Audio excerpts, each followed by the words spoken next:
get this second, we keep the go. I be too hot, I can't feel the low. If we fall out, then I sweep the flow. Got level shit as I sweep the flow. Pick a chip, oh, you trippin' shit, oh, you trippin', oh, bitch in them trippin' shit, rich in the mind, they can't spit when I spin out your titty, your vending, they saying that's him, no, you can't see my stem, that's like cheating, I'm testing, when you better go study your bars and go spin these the trashes, the rappers, they been in the bin, I be fresh out the oven, that's crib, that like criminal, no way, that shade, that's the image, that damn rapper running, them tracks, that live from a them, I said goals, these niggas, they settle, you ain't gold, they earned it, no metal, only thing gold is your bitch is yellow, pause my nigga, wait, hell no, my bitch, she buy when she come out, say hello, I think she vibe with the rap like a rello, vibe on my time, the dark skin and yellow, I like the climb, make it rocky like pebble, I get this second, we keep the go, I be too hot, I can't feel the low, if we fall out, then I sweep the flow, got level shit as I sweep the flow, pick a chip, oh, you trippin' shit, oh, you trippin', oh, you trippin' shit, oh. I greet the paper, I say hello. I hit your bitch and I'm gone out of yo. I need a pussy and I need to fill the void. I don't know how to cope. I know that these niggas gon' try to plot on the boy. If you want smoke, then I tote. Bitch, I'm up out here like toast. If you try doing the most, don't have to do what I hope. I'm in the first, so was nobody leading me. And I know I'ma live like a deity, but I'ma still eat like it's CBT down. Been cold, yeah, I don't know that me. I've been depressed, man, I really can't feel a thing. So I've been getting hot, chilling where Venus be, yeah. This second, we keep the go. I be too hot, I can't feel the low. If we fall out, then I sweep the flow. Got level shit as I sweep the flow. Pick a chip, oh, you trippin' shit, oh, you trippin', oh, you trippin' shit, oh. I was shot, now I got confidence. Smarter moves like a nigga ain't this. Make a move, then I'm sure you'll condense. Catch your money up, lit. You think I reach, it gon' reach in your pocket. You do not eat like a door that don't lock it. Really, it's senses, we sensitive spotted. Why would they glow? Cause they know that I got it. Glow from that almighty high. Spread it with all of my guys. Want some king shit like I got. No, we not asking them why. Teaser, we crackin', we wide. Laughing is hurting my side.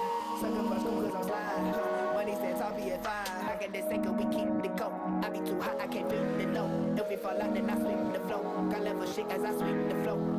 Pick a chip, oh, you trippin' shit, oh, you trippin', oh, you trippin' shit, oh. I get this second, we keep the go. I be too hot, I can't feel the low. If we fall out, then I sweep the flow. Got level shit as I sweep the flow. Pick a chip, oh, you trippin' shit, oh, you trippin', oh, you trippin' shit, oh.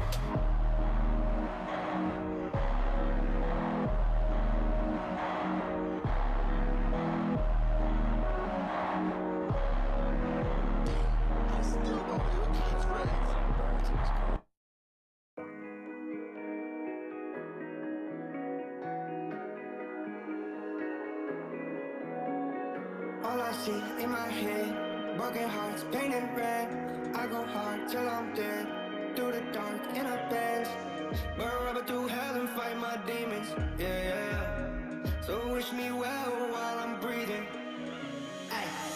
I cannot lie, I do my shit. Ice too big, that hurts my wrist. I don't get high, I drift. I don't just fly, I drip, yeah. I cannot lie, I do my shit. Ice too big, that hurts my wrist. I don't get high, I drift. I don't just fly, I drip, yeah. Off-whites with a black bandana. Pythons with some real bad manners. Long nights, man, I feel like Santa. Pockets game big, man, I'm just like Hammer. I cannot lie, I do my shit. Ice too big, that hurts my wrist. I don't get high, I drift. I don't just fly, I drip, yeah. I've been feeling like a rock star all my life, looking like cop cars with all these lights. Rolling on dubs like I'm from the west side. Can't take my love, won't take my pride. I came from the bay like Andre. Italian but I blow like Pompeii.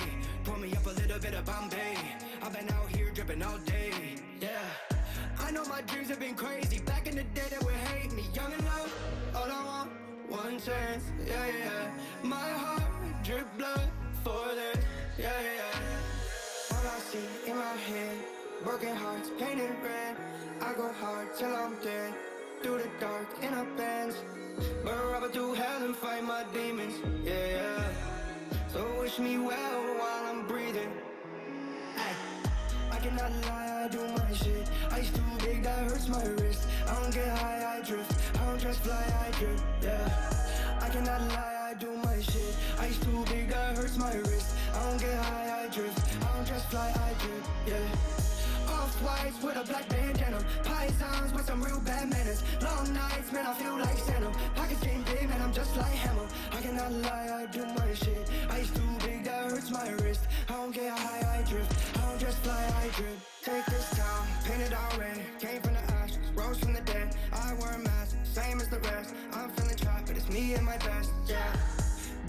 jewelry on lock.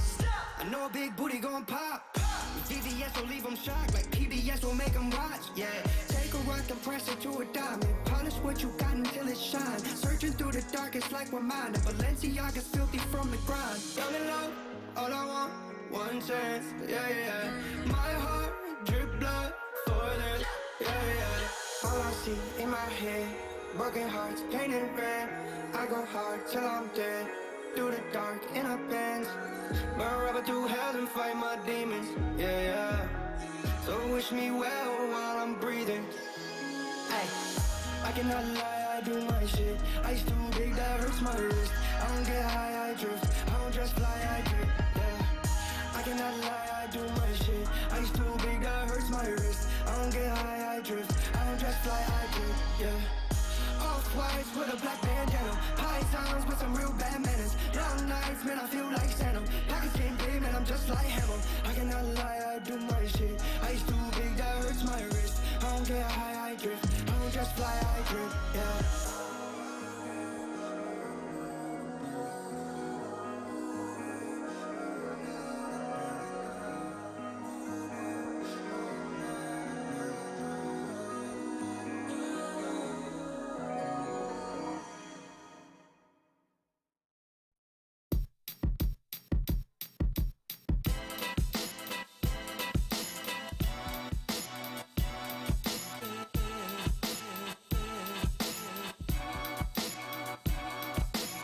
The self-assurance and potential's fully engaged with the track bangs like Diamond Dallas Page.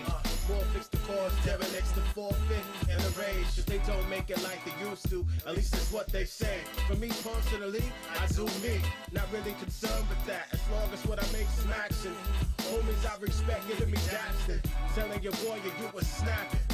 I'm good, certified and validated by some of the most congratulated. I'm good, channeling I wish it who would. Keeping it moving like I should. The wheels of the grind keep me and my path properly aligned up. Platinum design like I'm never going wood. Never say never, but I said it and I instance won't regret it. You won't forget it. We them boys and we back in our house once again. Go ahead and tell your homies in there we get it in. No pretend. We going for the win, we get it in. The hot new-ish with the blend.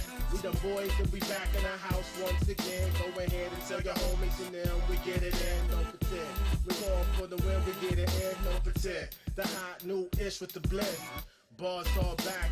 When they unveil the release date, it'll feel like the release of the Kraken. See, ain't no time for thinking Jacksons. Michael Imposter, so if you tally up the spell, you can see that we two numbers to wake them up. Cause up about their slumber. Super, like the plumber's twin. The verdict, one heard it, they both felt it. And again, this is music that transcends mandatory messages, mitigating amongst the sea of anti-intelligence. So relevant, the most low fish. Saw through me the lob at the clock and it went all swish. We them boys and we back in our house once again. Go ahead and tell your homies in there we get it in, no pretend. We going for the win, we get it in. The hot new-ish with the blend. We them boys and we back in our house once again. Go ahead and tell your homies in there we get it in, no pretend. We going for the win, we get it in, no pretend. The hot new-ish with the blend.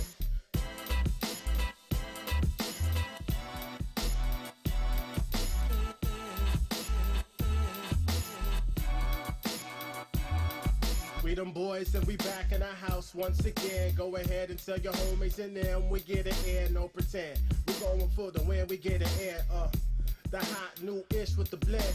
We them boys and we back in our house once again. Go ahead and tell your homies in there we get it in, no pretend. We going for the win, we get it in, no pretend. The hot new-ish with the blend.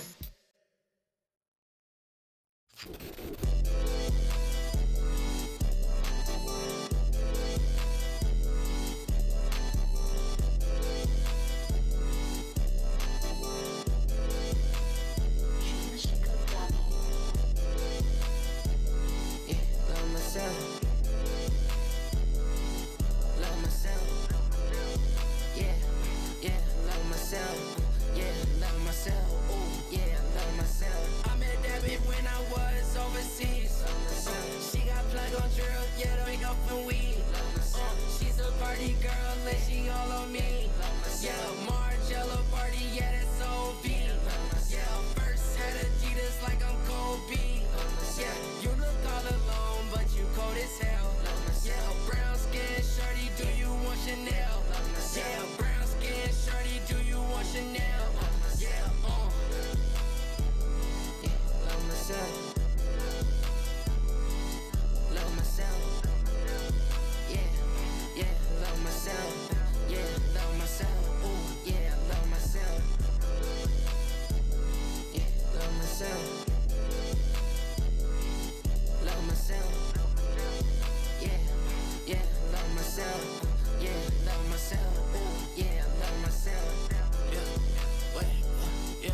Chanel.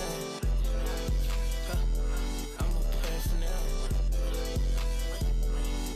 Keeping it real. You can't tell. I can't trust a soul. Cause they might tell. Niggas get out them back, they going to heaven. But they going to hell. Guess who going to jail? Guess who making the bill? I get bills. I get shares. Said she was in love with me, but I'm in love with myself. Yeah, I love myself. Sunday, I'm narcissistic. I can't tell. Yeah, Sunday, I'm narcissistic. Some say that she wanna fuck for me. She be consistent. She just said they wanna fuck for me. Started as an assistant. What? Like here's for instance. She gon' do what I say. Like my last name was Sam. Diamonds shine every single time. I don't look up in my wrist, but I know it's perfect time. Let's me do it like her. I looked at her and said kinda. Love myself. Love myself. Yeah, love myself. Yeah, love myself. Ooh, yeah, I love myself. Yeah, love myself. Love myself. Yeah, love myself. Yeah, love myself. Ooh, yeah, I love myself.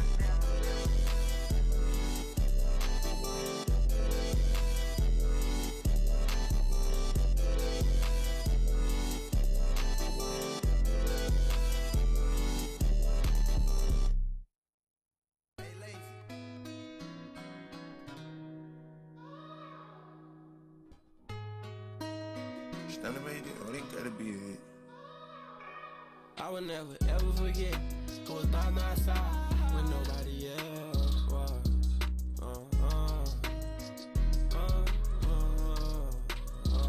And that's what you call a day one. Someone that's gonna spray one, and someone that won't ever leave your side. And I'm talking about your brother. Don't gotta be same mother. Both came from the bottom. Both came from the gutter. I know how it feel to be down, so I ain't going back, bro. I'm trying to put my niggas on, so I'ma throw down the rope. I'm trying to show them benefits, maybe it give them some hope. Cause all they need is motivation. If they see what come with this shit, they gon' never wanna ride. Still, and kill again, ain't gon' wanna risk their life and go back to the pen again. They gon' see all of these dead friends and not gon' want real friends again. And I'm talking about dead presidents. Not gon' wanna go to the hood no more, it's gonna be now and then. Cause they know they nothing but chopping the streets, gotta jump from fence to fence. Trying to show my niggas the way, but all they know is effing in. I'm trying to show my niggas the way, I don't want them in the streets again. I will never forget who was by my side when nobody else was.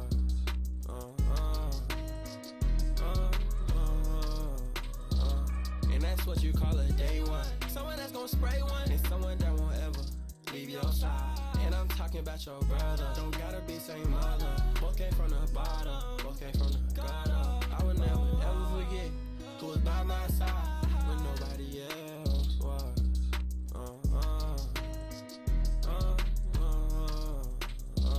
And that's what you call a day one. Someone that's gonna spray one, and someone that won't ever leave your side. And I'm talking about your brother. Don't gotta be same mother. Both came from the bottom. Both came from the gutter.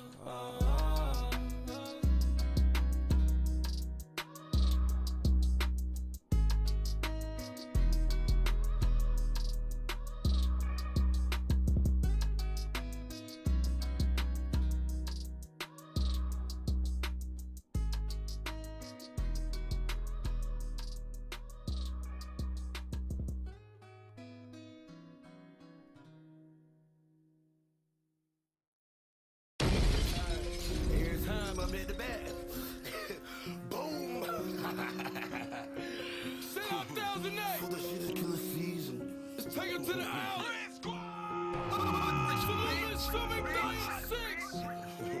I ain't seen them. Close the door, nigga. Rico Cash. Hood rich, bitch. We fronted that boy that pack. Damn, we ain't even seen him. It's been 2 weeks on that body.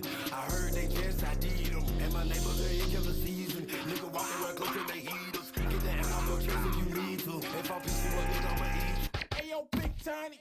Bring bring that shit back. Every time I'm at the bat, boom. For the shit is killer season. Red Squad! I ain't seen them. Trapaholics mixtapes. Glow the dope, nigga. You ain't gang, you a lame. You ain't gang, you a lame. Front of that boy that pack. Damn, we ain't even seen them. It's been 2 weeks on that body. I heard they just ID'd them. In my neighborhood, it killer season. Nigga walking around close to the heaters. Get that and I'll go chase if you need to. If I piece you up, nigga, I'ma eat you. Put that on my mama, that Carita. With the weapons, I swear that I'm lethal. Boy, that fire on me like a beeper. Got that silence on my eye, bleep em. Mute something for your dumb niggas. I shoot something, let you run, nigga. Gun you down just for fun, nigga. 100 rounds, nigga, shoot some. Sprayed your mama house, you ain't do nothing. 100 niggas with me and they all gunning. We the rundown boys, nigga, we ain't running. Pull up with niggas with heaters. My niggas stay hungry, let's eat them. We straight out the jungle like zebras. Spot your ass out like a cheetah. I serve the bricks, fuck a feature. Still scraping dope out the beaker. Got a diamond back with no kickback. Walk out ass, they ain't seen me. They gon' gun you down, nigga gon' hunt you down. You get money now, we need no hundreds now. I was trapping back then and I'm trapping now. Got that shit on your car, we gon' track it down. Pull up on your bitch head with 100 rounds. Make your bitch bring that set, we don't fuck around. Put the silence on it, don't make a sound. When I hit your bitch ass, it go 100 rounds, nigga, shoot some. Sprayed your mama house, you ain't do nothing. 100 niggas with me and they all gunning. We the rundown boys, nigga, we ain't running.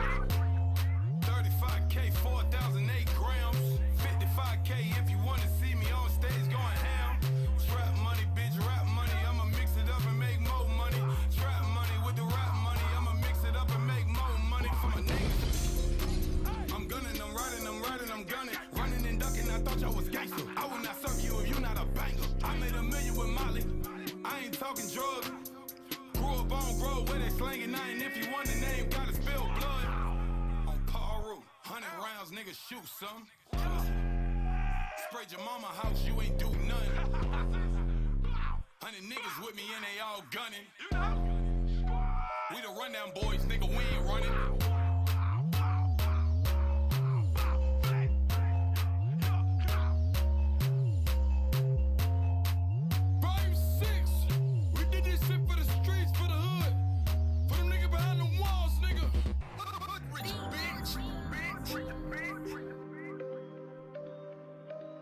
Real trap shit.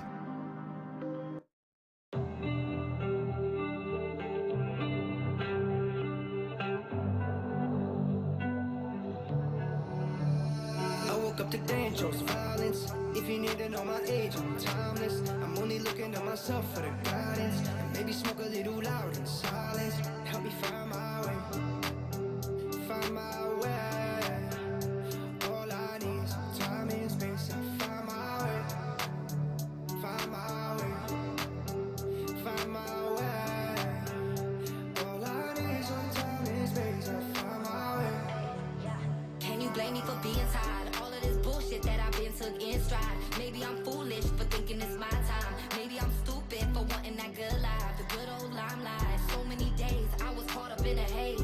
Took all of my sadness and wrote it on a page. Mixed up emotions to a mixtape. I thought I could kill the lows through the music that I made. Hey, I gotta get ready for war if I'm never gonna make it. These streets are painted gold, but it's overrated. To be honest, I forgot what I was celebrating. Everything is never what it seems. If you got a dream, you gotta pay for it. You gotta be ready to love it and take the hate for it. Even when you lose your faith, you gotta pray for it. Time will slip away if you wait for it. Baby, don't wait for it. I woke up today and chose violence. If you need to know my age, I'm timeless. I'm only looking to myself for the guidance. And maybe smoke a little loud in silence. Help me find my way. Find my way. All I need is some time and space. And find my way. Find my way. Find my way. All I need is some time and space. And find my way. It's been a good life. Aim for the top spot and I got the spotlight. Been trying to take off, I took the long flight. Waiting on my shot, I started a ball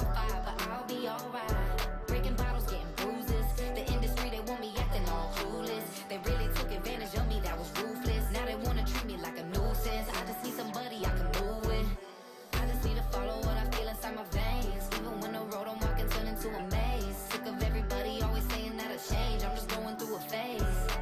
I gotta get ready for war if I'm never gonna make it. These streets are painted gold, but it's overrated. To be honest, I forgot what I was celebrating. Everything is never what it seems. I woke up today and chose violence. If you need to know my age, I'm timeless. I'm only looking at myself for the guidance. And maybe smoke a little loud in silence. Help me find my way. Find my way. All I need some time and space to find my way. Find my way. Find my way. All I need some time and space to find my way. Find my way.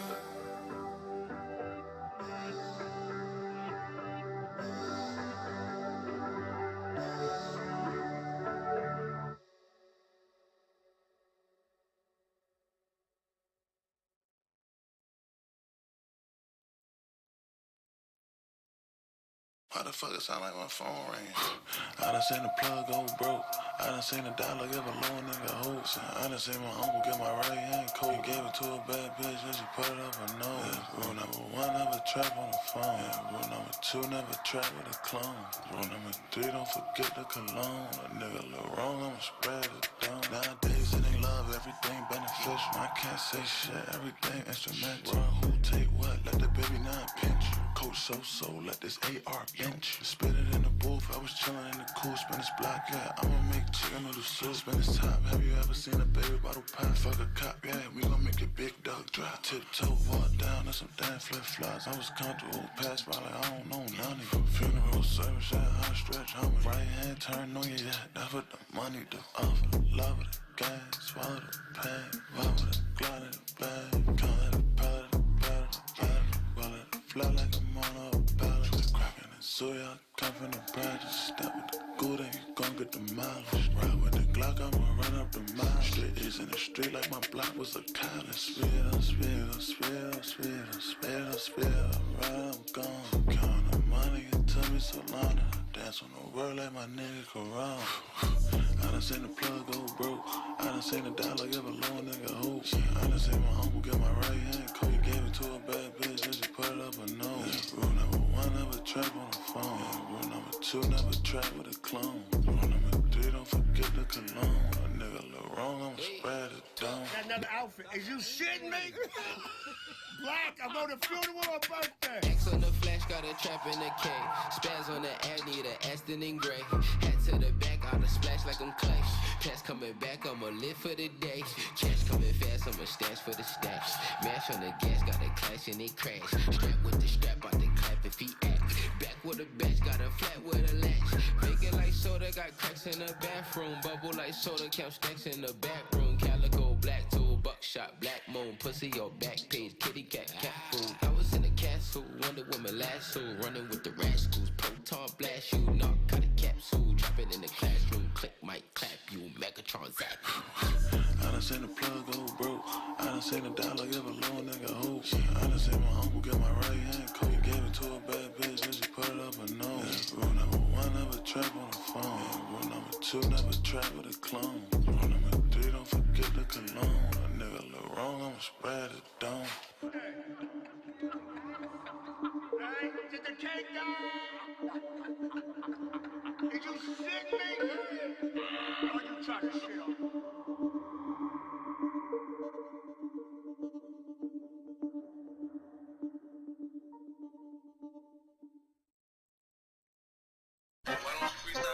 Yo, pass me my stack. Yo, pass me my. Oh, nah. You gonna drop my guap? Oh, fuck. No, keep a blade like Mars, bro. You don't want this smoke. You gon' run up in your crib, that's a breeze. Like I'm playing Rainbow Six Siege. I'm in Miami, I'm walking down the beach. Hoes mad, why they always gotta reach. Talking shit and I'ma pop them like a bean. Rolling dollar, but I'm posted with a team. Talking shit on my line, OD. If it ain't about the money, don't speak. We gon' run up in your crib, that's a breach. Like I'm playing Rainbow Six Siege. I'm in Miami, I'm walking down the beach. Hoes mad, why they always gotta reach. Talking shit and I'ma pop them like a bee. Rolling dollar, but I'm posted with the team. Talking shit on my line, OD.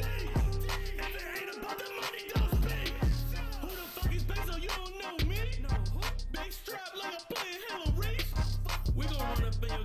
a spot. I'm gon' fuck right on your bitch cause she a thot. I'm a homie, I'm a team, I'm a squad. You would know when you a lick, and I'm not. I'm a Audi, I'm a Omar, this shit hot. I'm gon' pass the fucking rock, oh my god. Hey, he gon' pass it off to me, we alley-oopin'. Never taking L's, nigga, I ain't never losing. Flying out to Florida, I'm gon' meet up with a Cuban. But I'm out in fucking Dallas, bitch, I feel like Mark Cuban. What the fuck, nigga? All these niggas talking shit, but they won't fuck with us, nigga. Team full of grimer, how we finna run them up, nigga? Had to get the numbers on my side, run them up, nigga. That's why I'ma see the green line going up. My nigga face OP, he got the MP. Talking feel like Joker, shooting till it's empty. Nigga thought he had money till he met me. Had to get the money, ain't nobody let me. Hey, hold up, I'm with Omar and Adi, riding with the shotty, Nike on my body, hey, hogging both lanes up in the big body.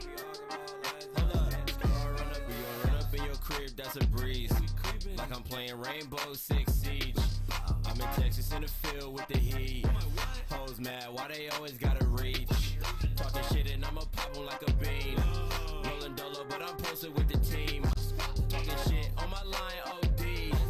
If it ain't about the money, don't speak. Just shut the fuck up, like please, bro. Stop talking, bro. I know you mad, bro.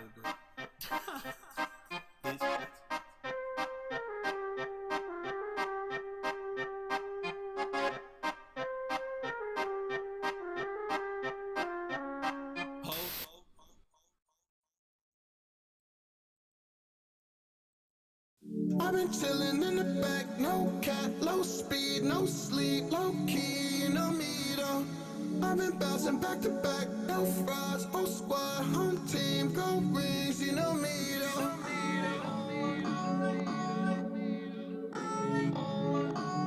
You know me though. You know me. For the home team, go hard until I'm soaking, not sweating. If we don't win, we get the next one, then the checks come, I'm betting. Like check done, that red run, spread love, investing. Get your nest up, fuck a mess up. Stairs while I step up, no one expects to get less. I shed stress, fuck life, she's a bitch, yes. The bed's a mess, I could barely rest. No saints, still heaven sent. Down since element. Singing girl like LMA, it's a dinner date. Squeeze that ass like lemonade. I've been chillin' in the back, no cat, low speed, no sleep, low key, you know me though. I've been bouncing back to back, no frauds, whole squad, home team, go rings, you know me though. Trust me, I done seen a thing or two. You gon' end up like the niggas that you hang on to. I've been bouncing back to back, no frauds, whole squad, home team, go rings, you know me though. I'm on everything, team legit on paper, smooth operation, we deliver baby, stepping out, spend a little celebrating, sit them down, we eating at the winner's table, do the Kobe, take shots until them trophies, don't let them stay in motion, don't lose focus, keep the hope up, go get it, that's success, floating above, regrets, as long as we progress, we ball and we all wet, yeah, down till infinity, 8 on the side, we bound by this energy, we play and we ride, 24 more, each day that we rise, put it on the scoreboard, set the stage, hit the lights. I've been chillin' in the back, no cat, low speed, no sleep, low key, you know me though. I've been bouncing back to back, no frauds, whole squad, home team, go rings, you know me though. Trust me, I done seen a thing or two. You gon' end up like the niggas that you hang on to. I've been bouncing back to back, no frauds, whole squad, home team, go rings, you know me though. I'm on everything, team legit on paper, smooth operation, we deliver baby, stepping out, spend a little celebrating, sit them down, we eating at the winner's table.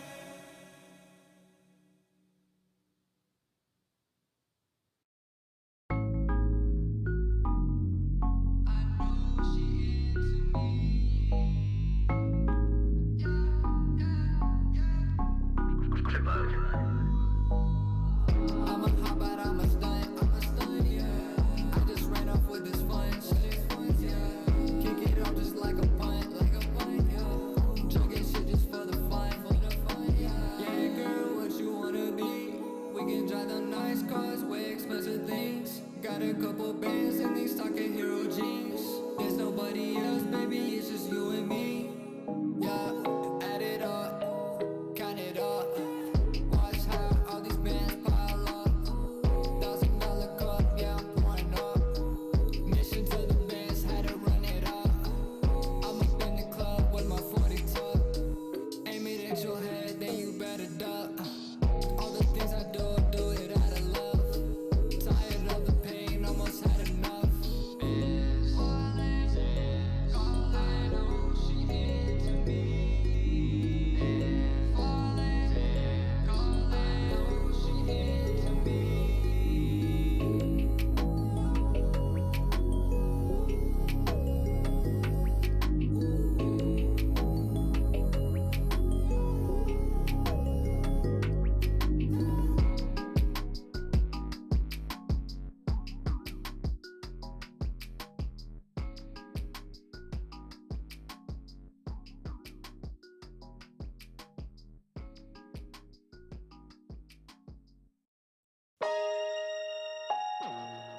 Sometimes I understand. Is this a simulation? Is this a fantasy? Yo, Is this a dream? I'm stacking paper in this ammunition. I got my leather vest and hammer, heard the camera click. Photogenic, I'm a menace for the flashing lights. I'm eating better for tomorrow, vicious appetite. We living life, we putting satellites in limousines. I'm on my Malcolm, got that right food, that's my any means. You know that. Jumping in, got a red like him my cheek. I been ballin' in the garden, bitch, I put a 53.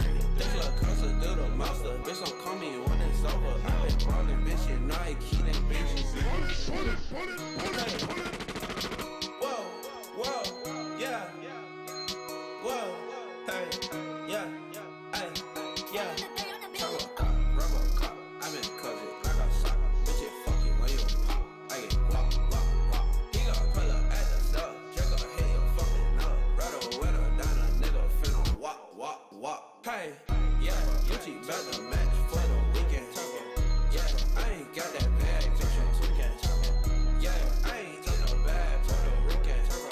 Yeah, if you got that bag, that means speaking. I been eating, jumping in, got a bread like hibachi. I been ballin' in the garden, bitch, I put a 53. This little closer do the monster, bitch, don't call me when it's over. I been ballin', bitch, you know I keep them bitches in the sofa. Yeah, hey, I finesse that bitch for the check. Yeah, whoa, I done got that beat and drinking tech. Yeah, oops, I done dropped the bag on your neck. Whoa, yeah, I did blue jeans in my frame. Turbo thought, call my phone. Bitch, don't leave me alone. You don't call me when I'm off. Bitch, don't call me when I'm on. I been paranoid as fuck. Bitch, I'm smoking another strong. I went weird on you like clothes. Pull up on the show, yeah. Bitch, I'm skinny, but a nigga eating. Shot, Robocop, the zany got me geeking. Love, diamond on my wrist, that bitch is beating. Yeah, Draco with the skull, that bitch gon' peek in. Turbo thought, Robocop, I been covered like a sock. Bitch, it fucking when you pop. I get walk, walk, walk. He gon' pull up at the store. Draco hit your fucking nose. Rattle with a down a nigga finna walk, walk, walk. Hey, yeah, Gucci bout to match for the weekend. Yeah, I ain't got that bag, just from Toucan. Yeah, I ain't take no bag for the weekend. Yeah, if you got that bag, that means speaking. Yeah, I been in that bag with that water. Ooh, hop inside that jag on a starter. Yeah, used to ride a train on a motor. Yeah, now it's paper planes like the Carter. How about Billy Cook? Billy Cook. Ooh, 30, hit it fat to his shoe. Ooh, I been in the store with your boo. Yeah, she gon' suck me up like some soup. Jumbo drop on the block. He gon' get it hot. Pop a nigga in it top. Nice, bitch all on his socks. You can't talk around these nigga, cause these nigga bunch of rocks. I was bitchy on my tummy to my motherfucking back. Ooh, who these niggas shot from the through? Yeah, you ain't got no money, you a free. Fucking wait up. Damn, I see on my wrist, it look like free.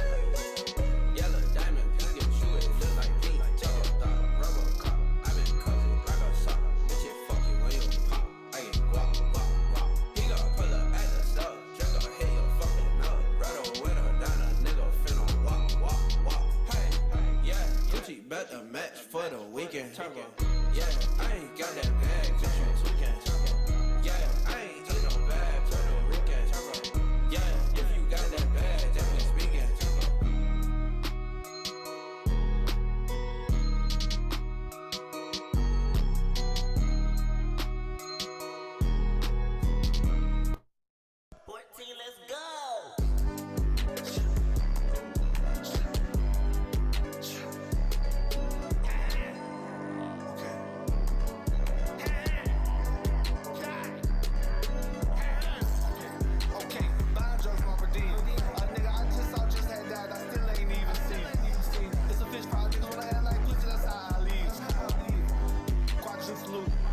feel. Let's talk about me. Let's talk about me. That talk is not cheap. He give me this tea. Okay, he's overcompensating. I just wear my mask. I wear my mask just like on Haitian. Okay, plus I'm instigating. I'm buying niggas, that's my inspiration. Hey, my trap not I trap. Hey, my trap not I trap.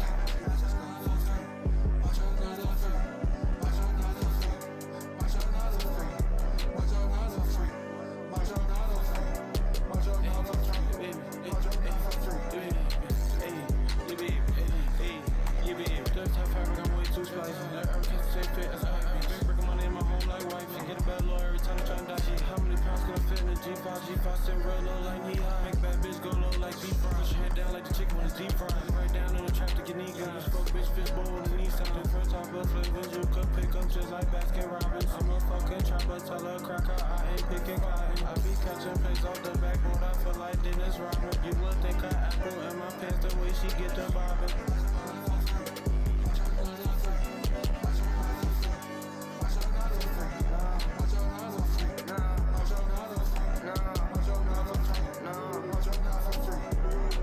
No cap. Never they go ahead, get their racks. Yeah, one slack.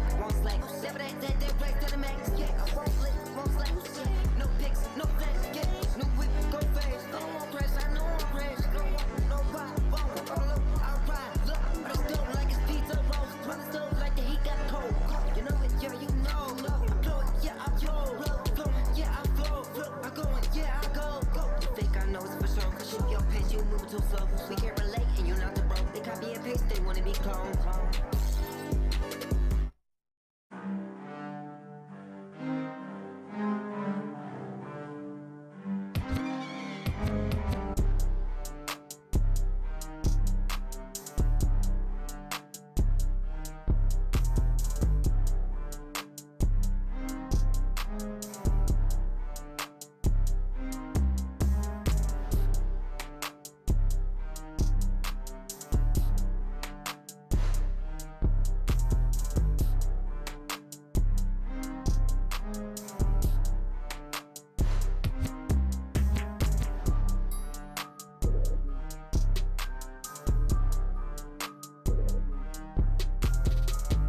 been tripping, never slipping, and I'm with it, yeah. Fuck you if you owe me.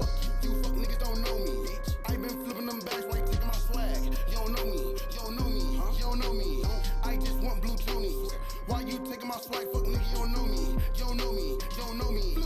I'ma go out like Tony. 50 round with me, not lonely. Little baby mom while I hit in the morning. You call it meditate, I call it zoning. You stole the swag, fast, stole it like your Nash. Bad, I went big and bought her ass. Chef Flip Gordon, I'm right on your ass. Turbo, you a little slow like a turtle. Take over the beach, you can call me Flip Myrtle. Don't start with me, it might be a murder. Me got my plug, I named my bird. I cook the curry and shit like I'm Thompson. Cars in my driveway look like an auction. I started hustling, stopped all the robbing. 60s and BBs and GDs, we mobbing. I be flexing and be flossing. I'ma get right in Boston. Bitches tell me that I'm awesome. Tell a jeweler I need frosting. 12 behind me, so I lost them. Whoa. Cookie lotto of the runs. I had a purple plus brunch. Sorry, new Rory, I stunned. Backwood, no blunts. Who haven't you know it's us? Flipper. Brand new Viper. Cookie smell just like a diaper. I'm the shooter like a sniper. Ride the beat just like a biker. Yeah. Big bazooka, burst big biscuits. Leah senseless. Did I mention I've been tripping, never slipping, and I'm with it. Yeah. Fuck you if you owe me. You fuck niggas don't know me, bitch. I been flipping them bags while you taking my swag. You don't know me, you don't know me, you don't know me. I just want blue chonies. Why you taking my swag? Fuck nigga, you don't know me, you don't know me, you don't know me. Flipper.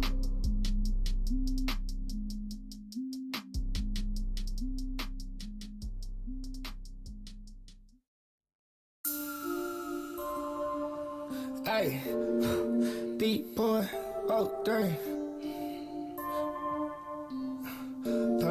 Purpose summer. Yeah, hold up, who are you? Hold up, who are you? Hey, you ain't never made a new. Hey, hold up, who are you? You ain't never made a new.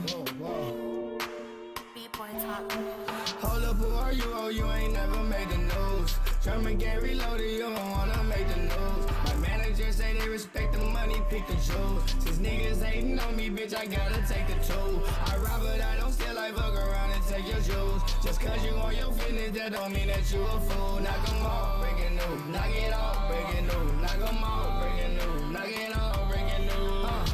Mama cried the day I hit that channel 7, ABC. I bet out in 1 year later, out here flexing 103. My little brother, little money, went to heaven, GIP. His little daughter always gonna receive my blessings, keep my knee. Every morning I've been praying on my knee. Almost amputate my leg, now I'm running up the cheek. Niggas tough on they little post, but just was running up the street. I'm back walking and shit talking, you don't wanna fuck with me. No more counting bands on the gram, money in the bank. Niggas out here leasing foreign, missing payments, empty tank. I'm a project nigga, I'ma always shoot it straight. Half these niggas say they got me, just be lying to my face. I be knowing but don't show it, ain't got time, that ain't my place. I just use them for whatever, then be like I need some space. I don't know shit about no case, please don't tell me what they say. I ain't worried about who fake, I'm a legend, he a snake, girl. Hold up, who are you? Oh, you ain't never made the news. German game reloaded, you don't wanna make the news. My manager say they respect the money, pick the jewels. Since niggas hating on me, bitch, I gotta take the tool. I rob but I don't steal, I fuck around and take your jewels. Just cause you on your fitness, that don't mean that you a fool. Knock 'em off, breaking news. Knock it off, breaking news. Knock 'em off, breaking news. Knock it off, breaking news. Feel like future, that shit better make the news or something. Niggas talking all that jazz, but they gon' do me nothing. Niggas see me going up and wanna choose or something. Fuck that life, I'm dying hard like I was Bruce or something. I'm free, but niggas give advice, bitch, I ain't losing nothing. Look at your life, look at my life, now who could use discussion? Fuck you, listen to this rap since you confused or something. If I get riches, you gon' give me my poo-poo or something. I ain't never worried about no rumors. The lost faith in half these shoulders. Drama game, bitch, know we ain't recruiting. Now I'm winning, all you niggas look like losers. Never wish jail on a nigga. I'ma put a shell in a nigga. 03, I never wish jail on a nigga. I just put a shell in a nigga. Hold up, who are you? Oh, you ain't never made the news. German game reloaded, you don't wanna make the news. My manager say they respect the money, pick the jewels. Since niggas hating on me, bitch, I gotta take the tool. I rob but I don't steal, I fuck around and take your jewels. Just cause you on your fitness, that don't mean that you a fool. Knock 'em off, breaking news. Knock it off, breaking news. Knock 'em off, breaking news. Knock it off, breaking news.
These days, before I started rapping, I hit 1 million plays. I was doing okay, but I'm back to my old ways. This the type of song make older ladies get frisky. Billy on the track. Shit, I mean frisky.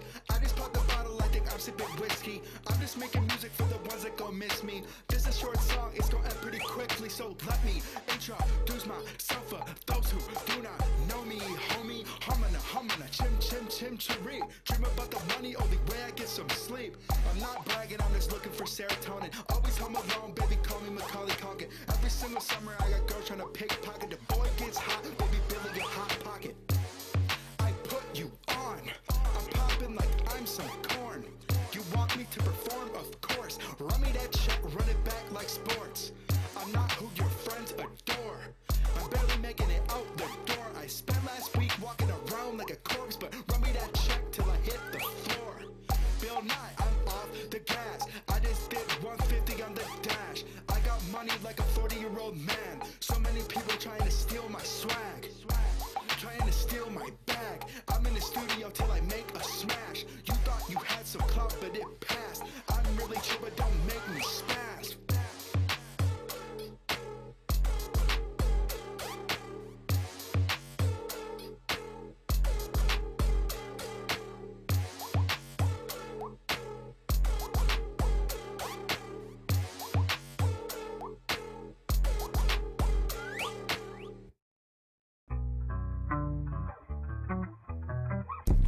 Hit her front her back and she say yes. No. Yes. Nigga, don't be confused when I come through. From the bottom, I'm gon' rise like the sun do. Niggas snitch, they cut ties like they paw do. For that gang, I'm gon' ride this motherfuck you.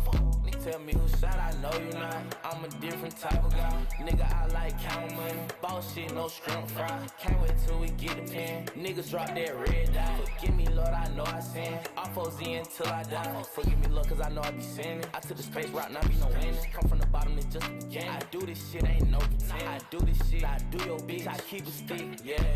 Winsboro, South Carolina, 18 Vino, I was bred there. Open up your mouth, cause if it's closed, you won't get fed there. Fuck it, keep it closed. I'ma keep rocking designer shit, dripping with my bros. I got me a little designer bitch, I swear that's my little hoe. Nigga, don't be confused when I come through. From the bottom, I'm gon' rise like the sun do. Niggas snitch, they cut ties like they paw do. For that gang, I'm gon' ride this motherfuck you. Tell me who shot, I know you not. I'm a different type of guy. Nigga, I like count money. Boss shit, no shrimp fry. Can't wait till we get the pen. Niggas drop that red dot. Forgive me, Lord, I know I sin. Off OZ until I die. Fuck, keep it closed. I'ma keep rocking designer shit, dripping with my bros. I got me a little designer bitch, I swear that's my little hoe. When I look the way she eat the dick, put your knees on the floor.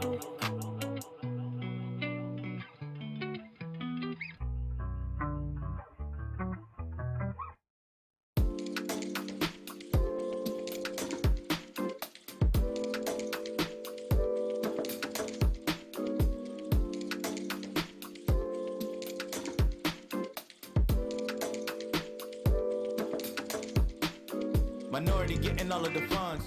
Majority barely keeping it up. Minorities keeping all the degrees. Starting a corporation agrees. Majority never learning to eat. You like nothing but chicken burgers and cheese. You like minority living all on the coast. You like sporting the latest sneakers and clothes. You like majority barely saving a dime. Work the majority of their life. What? Minority passing down all the wealth. Majority keeping it for themselves. Minority always getting the guap. Whether you see them working or not. Majority getting the education. Minority getting the information. And you can only go to the next level, you understand me, when you pass these particular tests. Now, what you can't do is give the next person your answers. That's considered cheating. So we learn not to collaborate with each other. We learn not to share information with each other. You understand me? How we gonna live like that? How we gonna live like that? How we gonna live like that? How we gonna live like that? How you gonna live like that? How we gonna live like that? How we gonna live like that? How we gonna live like that?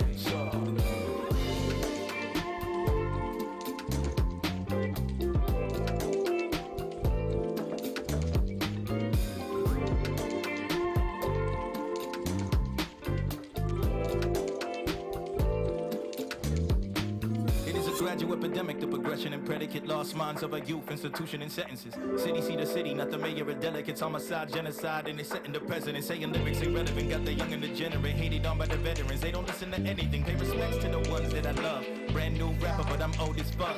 If you peel back and you focus on the content, not the flow, then I don't woke rap like a hotep. I just kill tracks with a dosage of some real facts, cause a bonus. Watch the money both fast like a Bowflex. Let the new class have a freaking moment. Super fragilistic as Bialidocious. Poof, a street cat turn into a roadie. And then we have the sharing economy, to where, no, I want to give you access to information, because I know that's the way we can have our first level of wealth distribution. Is giving each other access to information and influence and attention and resources that you normally couldn't afford. How we gonna live like that? How we gonna live like that? How we gonna live like that? How we gonna live like that? How you gonna live like that? How we gonna live like that? How we gonna live like that? How we gonna live like that?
Double up right on that check, I'm the next runner up.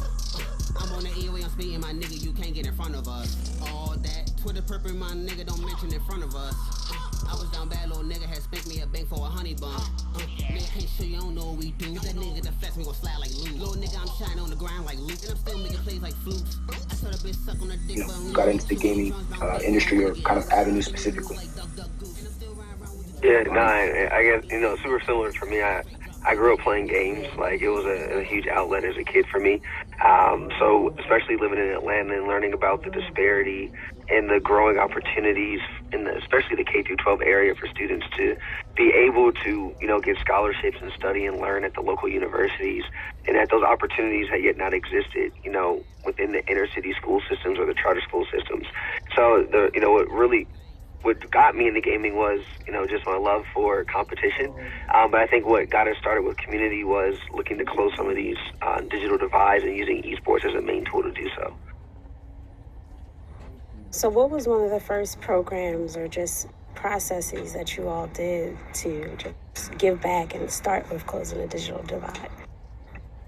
One of the first things we did was a program in May called Tech for COVID. It was a 20-hour live stream that we hosted on our Twitch channel.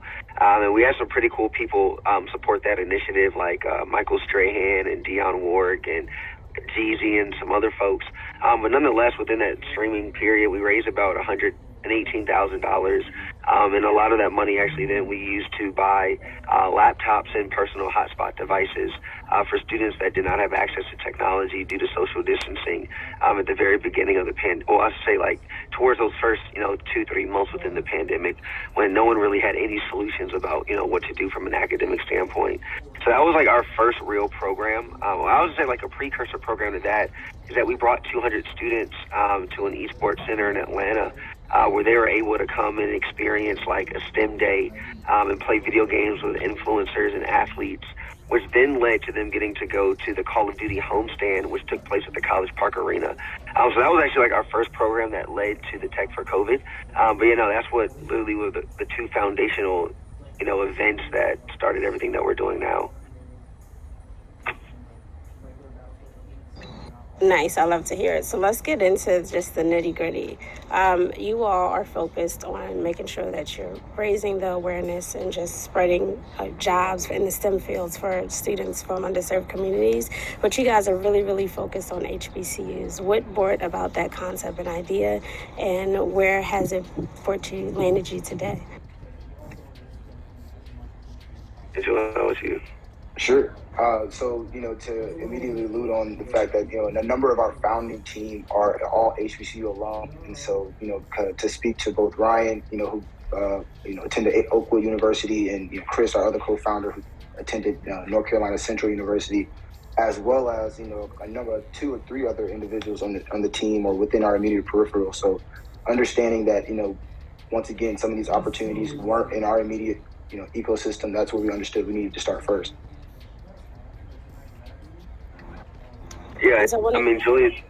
Oh, go ahead, John. No, go ahead, Ryan. I was going to say, to Julian's point, we just wanted to start where we came from.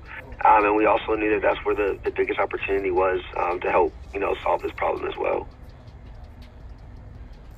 So when you're talking about solving the problem, can you give some of the listeners the stats of why it's important to look at the problem and then create a solution for it?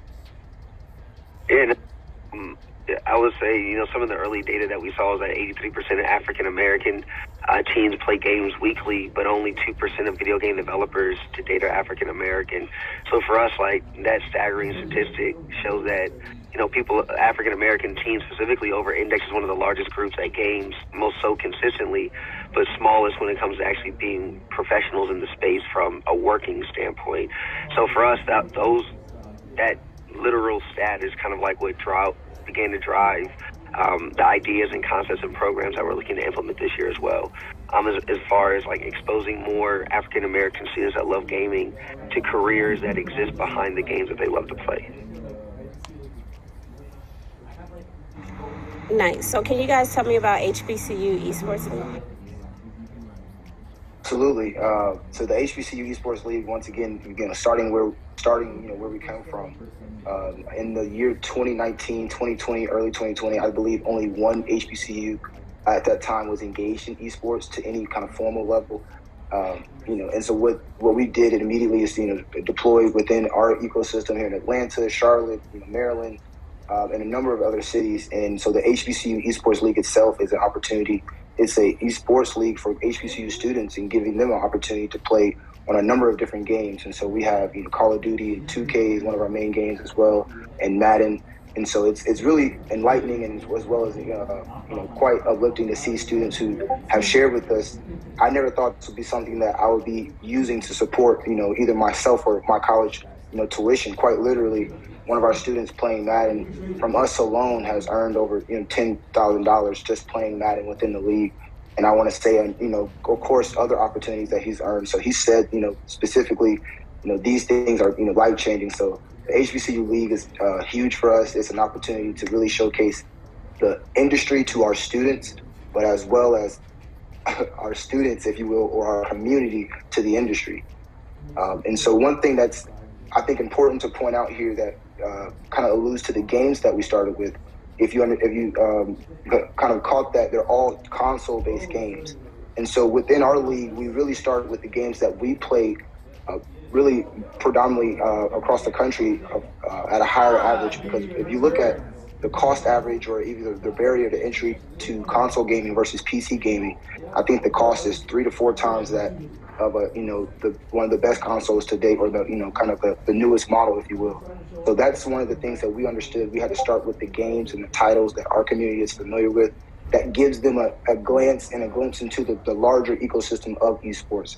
And so that's, if you will, the first kind of foundation of the esports league. And from there, we've been able to really kind of start off well. Season 1, we had 14 million views. We're really concluding season 2. We're right now in the playoffs and have some championship kind of matches in the next few months. And so a lot of exciting things happening in that regard. So hopefully that gives you a glimpse into the league itself.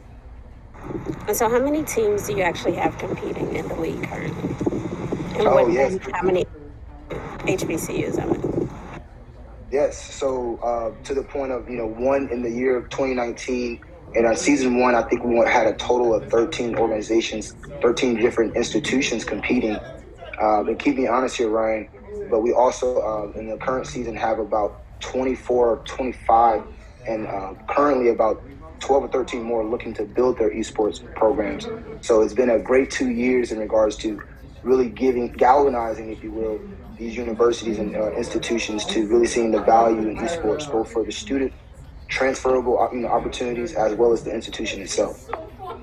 Julian, you basically, touched on it. So John, he was pretty accurate with the numbers. So for us, it's just how do we continue to add more schools and support with the corporate brands that we work with, building labs, providing scholarships, to continue that. I mean, we're really getting ramped up for season 3, and there's going to be some pretty cool announcements coming, between now and, let's call it, September. I do apologize, John. I had to hop to go in here, but I will touch base with you all again. And Josh, again, thank you for this opportunity. We need to catch up as well. No problem. So speaking of scholarships and opportunity, it's I call it International Women's Month because women all over the world need to be celebrated. But can we just talk about what you all just did at Texas Southern University? What you all don't know is a big HBCU in Houston, Texas that Megan Thee Stallion just graduated from. So can you all share the amazing work that you all just did down there in Houston, Texas? Sure, absolutely. And happy International Women's Month to you, Jahan, and every other woman out there on the call, and really anyone who's listening. But to explain what we've done at Texas Southern is quite nice. So 2 weeks ago, we actually donated $200,000 to the university, and half of that money was really allocated to 5 different women who are studying STEM or STEAM at the university. And so each one of those students will be getting $20,000. And really, it's huge because that's something that we'll be able to do, not only at Texas Southern, but a few other universities as well. But all of those scholarships are going to women in STEM. And so that's huge for us. That's amazing. I love to hear it, especially as a woman in STEAM, knowing that money is going back to our communities. So when we talk about culture, can you define what culture means to you? Absolutely. I think culture is, I really can tell you exactly. Culture for me is what you use to define what makes your, if you will, experiences unique. And so, even right now, or even on a daily basis, it's quite interesting, but I've gone from, and I actually didn't share this before, but I'm a United States Marine. And so being from that background and being in the military and having, if you will, a very disciplined and uniform structure, I like to use that word very particularly because the reason I mention culture here is because, on a daily basis, we really, pride ourselves in being able to just wear, what we wear and really, I would say, represent ourselves. And so culture is, in a number of ways, where and how we, as a community, represent ourselves and, as individuals.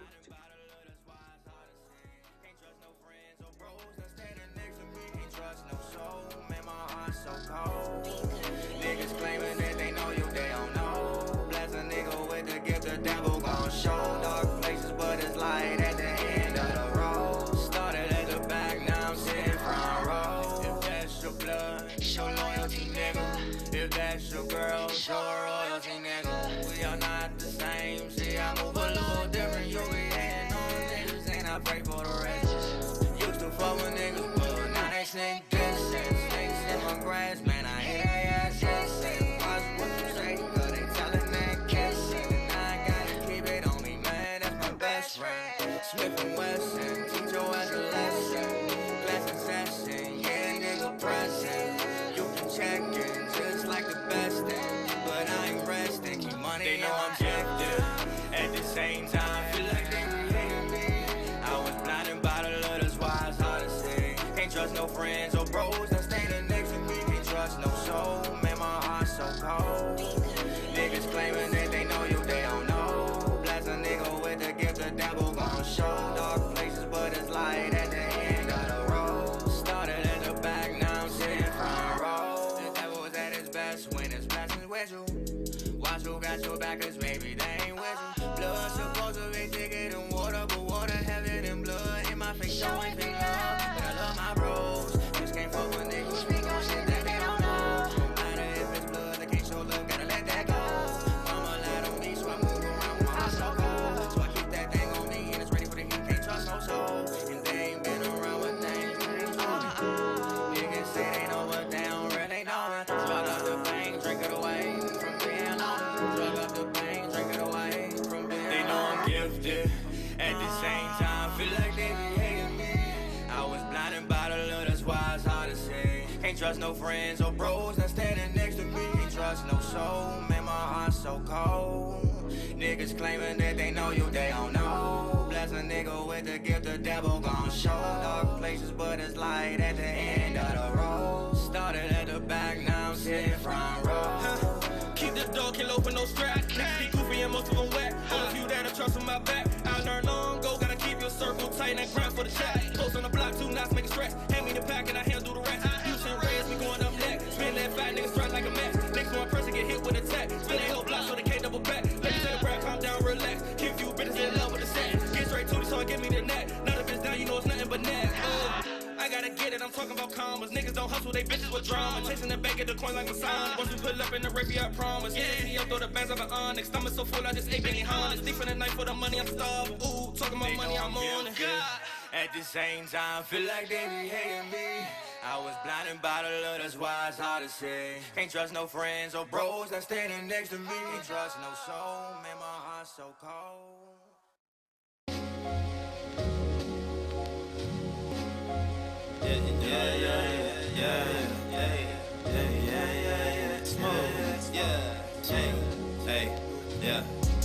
Life be crazy, I swear to God, it gets hard, but it's worth it when you just stay on your job. Speaking of, could've made a career out of selling more, but my paper clean now. Whenever I wanna ball, it's a rock star lifestyle, but I'ma make it. Cause the papers coming in from different places. So if one side falls, the other one raise it. My fate written in ink, so you can't erase it. I used to go after pussy, but that's time wasted. It comes to me naturally, I ain't gotta chase it. Stay rich in my mind, my pockets reflect it. Getting Franklin's no Aretha, you gotta respect it.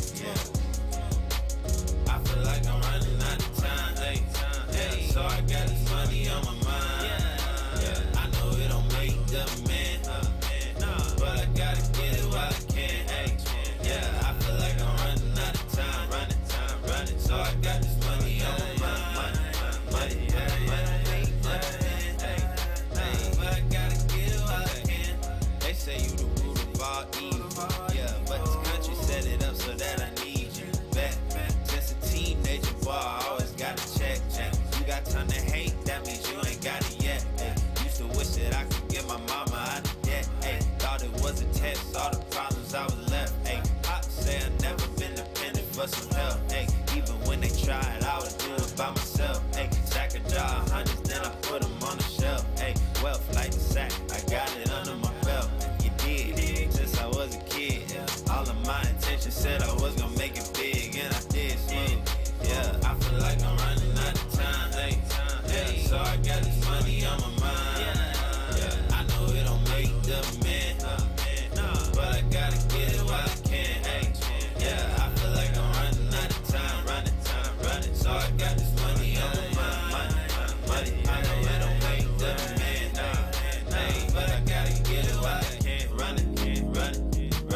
shit. The drugs got me lit. Down high shit. I can't turn down. No, never that, never that, never that. I might fuck around and fuck your bitch just cause I knew I could. In the crib 100 acres, this the wish a nigga would. Don't run up here, little nigga, you gon' get stopped at the gate. You wanna rob me, but that chopper make them hit the Harlem Shake. I'm like, okay, got hoes in her bed, got hoes in her leg. The hoe wanna stay, we gon' film a tape. I'm fucking that bitch, I don't give her a break. Started that talking, that's all feeling great. Bust on the bezel, look like frosted flake. It's killing these niggas, I'm being a case. She but shots and ain't nobody safe. I cannot trust you, I know you a snake. What you got on, I know that it's fake. Fendi the hoodie and Louis the waist. Gucci my bag, how much you pay? You don't look good in an inch of the waist. I ain't had shit, bitch, I came from the mud. But I got gifts from the heavens above. I saw me sick, like I got sun. I try and run up on the pump at my flood. Oh shit, the B went on?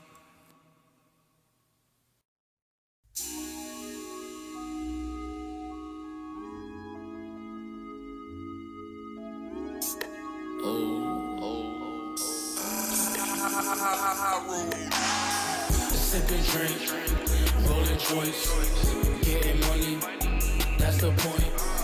All my niggas getting paid, cause you know all we do is get this change. Sipping drink, rolling joints, getting money, that's the point. All my niggas getting paid, cause you know all we do is get this change.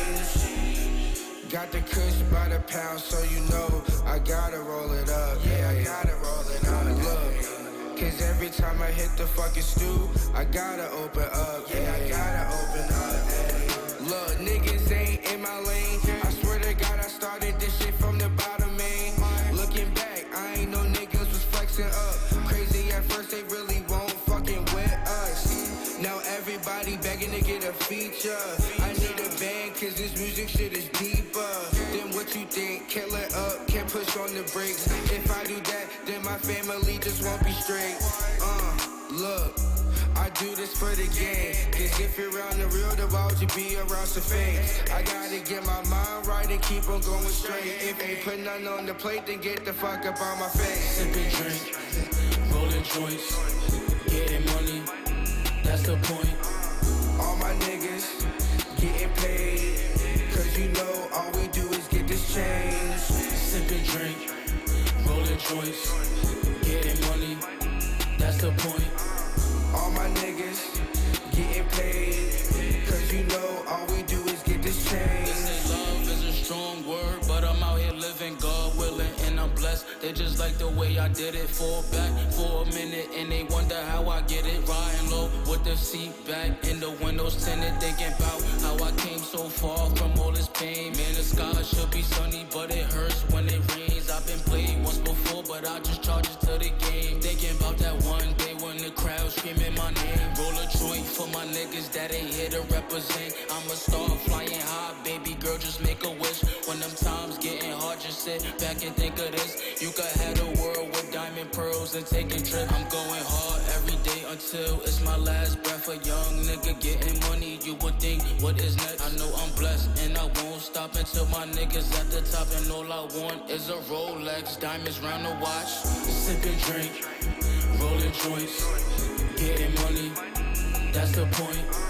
All my niggas getting paid, cause you know all we do is get this change. Sipping drink, rolling joints, getting money, that's the point.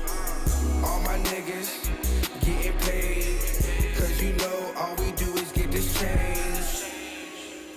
You know it's SG and Juice in the booth. You know how we fucking rock it. We getting this change, we getting this money. We fucking all these hoes, you know what I'm saying? We just trying to reach the stars, you feel me? Gang shit. Bow, bow.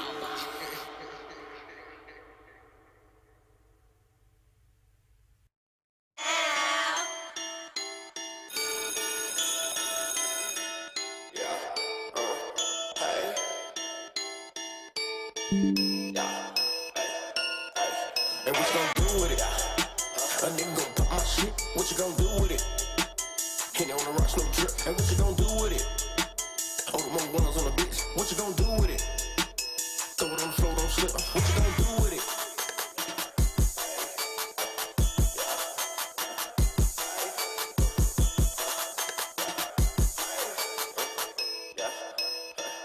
Hey, I thought you would've figured by now.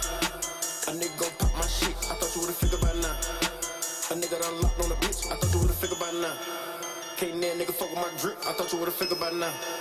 That the rest of my niggas on tilt. Look at this bitch, she moving the stilts, working her hips, gripping the dick, talking that shit, busting the split. Order more ones, about to rain on the bitch. Shorty that bad with the print on the lips. Brought out the bank like we printing this shit. Ballin' like Frank, dinner with chips. Fix me a plate, put a din in them chips. Walk in the back like my dinner in here. Killing this shit like a man of the year. Dap of the day, put some drip in my gear. Give us some more of a waste me to have. This ain't a trick while you dancing this shit. Damn, I'm a beast, why they let me in here? Skip at the pump so you know that I'm clear. Ask me again what we doing in here.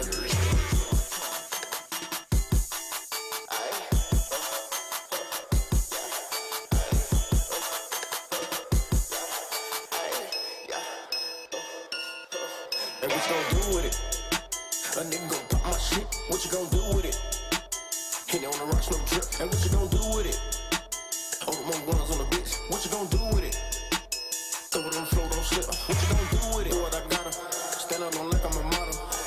Flooding the bottles, popping shit like it's my collar. Bosses don't holler, speak to me like I'm your father. You have been ordered to do what I say like a toddler. Girl, don't trip, you gon' eat in this bitch. Real nigga shit got cheese in this bitch. Gotta watch the rats so the snakes don't hiss. Got it off my truck cause the shit don't mix. Big booty hoes, you can jump on his dick. Strip club junkie, so I need me a fix. Got it out the mud like my last name is. Show me again what you doing with the shit.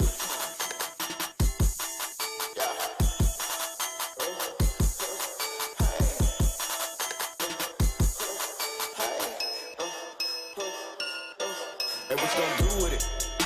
A nigga gon' pop my shit, what you gon' do with it? Hit on the rocks, no drip, and what you gon' do with it? All the more ones on the bitch, what you gon' do with it?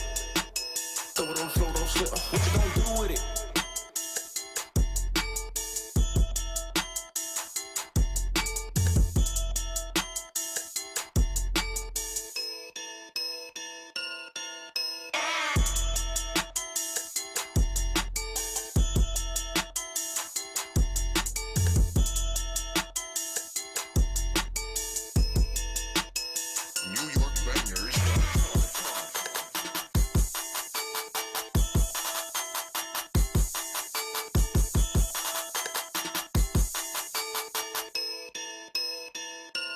What you gon' do with it?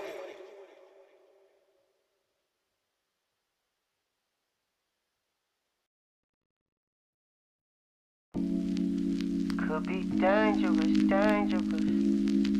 Could be dangerous. Could be dangerous, dangerous. Could be. Think I might get a new bitch. We just fight, we don't do shit. I got highs, wanna view shit. With a side, there's a cruise ship. Shorty kiss me through the phone, swear she loves me. I'm afraid to be alone, and it loves me.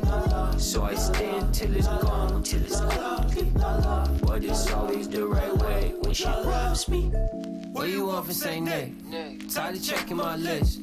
Girl, you know that you naughty. Got your tongue on my lips. I'm too sprung, I can't quit. Should've listened to T-Pain with the pussy like a heat gang. Back when they had King James, and I'm just an aquafuck, slinging dick like a hockey puck. Should've quit, but it's piling up. I legit can't deny the rush, like a kid, a little Shia LaBeouf. But this shit is not even. Why worship the air that you breathing when you got no rhyme and no reason? Man, last one the season, this shit happen faster than blinking. No value, the time not squeezing. You know the dick good when she watching Dragon Ball. Shorty good, and I swag. We talk about this, bro. Until we fight again, unleash that Leviathan. My homies say I'm tripping, yeah I know. Think I might get a new bitch. We just fight, we don't do shit. I got highs, wanna view shit. With a side, there's a cruise ship. Shorty kiss me through the phone, swear she loves me. I'm afraid to be alone, and it loves me. So I stand till it's gone, till it's ugly. But it's always the right way when she rubs me. I can't fake, no I ain't taking your dad place. Baby, I don't see a head on your shoulder, so I'm just trying to see a little ass shake. Throw it back, let me catch some. I turn a bitch into a bad bunny. I turn a bitch into a demon, I gave her the dick and now she got it bad for me, bad for me, bad for me. Ayy, I won't say she wanna tattle my name on her body, but I'm not her shit. Don't really care if I'm fucking on another bitch. She want me to dick it down and make it feel like that bitch was in love. Like she not a fuck, like she used me down.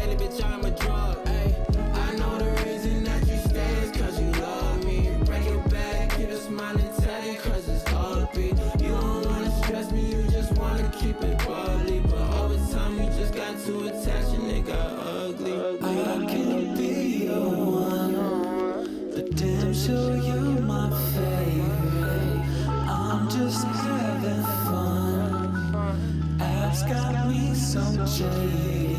Oh, I'm just holding out on Tinder right now. Somewhere on a bender right now. I'm just holding out on Tinder right now.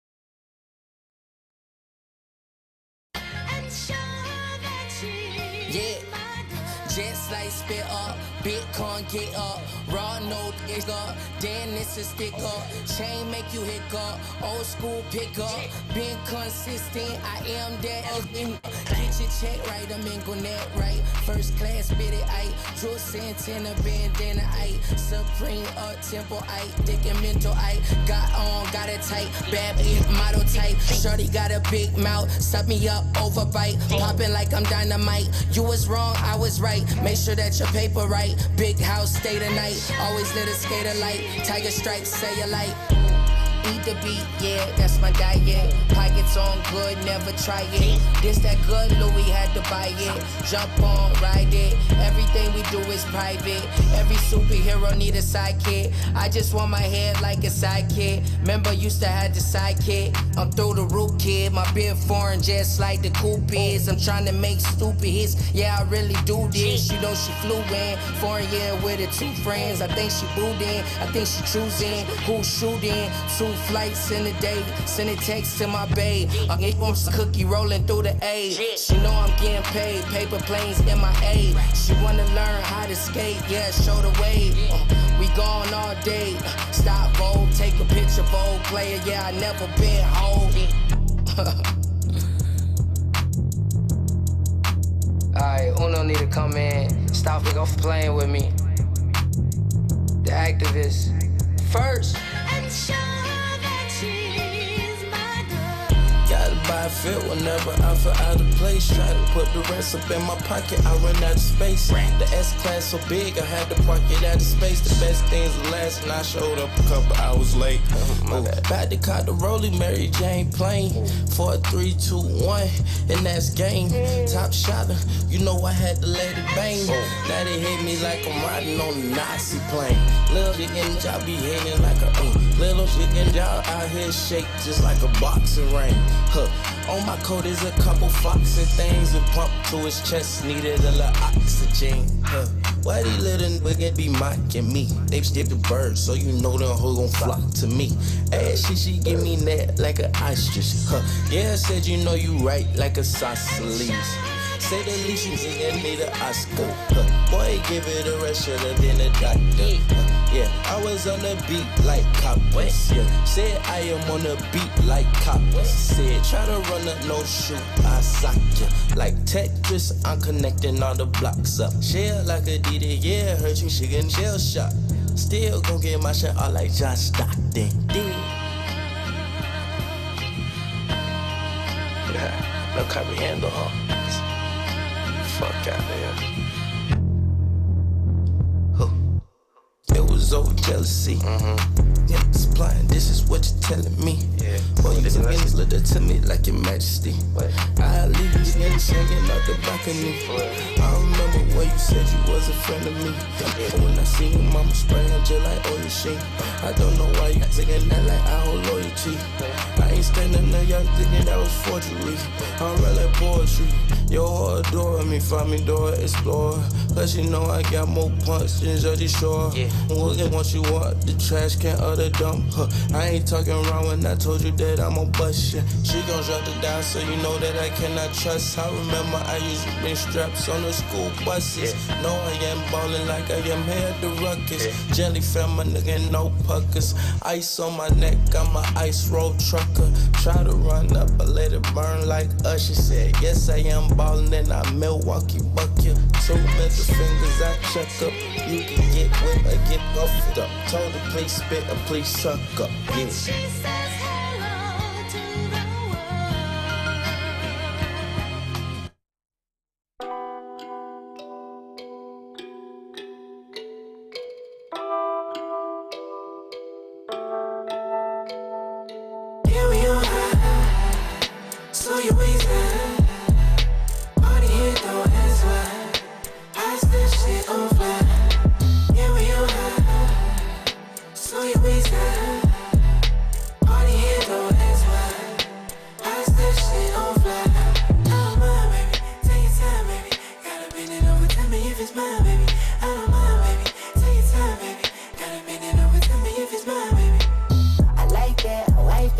like that. Looking at that thing and I'm wondering if it like that. Looking for that number, I'm praying that you just write that. Looking like a hot girl, little baby, I'm tryna ice that. Take it slow and patient, no way. Yes and no way, yes and no way. This that motivational way. Nice and glamour, glisten, glow way. Swear you got the bounce to show me. Music with the bounce control me. Baby girl, a freak, come show me. Top shelf flow, the shit a trophy. Here we on high, so you waist high. Party here, go, that's why. I step shit on fire. Here we on high, so you waist high. Party here, go, that's why. I step shit on fire.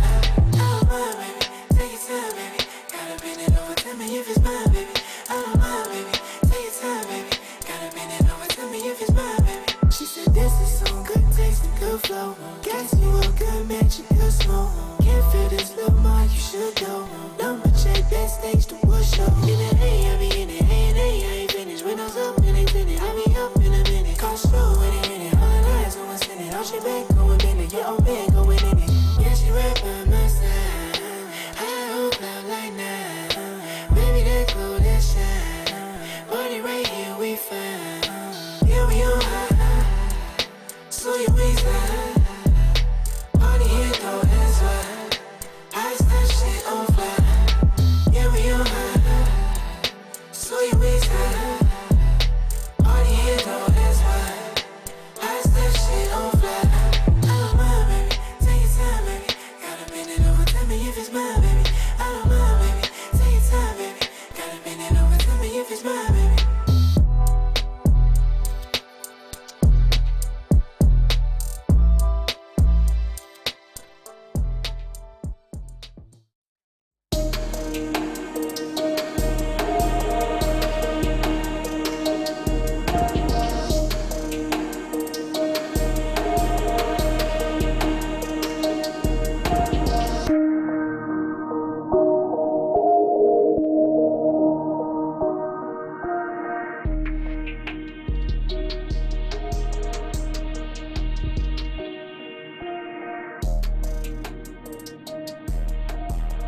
What's going on, y'all? We are live at South by Southwest, and this is the best place to be. We are live at the Mainstream House. You know, this is a place where we're literally bringing Web3 to life and Metaverse. You can literally check out the Metaverse right now. We're streaming live. And look, right now I'm sitting with Meta One. What's up, y'all? How y'all feeling? G Meta One, how y'all feeling over here?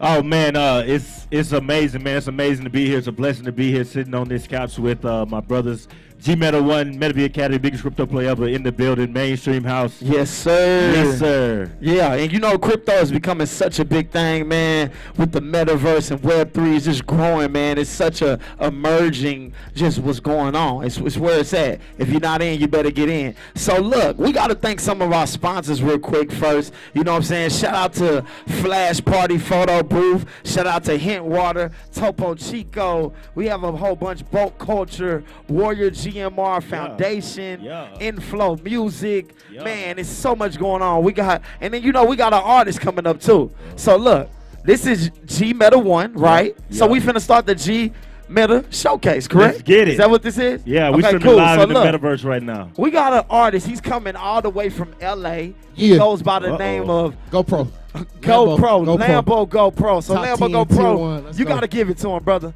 Let's go. The core is short, so I appreciate y'all fucking with me. I appreciate y'all. Let's rock. Hey, this one for my dog Dom. I appreciate you, bro. I don't know where you at. Lambo. I appreciate you, yeah. Let's go. Let's go. Married to the game, I swear I gave it all to me. This that shit you ride to, tying up them cleats. I lost the field and found the field all in the same week. They proud of me and doubted me all in the same week. They turn their back on you and treat you like you extinct. But you got pride in you, so right for you and don't blink. Try not to think when I heard that cage go clink. Try not to think when I heard cage inside of me. Married to the game, I swear they gotta find me. They locked my brother up the same they locked me. He found the streets and he was hungry like we can't eat. And I've been balling on the field, can't take no defeat. We tryna blow it all that Neiman, fuck a receipt. And I ain't never been no basic, bitch, I'm elite. I climbed from bottom, cause that shit was really beneath. I lost some homies, they turned sex, so I pressed yeah. I wake up, get a bag, and next day I'm gon' repeat. My heart feeling cold, so I bought some bangers. Married to the game, I swear this shit is part of me. I'm married to the game, I never sit in nosebleeds. I'm married to the game, oh. Let's go. I've been married to the fucking game. I'm married to the fucking game. Married to the game, I swear I gave it all to me. And it's that shit you ride to, tying up them cleats. I lost the field and found the field all in the same week. They proud of me and doubted me all in the same week. They turn their back on you and treat you like you. Yeah. But I got that pride in me, so try not to think when I heard that cash go. Try not to think about all that pain. Let's go. Hey, turn me up. Times 2. This is the second song. Let's go. And she love the way that I'm dressing, but I ain't orange. And God showed me that I'm a blessing, so baby, it's stamped. I've been smoking weed, yeah, I've been stressing like pass me a branch, whoa, whoa, whoa. Yeah, yeah. And she love the way that I'm dressing, but I ain't orange. And God showed me that I'm a blessing, so baby, it's stamped. I've been smoking weed, yeah, I've been stressing like pass me a branch, whoa, whoa. Pressure, let's see you what wishes. You broke a home washing dishes. I'm in the field 4th inches. I'm on my place, on my fitness. I catch a vibe of dismissing. I pull up Jimmy, no hindrance. I'm from the land, but ain't Kendrick. This ain't no game and no gimmick. In charge of pitch black, like I'm Riddick. Draco kick back with a semi. Ain't no get back. We be winning. Fly like jetpack. Coming. Woo! I'm on a go, on a go, on a go, on a go, on a go. I gotta get to the dollars, the dollar. That's all that I know. Lately I'm running on lonely roads. Shit, I gotta get up, bitch. Saw that little kid up, bitch. LA, the Dodger, the fitted. Little baby, she fucking, she with me. Yeah. Baby girl, show me them titties. Baby gon' pop up a jiggy. Yeah. Baby might pop up a bean. Baby might pop up a bean. She pop up a perk. I'll take a addy, but I can't say daddy. Baby won't flirt. Hand up a skirt, now she calling me daddy. Came out of dirt. I'm chasing meals and they calling me Patty. I feel like I'm dirt. Do it with smirk. Shit. I'm on yeah. She love the way that I'm dressing, but I ain't orange. And God showed me that I'm a blessing, so baby, it's there. I've been smoking weed, yeah, I've been smoking on weed. Yeah, baby girl, I know you won't fuck good. Hey, say that you love me, then baby, why you tryna let me go? Say that you want me, then baby girl, why you tryna? If I throw you a couple hundred, will you throw that ass on the floor? I wanna see you roll, posing, don't. I gotta get it, but get it in motion. No joking. I done rode a grab in this podium, Biscotti high. I'm on a Biscotti high, baby. I've been looking at your yeah. And I'm pouring lines. It is my time. I'm finna boom Osama. I don't want no damn drama. And I've been counting commas. Big Bang Uchis, let's go. Long live Draco. And she love the way that I'm dressing, but I ain't orange. God show me that I'm a blessing, so baby, it's stamped. I've been smoking weed, yeah, I've been stressing like pass me a brand, whoa, whoa. Pressure, let's see, what wish you, You broke a home washing dishes, nigga. Yeah. Hey, we outside, man. If you outside by Southwest, turn up a little bit. Let's have a good time, man. Yeah. This is my last song on Lambo GoPro. On Instagram, @Gare_XK. If you fuck with me, follow that. Let's do it. Uno más. It's my shit too, by the way. I'm in LA, baby, so you know, we vibe out. Let's go.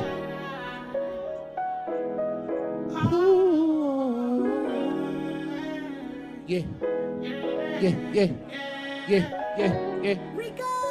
Cartier. And promises that we done made. We both wanna be better, but still can't always. And I be trying, but I can't help it. This is how I was. I'm in the field and I've been racing, trying to make these. Tough times we get through, we just hold our faith. And sometimes put me through, but you know I say 2 stars in exist and we just need our space. 2 scars in the distance, but we still ain't. Promises that we done made. We never had no love, baby, it's new to me. And I ain't even gotta ask you, staying true to me. I know that you ain't using me. But sometimes I'm in my feelings, I be feeling like you using me. I can really feel it and it's bringing nothing new with me. That shit made me sick of you, I know that you be sick of me. I ain't playing with no trick, don't play no fucking tricks on me. And baby body brown like Twix, I'm trying to see off the Hennessy. Listening to Roddy Rich like I don't want some, yeah. I just wanna pull up, get out, fuck you when it's killing me. And the promises that we done made, I know that you still into me. I can never turn you dub even though you been the enemy, and I know you been the enemy. Whoa, whoa, whoa, whoa. Promises that we done made. We both wanna be better, but they can't always. I try, but I can't help it. This is how I was raised. In the field, I've been raised trying to make it. Hey. Tough times we get through, we just hold our faith. And sometimes put me through, but you know I say. Two stars in existence, we just need our space. Three stars in existence, but we still ain't fake. Promises you made, I made too. And you know that I'll never use you. Oh. Know that I do what I do. But I do it and I think about you. Baby, your body like an ocean, I'll cruise. You know you got that way like the signing. You making love, no safe sex, put it on me. I feel like cash, we fucking 6 in the morning. I'm trying to bounce it out with authority, it's boring. I wouldn't sleep, baby, you know I wouldn't ignore you. Put you designer, baby, you know I Dior. I had you laughing, you can't stand me, Tracy Morgan. Me, you let's run it up and baby, make a fortune. Designer fits and we mismatch it with the Jordans. I give my heart, you give your heart, we exchange organs. We make it through this stuff for everything we wanted, yeah. Promises that we done made. We both wanna be better. Let's go. Hey, spot up. Yeah. I'm in the field and I've been raised. Whoa. Sometimes we get through, we just hold our faith. Yeah. Sometimes put me through, but you know I'm saying. Two stars in existence, we just need our space. Whoa. Lambo fucking GoPro. Don't forget the GoPro, baby. Let's get it. LA to Austin, South by South. Make sure y'all make some more noise for Lambo GoPro coming all the way from LA. So look, y'all, like we said, we are here for Web3, the metaverse, blockchain. This is an emerging market, and we got to get everybody into this, man. We need everybody involved. It's so many great things going on. And I'm sitting next to some guys that's been in this industry for a minute now. Man, I mean, like, I know y'all personally, some of y'all, and I love you guys' company, G-Meta1, and this is the Fireside Chat, and I want y'all to explain what you guys do. You know what I'm saying? I'm going to pass the mic down so everybody introduce themselves, and we're going to keep this thing going. Let's go. What up? I'm DJ Filthy Rich. I'm the creator of an animated series called The Roach Motel, starring the 85 South Show, Carlos Miller, Chico Bean, DC Young Fly. And what I've done with G-Meta1 is they brought my IP into the metaverse. We'll talk about that more later. What's good, everybody? This is Next. I do... Oh, speak louder. I gotta speak louder.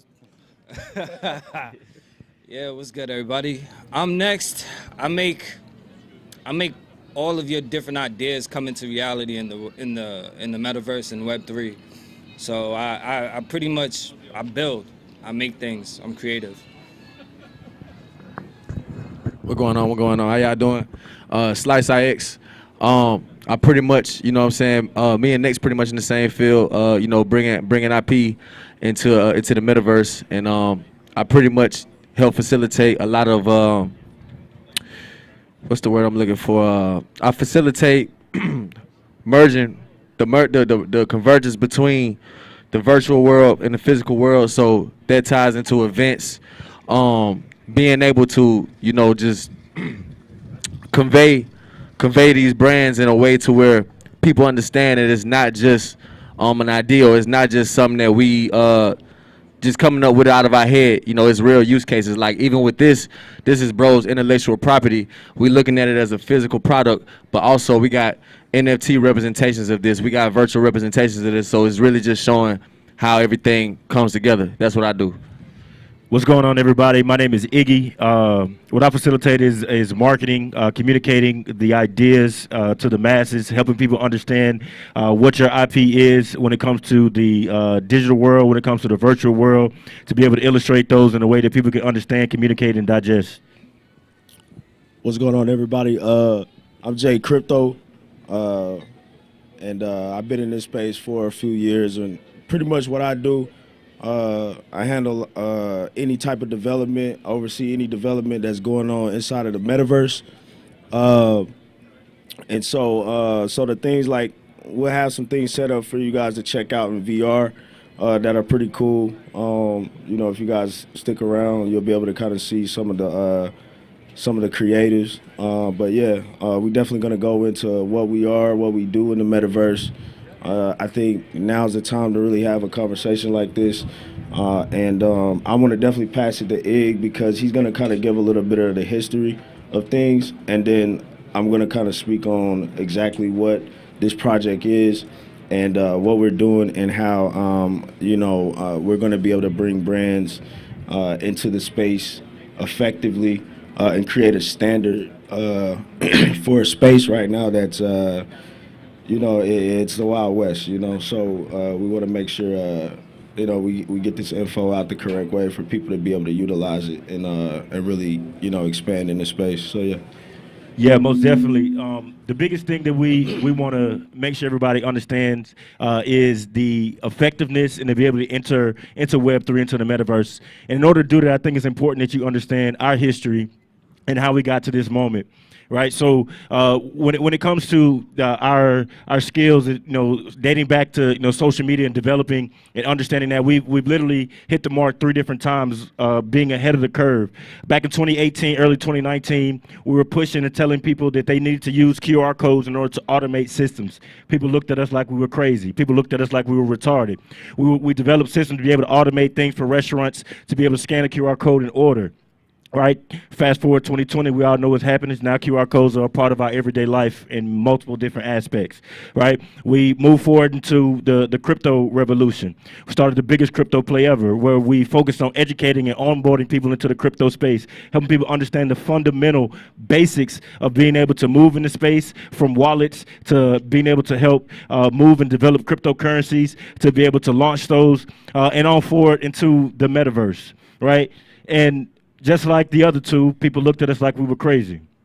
People didn't understand what was going on. People didn't understand how they can transition into that space. And so with G-Meta 1, what we've been able to do is kind of bring things down to a realistic level. Because when you hear metaverse, when we hear Big Zuck, that's what we like to call him, Big Zuck. When you hear Big Zuck talk about meta, right? So it's kind of get stuck in the virtual reality space. All right, you miss out on the blockchain, on the transactional aspect of things, to be able to integrate those two to facilitate business models, to facilitate business structures, to facilitate transactions, right? Being able to take your idea, your IP, your intellectual property, and be able to put that into a virtual space that you can actually run a full-scale business, because you can monetize in that space everything from advertisements to actual transactions where you're selling physical products, digital products, music, like the list goes on. So with G-Meta 1, all right, a number of things we've done, but kind of starting out, just like we saw a performance here, we're having an event here. One of the things that you guys can actually experience over there, we were able to kind of duplicate this space right here that we're sitting in right now inside of the metaverse for you all to be able to experience in virtual time, in real time, inside the metaverse, and understand how we've been hosting events where thousands of people from all across the globe have been able to congregate in a virtual space, in one space, and be able to advertise the business, be able to get your products, your services, your brand in front of people from all over the world who are already interested in the space. So versus looking at things from an idea in a perspective of all the things that's possible and getting stuck and stagnant in the possibilities, we want to show you what we've actually done. We want to show you what we're actually doing. We want to show you how we transition from just educating to actually developing in the space, to building for ourselves, for other people. Right, Roche Motel, we were able to build a 4-story building inside the metaverse that he's been able to now start monetizing with his physical products, with virtual products, and also the web series there. So it's a bunch of different possibilities. In order to understand this, we want to give you a foundation. And what I'm going to do, I'm going to turn it back over to my brother, Jay Crypto, so that he can go a little bit deeper into what we've done, what we're actually doing, so that you guys can have a solid foundation when it comes to metaverse and Web3. For sure. Cool. So, how's everybody doing? Y'all good? Everybody good out here? For sure. Hey, I want y'all to do me a favor, because right now there are people actually watching this in the metaverse. And, if you want to actually experience, like, seeing them actually, you can go on your phone right now. If you type in gmeta1.land, it's going to take you directly to the actual parcel. Now, this parcel is a parcel that we actually own, right, in the metaverse. We paid about 5.7 Ethereum for this actual parcel. At the time, that was probably about, I would say, like 19, 20K in USD, right? So, like, and I don't like to like compare the numbers, between crypto and fiat, but that's basically what's going on. So, the reason I'm speaking on that is because I think that right now in the time that we're in, there's a lot of hype around the subject, right, of the metaverse, and it's important. I think it's essential that we have these conversations about the standard in the space and creating that, because it is such of a new space where there's tons of people who are getting in the space. And the metaverse is one thing, right? We hear metaverse, and then a lot of times we automatically think like VR, or we think like it's automatically just like something like Web3 is connected to it, right? But in all reality, it's just one component, right? We've actually been in it for some time. Anybody who's ever been in the gaming industry, Fortnite itself is an example of the metaverse, right? If anybody's done your research and looked at what Travis Scott did in 2020, I think it was like he pre-sold like 27 million, had like 27 million people show up into a virtual concert where he pre-sold tickets. And come on, when we think about numbers like that, it kind of gives you an example of like where things are going. So what I want you guys to do is just say what's up to everybody in the metaverse right now that's watching y'all, like, because they're watching y'all directly from the metaverse. And so we want to let them know that this is real, like they communicating with everybody here. They're watching it live. So everybody just give a quick, shout out to everybody in the metaverse. Say, hey, what's for sure. Appreciate that. So I want to go into what G-Meta 1 is, right? So who are we? What do we do? We're a hybrid metaverse ecosystem that focuses on a few things. We focus on business development, we focus on real estate tokenization, and we focus on education, right? When I mention metaverse, for most people it can be kind of complex, because a lot of people, right, they'll hear the term, and they'll go to YouTube, and again, there's a lot of hype around it. You can go to YouTube and find a YouTuber who's like, they'll say, oh, well, you can type in, how do you monetize in the metaverse? And the video will tell you, go invest in sand or go invest in mana, right? And it'll give you a whole bunch of statistics, and it doesn't really tell you that, you can actually create, there's actually functioning economies that are operating in this space right now that people have no idea. I mean, obviously we have some sort of idea of what's happening, but they don't know how to actually develop in the space. Like nobody knows that you can go into the space as a contractor. Nobody knows you can go into the space as a real estate broker, right? Nobody can actually tell you that you can go in there and actually just start creating and developing, your own stuff. So what we wanted to create with this platform is we wanted to be able to create a platform that was user friendly for us to be able to onboard people into the space and get them, accustomed to how to maneuver in the space as well, right? Because obviously, like, when you talk about it, there's not a lot of like people who actually are in the space, or they actually get the opportunity to see exactly what's going on. Why? Because like, if you don't know which metaverses to go in, then you're gonna deal with having to like, deal with the client, right? Like you have to deal with like client downloading, right? So it being user friendly is kind of hard. You know what I mean? So now that we have like these WebGL platforms, if you know the right ones, you can actually go directly into the space and be immersed in it, and straight through the browser. Yeah, and still be able to experience what's happening right now. I don't want to go like too crazy down the rabbit hole with things. Like obviously, you guys can tap in with us over there as well. But just moving on, I also want to speak about the future and what we do and what we're going to bring to the table for brands, right? We have our own metaverse right now in development. Yes, sir. That I will also be able to share that application. There's no servers for it up yet, but we do have development for it, so you'll be able to actually see a little bit of that. And then we'll also we're gonna activate some VR stuff over there for you guys to experience, watching this live that's happening right now in VR, directly in the metaverse as well through the actual Oculus, which is, it's not an easy thing, that's just very common right now for people to be able to put a VR headset on, go into the metaverse on a platform that's a client-based platform that allows you to actually watch like videos in VR, right? Like it's like, I mean, if any of you guys know a platform, you guys let me know, because I haven't seen one yet, right? So we're gonna be able to kind of share that experience too as well.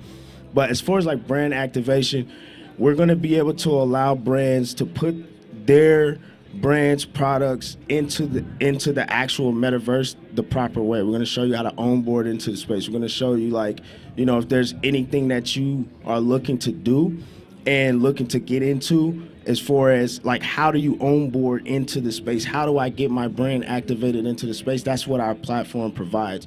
We also provided a business and marketing and advertising platform as well that we're going to do. And then of course, you know, there's amongst a lot of other cool things. Like, we have a complete token launching behind this entire platform that I'm not going to go into tokenomics, because like it would just be like, you know, too crazy. But that's something that, you know, if any of you are interested in, you'll also be able to get the information on that. I really wanted just to be able to focus on speaking about the utility that we're going to bring to the space, and just educating, and then obviously giving you all the experience in the space to be able to, you know, to access it and really see the potential of what it's going to be in the future, because it's definitely the future. You're seeing witness right now to one of the partners, DJ Filthy Rich. This is his, you know, IP right here. We've already put it in the metaverse. It's already utility actually going. We've had multiple events. When we talk about live events in the metaverse right now, NFTs being ticket sales, where virtual ticket sales are being sold. Yes, we program and we develop that as well. So there's going to be a lot of cool things, I think, that you know, that we're going to be able to add to the industry. And for anybody that, you know, wants to communicate more about it, you know, that's what we're here to do. So yeah, go ahead, bro. Yeah, I wanted to veg back off of that to kind of also bring it to perspective, like you mentioned in the beginning, being able to understand that you don't necessarily have to be a builder, a developer to come into the space. The main focal point as far as education of what we want people to understand is simply finding ways to transform your current business model into the metaverse is a perfect starting place, right? He mentioned, you know, being able to be a real estate agent, right, in the metaverse, where you're brokering deals, or you're brokering between the contractor and the developer and the client. Being able to design the interior of what that space will actually look like as an interior designer, to be able to custom design, work with the designer to make custom furniture for the space, being able to curate events inside of the metaverse where you're party promoting or whatever it is you do, bringing people into a certain space, being able to sell ad space on the wall. Imagine that, you know, thousands of people inside the space, the same way banners and sponsors are here at this event, being able to do that same exact thing inside the metaverse. The biggest thing and the biggest difference is that you instantly open yourself up to a global market where people can come and participate, and no matter where they are in the world, whether they want to be on their phone through WebGL or actually go into the metaverse and virtual reality, you can actually do that now. It's not something that we got to wait 3, 5, 10 years. This is happening right now. And our goal is to be able to help people understand how simple it is, maybe not as easy, but how simple it is, and let them know that it's not far down the road. It's something that you can take advantage of right now and be able to transition your business model into the metaverse and really take things to the next level. And on top of that, you can take your ideas and go to that next level. The main thing is being able to experience the space to get the juices flowing, to be able to transfer those ideas into the metaverse. And that's what we have set up. So you guys be able to experience this live stream in the metaverse, as well as be able to walk around and see other development and even see the G-Meta 1 development. We have a huge arena inside the metaverse where we offer services for people to be able to host large events. We've hosted our own large events in there, from concerts to training inside of the space, as well as be able to grow from there. So I definitely want to mention that. I wanna bring or I'll have you do a slice. You can bring on Filthy Rich after you speak, because I know you want to kind of get some words into as well. But I want to bring on Filthy Rich for sure, because I want him to speak about his personal experience. And again, I want to focus on utility, because that's important this year, right? Like with a lot of these projects that are out, like utility. And so we're seeing it right now in real time. And I want Filthy Rich to kind of speak a bit on his experience with, you know, the partnership so far and what we've been able to create, and, you know, some of the things we've done from events and things of that nature. So All right, so I'm DJ Filthy Rich. Like I said, I'm the creator of the Roach Motel. So I really want to start this by saying this. How many people here don't even own a crypto wallet? Put your hand up. So all of y'all have crypto wallets? All of y'all? Everybody has a wallet? That's good. When they first met me, I ain't have a wallet. I ain't know what a wallet was. So I feel like this was November. This was November of last year. So I feel like I'm the perfect case study for the success of what these guys bring to the table because I didn't know anything. And I wanted to know so bad that Slice really just kept telling me. I've had this cartoon for years. He was on me, man. He was on me. He's like, yo, this is the illest cartoon. You got to do NFTs. You got to get in the metaverse. I'm like, man, I don't know what that shit is. I don't know what it is. So one day it just clicked. I'm just like, you know what? I got all this going on. I want to know. So Slice walked me into his metaverse building, and I just grabbed it because I have kids at home, and my kids play Roblox all day, every day. And not only do they play Roblox all day, every day, they spend all my money on Robux, which is not real money. So once I grasped that concept, I'm like, okay, so if I could do the same thing for my company in the metaverse, then I could probably make some money too. So long story short, he walked me through, it clicked, and then they walked me through from a baby. Like they taught me how to set up my wallet. They taught me how to buy Matic. Next, showed me how to put my outfit on. You know what I'm saying? When I came in, I was what they call a marshmallow.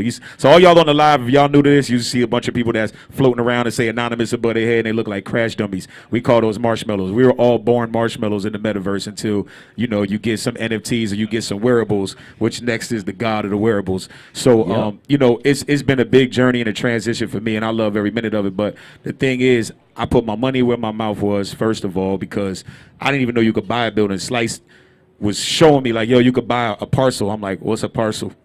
I'm telling you, I didn't know anything. So a parcel is a building. I'm like, oh, damn, okay. And I'm looking at the prices like, damn, bruh, it's kind of steep. But I really wanted to do it, so I put my bread up. I bought it. I think at the time it was like, what, like 1.9 Ethereum. It was like $10,000 or something like that in real money. I'm going to talk real money for the regular people out there, because I'm the one who's going to onboard all the regular people who are not well versed in this. I'm the guinea pig, which is fine because it's been successful for me, and I want other people to experience this. So, bought the parcel, 4-story building, waterfront property. They gassing me up like, yo, bro, you got a waterfront property and everything. I'm like, okay, what that mean? You know, I just dropped the bag and I don't know how to get my money back. They like, nah, man, listen. So Slice and Next got on the phone with me. They walked me through it, and we had this vision to build this Roach Motel, what is now the Roach Motel NFT Museum. So it's a 4-story building. Now it's 5-story. We're going to talk about that now. We just put another floor on there. But each floor is a different experience. So it was all just to promote my animated series, but what it ended up being is a headquarters for everything Roach Motel and everything DJ Filthy Rich, because not only am I an animator and a series creator, but I'm also a big DJ in Atlanta. So I know a lot of artists and I do a lot of music things out there. So it's my headquarters now. I have a virtual office in there. So it's anything. I have a 24-hour radio station in there. Each floor is different. I want to walk you through. it. So when you walk into the building, the first floor is my store. You can buy NFTs. You can try on Roach Motel. Okay, so let's talk about utility. This shirt right here. There's a digital version of this shirt in my building. If you buy the digital version of this shirt, your character will have that shirt, and I send you the real one, this physical shirt. So You mean to tell me that when you buy something, you can actually get something in the physical world? yes, this is utility. This is what they taught me about utility. So it's like, okay, you could be cool in the metaverse with that shirt, but you can also get that at a house for people. So for people who are used to making transactions and receiving something physical, that's the utility behind that. So we're also going to launch. I have these plush toys. These are physical plush toys that you could buy, but we have Roach Motel pets coming out, digital pets. So you're going to walk around with these little pet characters, and if you purchase one of those NFTs, you'll also receive a plush toy of that pet in the mail to your house, another utility. So people who just only understand physical transactions, I wanted it to spill into that too, so the learning curve is smaller. So the first floor is a store. You go to the second floor, you can watch my whole series. All on the walls of my building on the second floor is the whole 22 episodes of the Roach Motel animated series. You can watch them in real time in the building. The third floor is the 85 South Show Lounge. The 85 South Show is the biggest comedy group out right now. You can watch the 85 South Show on the third floor. Fourth floor is the radio station. I have what I believe is the first 24-hour radio station in the metaverse that is registered with media base. So all my artists out here that's watching, all my artists that's your spins count. This is a real radio station. The same as what you put on in the car. Your spins count in the metaverse on the 4th floor of my building. And if you go in there, I'm stunting. I got plaques on the wall and everything. Next, put my real plaques. I got plaques from Future, Lil Baby, DJ Khaled, official. Lucci, Rich Homie Quan. I've been working. So, and that's just to show you that when you come to that floor, if you're rocking with me, people are paying attention. So your spins count and it's worldwide. So you could come up to me in Atlanta where I DJ at and I could play your record and that's cool and I could break it in Atlanta. But if you rock with me in the metaverse, it's people from Japan that come in my building. It's people from Denmark that come in my building. It's people from Tokyo that come in my building. So it's worldwide. So you're touching more people with this radio station that we put in there. And then actually we might as well say it now. We just debuting a new floor. We just added a 5th floor. When I say we, I say next. Just added a 5th floor to my building. We have the Roach Motel Theater on the top floor. So that's where we're going to premiere things like this. You know, if Iggy drops a new thing, a video, if you want to learn, we'll put that in there. New episodes of the Roach Motel, premieres, interviews, informational pieces, event spaces, everything. So what I'm doing is just leveraging this building as an event space to promote the cartoon, promote music, and to help other people build their brands too. Now, DJ Filthy Rich, one thing you said is that you got people coming from Japan and Denmark, right? How you know this? Because I saw. You see the analytics is tracking, so you can see where your traffic is coming from, how many it is. I like where you're going with that. Yes. So in Crypto Voxels, which is the land that I'm in, it does show you analytics. Every day it tells you how many people are coming in the building. It'll show you where they're from. So I can leverage these analytics against advertising dollars. Yeah. So if you want to promote, I can put billboards. There's so much space in there. We can do billboards, put advertisement, commercials, artists. You can put your music videos in my building, and I can show you how many people in here watching it. This is truly an example of migrating your intellectual property from what we know as the physical world into the digital world. Now, Roach Motel already existed. It been existed. This ain't nothing that we just came up with in November, right? But being able to do integration with the blockchain has expanded the business model to the point where it's a cap on how many people can be up here. At one point in time, it's going to be, you know, it's only so many squares on here. It's only so many people that can stand right here. But if I drop a link in the metaverse, thousands on thousands on thousands of people. I seen Stephen Aoki do a concert in the metaverse and had thousands of people in there. And, you know, it's no safety issues. It's no overhead. It's nothing. You know, even when we talk about what we went through, you know, during the pandemic, you know, you don't need a jab to get into a virtual concert. You feel me? So it's so many use cases. And I feel like, you know, this right here is the perfect example of being able to brand yourself on both sides and not leave any money on the table. You're not leaving anything on the table, you know. So with that being said, I also want to let y'all know that it's not just us doing this. We also got my brother Street Bud, which is he's an artist that's been out here for a while, doing this thing for a long time. And he's been able to integrate himself into the metaverse as well on the music side, branding side. He got his own show. I'm gonna let him tell y'all what he do. But I want to introduce my brother Street Bud to the stage right now. You feel me? He got that shit on. Yeah. You dig what I'm saying? Yeah, man. Hold on. Let me see that mic. Yeah, man. It's the kid Street Bud checking in. You know what I'm saying? The hardest youngin' in the metaverse.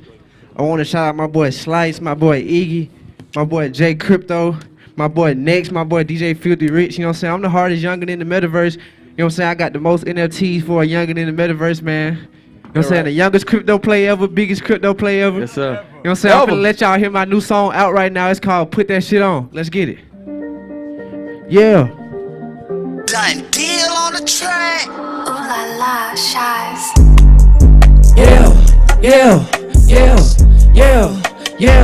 Yeah, let's go. Designer my clothes, I'm dripping it, babe. Today I put that shit on. I blocked the number again. She still keep calling my phone. Walking designer and spin, I'm mixing the pot up with the V-Long. Now everybody need a loan. They already know what I'm on. Pull up frog guys.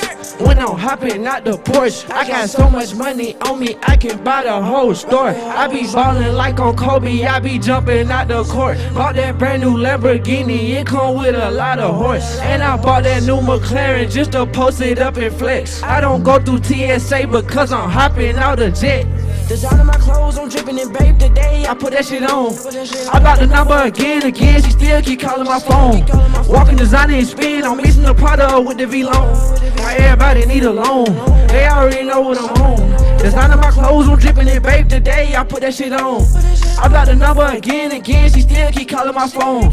Walking designer and spin, I'm mixing the pot up with the V-Long. Now everybody need a loan. They already know what I'm on. They already know how I'm coming. I need 100 racks, no discussion. I bought the plain Jane just to bust it. I bought the Louis bag just to stuff it. I hand me the big dog full blooded. All of my chains is flooded. She wanna stay, I ain't cuffing. Get too close to me, they gon' get the bustin'. Yeah, stand too close, you a fan. Off-white shirt with the off-white pants. Got it out the dirt, yeah, I got it out the sand. I remember days I ain't even have a chance. I remember days I ain't even have a dime. Now I got baguettes in the chain, they shine. New AP, I ain't wasting no time. Come get your wife before I make a mine. Designer my clothes, I'm dripping in, babe. Today I put that shit on. I bought the number again. She still keep calling my phone. Walking designer and spin, I'm mixing the pot up with the V-Long. Now everybody need a loan. They already know what I'm on. Yeah man, let's put that shit on. Out right now on all platforms, make sure y'all go get that. You know what I'm saying? Follow me on all social medias at streetbud_. You know what I'm saying? The heart is younger than the metaverse, remember that. You dig. Hey, if y'all want to get the virtual experience, man, if y'all want to put that shit on, put the Oculus on, we definitely have the G-Meta live virtual experience over there. And one more thing, man, before we let Bud go. Bud also has his own loft in the metaverse, the YCPE loft. You can go in there and watch the video to the song that he just performed right now. You feel me? And y'all can go to the what floor is it on, bro? 3? It's on the third floor. Third floor. You can't miss it. It's all orange. We got orange furniture and everything. You're going to see Bud right there on the big screen. So, yeah, man, put that shit on and leave it on. Hey, give it up for him for the one time, y'all. Give it up for him. Make some noise. Okay, so, look, shout out to G-Meta 1, man. They are so dope. That was so informative, man. Like, for a guy like me, man, I'm a artist myself, and I'm a person that's been in the space since 2019. But as an investor only, you know what I'm saying? So I only know, like, you know, like, I knew Polygon Matic when it was only just Matic Network, you know? I've been in the space that long. I know VeChain, you know what I'm saying? But I'm from an investor point, you know? So I don't really know from the part that y'all speak from. Exactly. So that was very informative, you know what I'm saying? So look, we're going to get back to, you get something to drink, get something to eat. They asked that they let the ladies eat first. You know, so we're going to get this DJ, get back to rocking. I go by Black Pat, and make sure you keep rocking with us in the Mainstream House. We'll be back in a minute. Let's go. Shouts out to everybody watching in the metaverse right now. You heard me. Meta V Academy, biggest crypto play ever. Ever!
Look, we forever tipping. We done told them that and we done showed them that, but they never listen.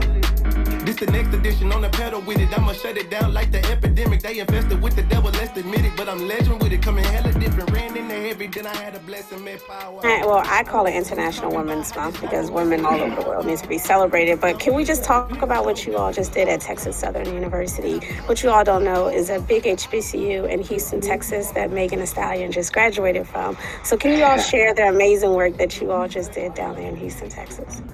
Sure, absolutely. And happy International Women's Month to you, Jahan, and every other woman out there on the call, and really anyone who's listening. But to explain what we've done at Texas Southern, it was quite nice. So 2 weeks ago, we actually donated $200,000 to the university, and half of that money was really allocated to 5 different women who are studying STEM or STEAM at the university. And so each one of those students will be getting $20,000, and really it's huge because that's something that we'll be able to do, not only at Texas Southern but a few other universities as well. But all of those scholarships are going to women in STEM, and so that's huge for us.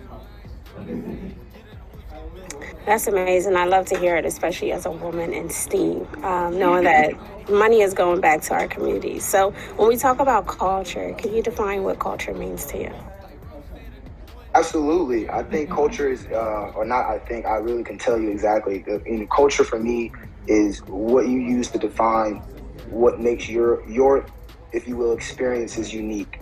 And so, even right now, or even on a daily basis, it's quite interesting. But I've gone from, and I actually didn't share this before, but I'm a United States Marine. And so being from that background and being in the military and having, if you will, a very disciplined and uniform structure, I like to use that word very particularly because the reason I mention culture here is because, on a daily basis, we really, pride ourselves in being able to just wear, what we wear and really, I would say, represent ourselves. And so culture is, in a number of ways, where and how we, as a community, represent ourselves and as individuals, if you will. I love that answer. Culture is so important. So when it comes to, STEM education and esports, what matters to you the most when it comes to giving back and serving underserved communities?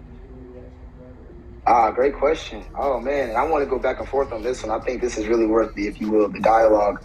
But what means the most is really what got me interested in. So to give you a little bit more background on how we got started, Ryan and Chris, our other 2 co-founders, were really going at, some of the ideas of this early on in 2019 before any of this was formed.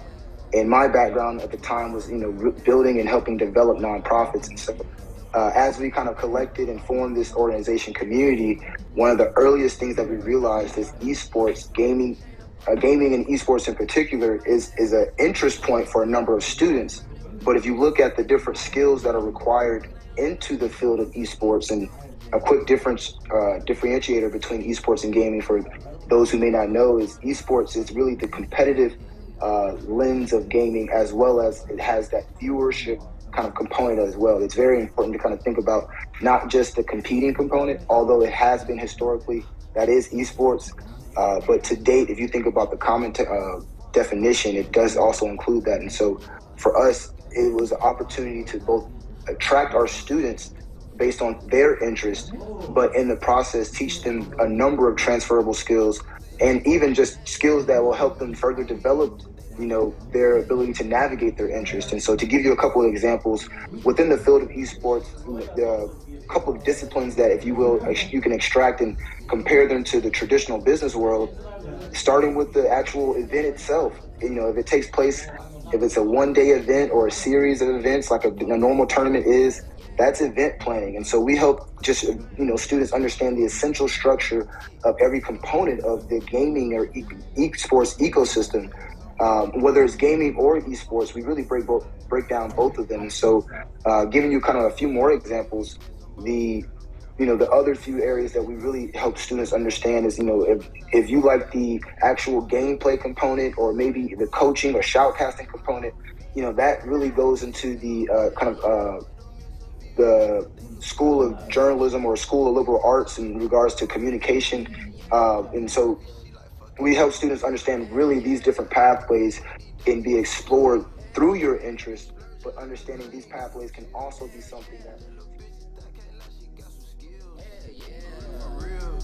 For real, for real. Yeah, yeah. Yeah, yeah. Yeah, yeah. Yeah, yeah. Yeah, yeah.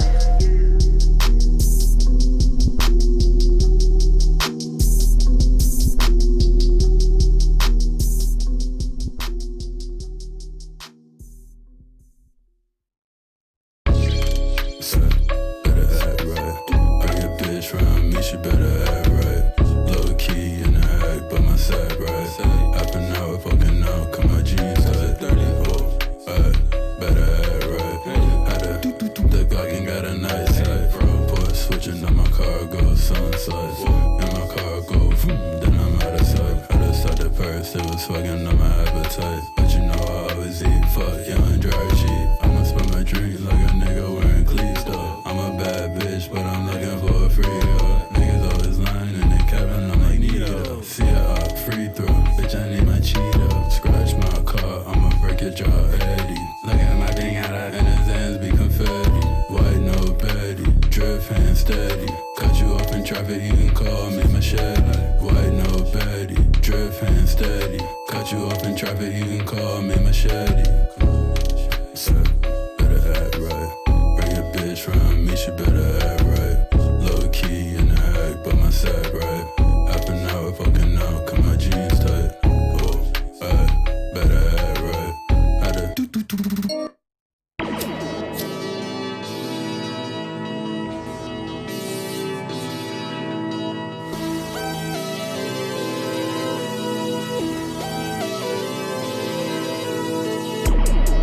I'm so motherfucking ignorant. I'm so motherfucking ignorant. K-Cat, so ignorant. I'm so hold on, yeah, I'm so ignorant. I got a bad bitch rub my feet, yeah, yeah. We sip on the lean, yeah, yeah. Hold on, wait, and I get to that green. My bitch rocks the lean. Model bitch on me, yeah. Hold on, bitch, my jeans too tight, can't tote no strap, yeah. Got two gay bitches in the bed, they eating each other, ain't using no strap, yeah. Yeah, I keep them bitches out. I hate them bitches out. I'm turning bitches out. I'm burning bridges now. I put that foreign out. I put that bitch in the church.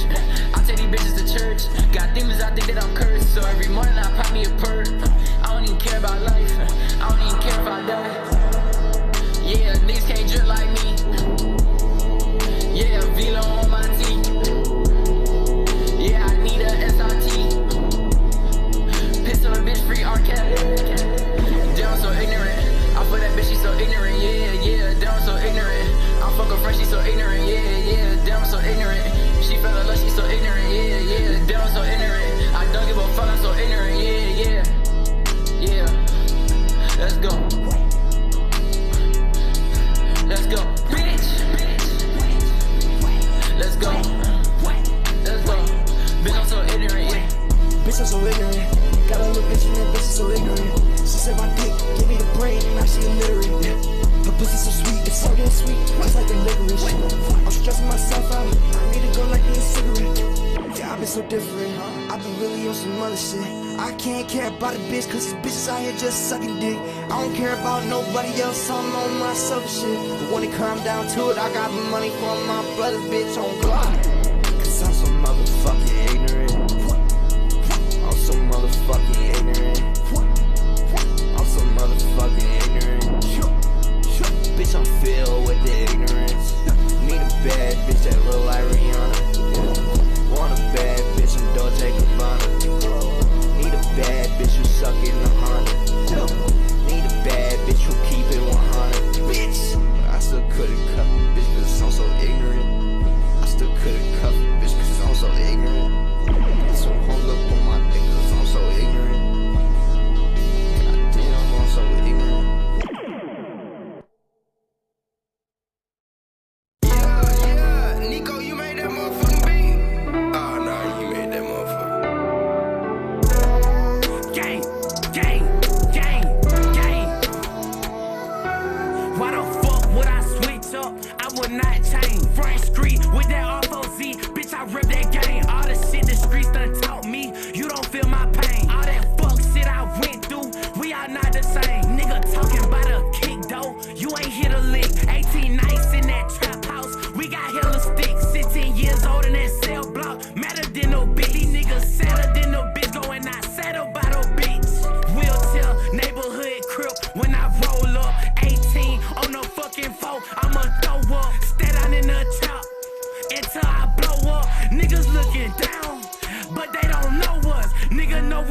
hit them licks. Really told them sticks. Nigga know I ain't capping about that shit. Rapping about this shit, cause I live that shit. Nigga know I live that shit. You hear that pain in my voice, you better feel that shit. Gang, gang, gang, gang, gang, gang. I was 14, lost my big brother, I was fucked up. Mama, she was crying in the living room, fucked up. Had to pay some bills, had to go and get my bucks up. Nigga try this shit and if I miss it, he done looked up. But ain't no look about me, I ain't had no silver spoon. I was broker than no bitch when I came out the womb. Triple trade, hitting licks in the afternoon. Hit the trap, go dumb, supersonic boom. Hit the trap, go dumb, serving chicken tenders. I'ma shine in the summer, stay down in the winter. Nigga, I'ma stay down. The police did a raid, it's a shakedown. Nigga snitching, interrogation, better not make a sound. Use no mask for my ops, I'ma walk down. Gang, gang, gang, gang, gang, gang, gang. Bitch, gang, gang, gang, going on, gang. Nigga, yeah, nigga. Winsboro, nigga. Know what the fuck going on, nigga? We really at DC house, nigga, every night, nigga, hitting licks, nigga. You niggas counted out, nigga. Get your motherfucking money up, broke ass, bitch ass, nigga. I'm 19 doing this shit, nigga. Long live DC, long live DC. Free the real. Gang.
Top of the game, you can't stop this.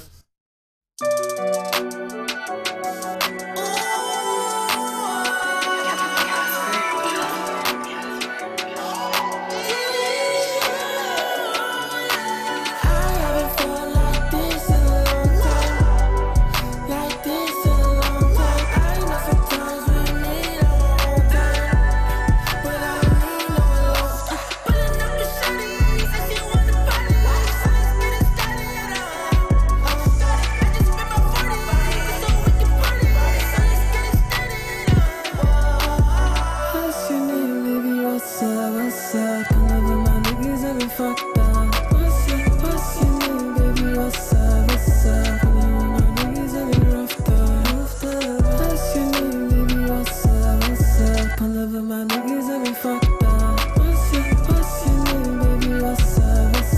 My niggas have been roughed up. Baby, can you do it like that? I'ma run it right back. I'm a dog, I'ma bite back. Better not fight back. How you really shopping like a rabbit from the store? Whoa, you don't even got a fucking door. How you really rocking that she's driving to the floor? Whoa, I don't even know where to go. I haven't felt like this in a long time. Like this in a long time. I know sometimes we need our own time, but I don't need no alone time. Pulling up with shawty, I see one to party. So let's get it started. I just spent my 40 so we can party. So let's get it started. I just went there, I said I'm a Jew. I swear all my girls are coming too. Pull up on them, baby, what it do? Ooh, yeah, yeah. Hop out the whip, I'm looking nice, yeah, yeah. And the party looking lit, hope they don't fight, yeah, yeah. Baby girl, talk to me nice, yeah, yeah. So you get left like it's right, yeah, yeah. Top down, no sun, yeah, we outside, the party's done. We ain't gotta go home to the morning. We can turn outside to the party, yeah. Fucked up, got my mind right. I ain't felt this way in a long time. No, I don't have mine. Will's inside, she got my heart tight. I haven't felt like this in a long time. Like this in a long time. I know sometimes we need our own time, but I don't need no alone time. Pulling up with shawty, said she wanna party. So let's get it started. I just spent my 40 so we can party. So let's get it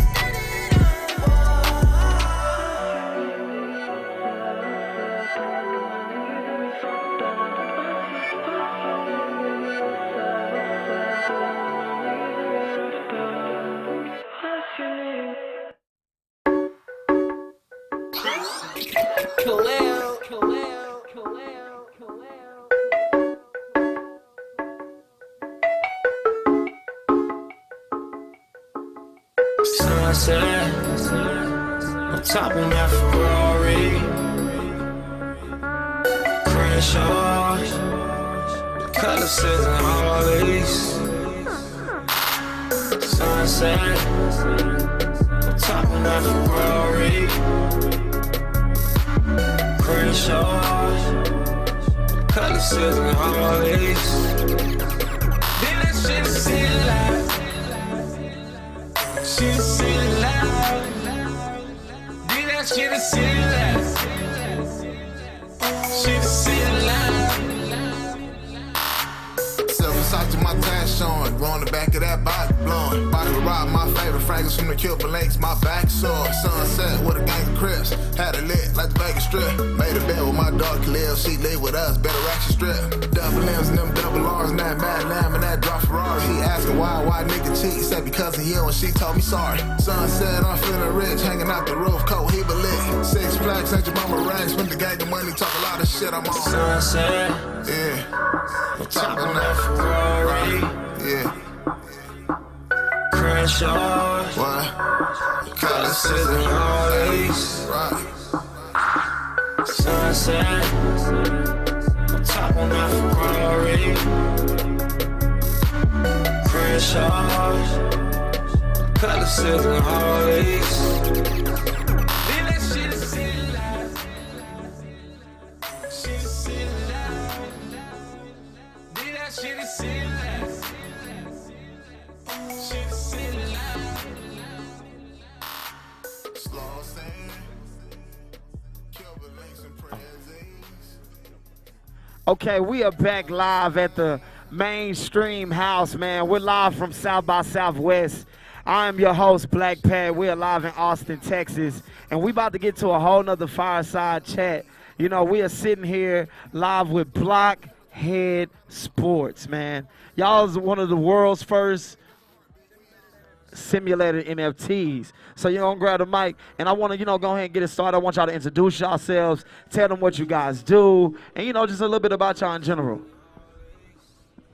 What's going on, everybody? I go by Ferg. I'm a commentator for Blockhead Sports on Twitch. That's my role. I basically just commentate, and I'm an early holder. I have 4 Blockhead NFTs. Jack Mascone. I've founded Blockhead. I'm super passionate about the space. I want to talk to you guys a little bit about why I'm so passionate about Blockhead at a macro level, and then my inspiration for starting this all. What's going on, everyone? My name is Big Perm. Former esports professional, former attorney, but now I'm a commentator with Blockhead Sports. Also help with brand promotion. Super excited to share my story with Blockhead Sports. Okay, so Jack, let us know about what Blockhead Sports is, and I heard you say you want to speak about your passion. Where does it come from? Let us know everything, just from beginning to end. So for the past 2 years of my life, I've played professional esports. I played professional NBA 2K, and for those of you who don't know what that is, it's virtual basketball. So it's pretty cool. I played for Wizards District Gaming, which is a derivative of Monumental Sports. Monumental owns the Capitals, the Wizards, the Go-Go. And they're located down in D.C., so I was living down in D.C. For a couple of years, and I got to really experience the ins and outs of the virtual sports world, the esports org, and really experience firsthand the power of these organizations. I think, to me, the biggest thing about esports is the ability to outreach at such a macro level. And I think that's a little bit of what inspired Blockhead Sports. To reiterate, Blockhead Sports is the world's first simulated NFT sports league. I played, so just to give you guys a little bit of a background, I was the captain of the Team USA E-National team. We won a gold medal, so I won a gold medal, which was really cool. And then 2 years after I started, so 2 months ago, I actually announced my official retirement from esports. Two-time champ. I saw a lot of opportunity in the market and in the space, and I thought there's so much that I can touch on and I can expand to with the Web3 space and the merging of virtual sports. So it wasn't too long ago where I was just down the road in Arlington, Texas. I attended the Esports Awards, and there were 2 big takeaways I had from the Esports Awards.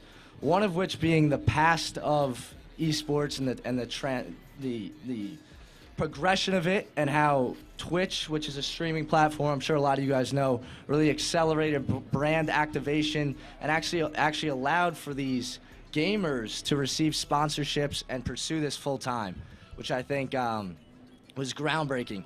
The second thing, and which is super cool, was how all these big esports organizations, from the likes of FaZe, 100 Thieves, Optic, they're all really engaged and focused on the play-to-earn space. And for those of you guys who don't know about play-to-earn is taking in-game assets and allowing them to have real-world use. So that's a really cool thing, and I think in the next 5 to 10 years, that's going to not only emerge, but boom.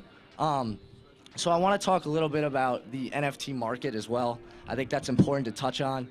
For those of you guys who have been in NFTs for the past year or so, I think we've seen points where it seemed like every project that came out would double in value, and then there's been points where projects have dipped exponentially, and you would never hear from these creators again. And I think at face value, obviously it's a super volatile market, but this is because a lot of these projects are predicated on collectability. So without, with just the asset itself, there's not much outside of its, its digital, its image.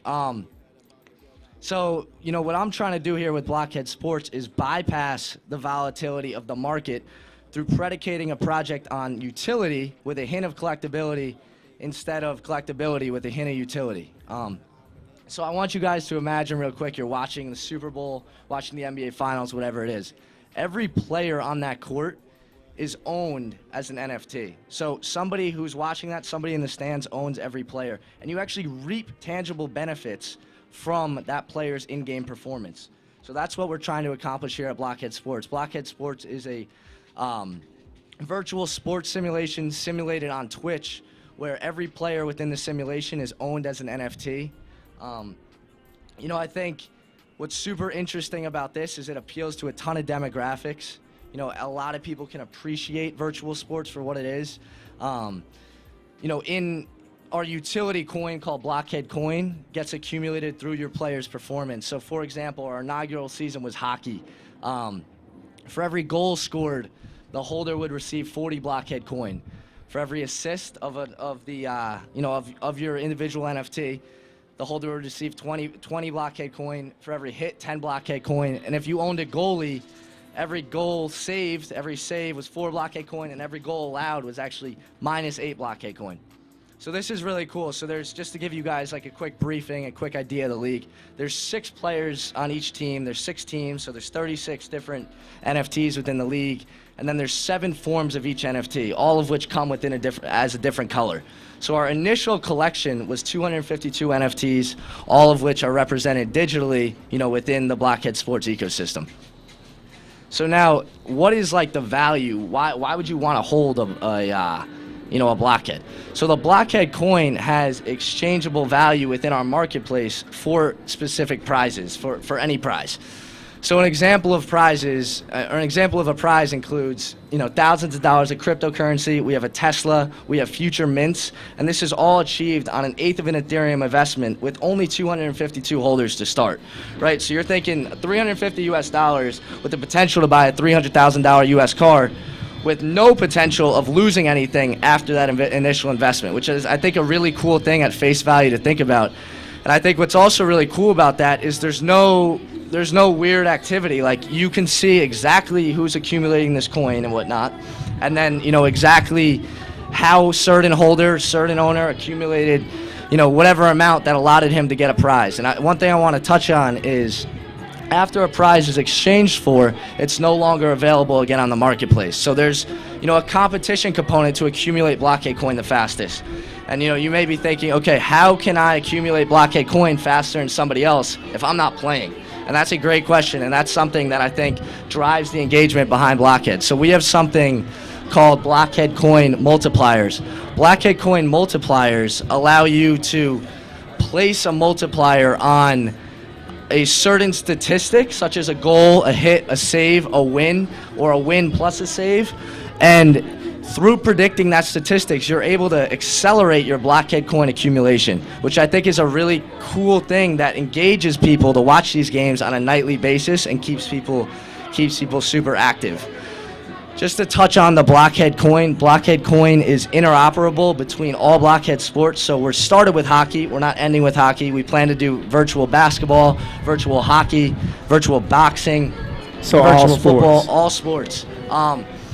And I think a really cool thing about interoperability, obviously with Blockhead Coin, but as a whole, and especially in the metaverse, that's something that I think applies to all projects, is when you make something interoperable, you're essentially allowing and fully opening up the creator economies from every component of what you have to offer. So like, I can scale something, I can do a promotion with hockey, but if the coin that applies to hockey doesn't apply to basketball, then it's really only worth it for hockey. But since this coin is interoperable, we have a lot of different facets for brand activation within our minority sports, which is something that, I'm very bullish on, and I'm super excited to continue to see play out. Another thing I want to talk about is actually creating a brand. So I think a big thing with a lot of these NFT projects is how they are able to create a brand, right? Obviously you have these images, but how can you create something that leverages people to pay attention even if they're not necessarily an investor? So I think when people think of a brand, you think of a logo or you think of a slogan. But when I'm thinking of a brand, and this is with any business or team or whatever I've been a part of, I'm thinking of the reputation I'm leaving on the consumer. So there's not one brand for any project in my eyes. There's not one brand for any entity. The brand, there could be 1,000 different brands. If you can create a consistent brand, that's when you know you've created a good brand, as long as it's a good, consistent brand. So I think you do that by being transparent with your investors, by creating a user interface that's user-friendly, and by creating an ecosystem where people feel like it's cool to be involved, even if you're not necessarily invest in it. So I think is super unique about Blockhead is obviously a lot of people are trying to get into the Web3 space. I think what Blockhead does is it allows for people who might not necessarily be interested in NFTs to understand why they would invest in NFTs and understand and see through, collecting this Blockhead coin, using these multipliers, watching their player grow in value and their Blockhead coin grow in value on a nightly basis. This is something that I believe in a ton because I know these multi-million-dollar, even some billion-dollar organizations are all headed here one way or another, whether it's passive or active in terms of being involved with play to earn. And I'm trying to jump the gun and we do this all the time, and we see this all the time in fantasy sports, in Web 2. When we play fantasy, we're at the discretion of Yahoo to say, okay, a touchdown is worth X, Y, and Z. But you're not really accumulating anything outside of the pool you may have entered in. Now I'm allowing not only for the benefit to be amplified through these accelerators, through these multipliers, but we're also creating an exchangeable, tangible marketplace that this coin you can collect can be exchanged in. So I think we're off to a really good start, and I think part of that, and part of making a change is doing something that remains the same. And I think merging the Web 2 and Web 3 components of fantasy sports, the fantasy sports market, the virtual sports market, both of which have accelerated exponentially in the past couple of years, is really interesting. And I'm gonna toss it to Vince to kind of add on to that. What's going on, guys? Yeah, and Jack touched on more of the technical stuff. I'm kind of like more of an everyman, like DJ Filthy Rich, where I didn't know much about NFTs up until a couple of months ago. Being an attorney and then stopping being an attorney to start a YouTube channel with my brother and then going professional in esports. And this guy is modest and humble because he's actually a 2-time champ in the 2K League, and he didn't even mention it. And I had to watch him beat my ass in scrims all the time, so it was kind of fun for him to not leave that drop that there. But when he first came to me with the project, again, I'm like a little skeptical. I didn't know much about NFTs. I was a little skeptical, but when I saw his passion for it and just understanding the utility of it, being a gamer, like I played video games since 1994, and the last 10 to 15 years, all it feels like is that you put money in, playing my team, Fortnite. I believe someone talked about Roblox as well. Just all the money you put in, you don't get anything back besides the experience of playing the game. So the thing that sold me on Blockhead was, okay, not only am I watching the game, a game that I have played before in my life, but every single night, I'm watching coin get accumulated. I could go in the marketplace and see the gifts right there. There's no just put your money in and get nothing back from it. So again, like the multipliers you talked about, when the season started, they weren't there. So it's like, okay, you're getting some coin. All right, we have 4 players. They're maybe not the best players. And all of a sudden, I could put 8 times on goals. I could put 8 times on assists. Me and my brother started doing research, like it was gambling and stuff like that. We're like, we got to look at the odds, like what are they going to put in there, but it's not anything like that. It's accelerating your Blockhead coin to get these prizes that are in the marketplace. And I'm extremely excited because, again, I've been spending so much money for so long on video games and not getting anything back. And it just feels good to have that opportunity and a pathway where someone like myself who don't really understand NFTs just sees the utility and the functionality and the practical nature of this NFT. So I'm glad to be on board. Jack touched on all the technical aspects there, so I'm kind of just here to let you know that even if you don't know much about NFT and you just like sports, it's definitely something you should check out, and it's only up from here. Yeah, so I think one more thing I want to add on is 80% of our holders have never owned an NFT before. So the business model in itself is something that has a huge ability to scale. Obviously, the collectible market and the people who appreciate collectible NFTs are there. They're already there. They've been there for years. But what I'm trying to do is reach a whole new demographic with a business model and with an idea that merges the NFT market that a lot of people may not have thought about. And I think what this is going to do is inspire people to do projects similar. It might not be necessarily in sports games, but in anything you watch and in any video game you play, how can I create something play-to-earn-esque that doesn't necessarily just reward the top 1% of gamers, that rewards, potentially. So there's, 100 holders, there's 25 prizes. So the top 25% are guaranteed a return on their investment that's double on what they put in, which is really cool. And then, if you don't get it this season, seasons are a month long, you hold 2 months, you'll get it next season. So super happy to share this. Shout out to Dom and Jay Crypto for allowing us to be here. I really appreciate it. Just having an opportunity to speak at South by Southwest related at Yes, 21 sir. years old is really cool, man. And Are you 21? Yeah, I'm 21. Oh, I wow, never man. would have thought I would. Definitely didn't think I would be here. I mean, I started Blockhead like 7 months ago, and we've been able to grow a ton. I think because people have really just latched onto it from like a friend and relatable level more than anything else. Right. And I think that's why we have such a cool foundation. Is I'm confident that everyone who invested in my NFT would go tell their friends to invest in it next season. So we have a really good starting point, and now it's up to us to continue building the brand and showing people either what they're missing out on or what they can be a part of. Look, I love it, man. Y'all, that sound like y'all very innovative right now. Y'all got a lot going on, and it sounds like y'all got a lot of use cases too for the Blockhead coin. So look, give it up for them, Blockhead. Make some noise for the one time, man. We really appreciate y'all for coming out. So look, we about to get into the next part of the segment. We're gonna do something for the women. Josh Hunt will be taking over. You know what I'm saying? I'm gonna introduce him. He is a part of Bolt. Josh Hunt, if you can come on out here, man, and make some noise for Josh Hunt for the one time, please. I already know you rocking with the Mainstream House. Go ahead, Josh. I'm gonna let you take over, brother. Appreciate that. Appreciate y'all. Woo! All right. Everybody in the Bezac, I'm gonna need y'all to slide up here and fill up these couches. If you're in the back, come slide up here and fill these couches. Women panelists, please come sit right here. We about to get prepared for some uncomfortable conversations. Corvea, come on with that big smile, girl. DJ, if you can turn me up a little bit. You said what? It's on this way. Okay, bet. There you go. Perfect. Thank you, sir. All right, everybody in the back, please come up here. Especially the women. Look, this is for you all. We want y'all to come here, please. Come sit down. We about to have some great conversations. Again, my name is Josh Hunt. Shout out to Mainstream. Shout out to Dom. Shout out to Adam.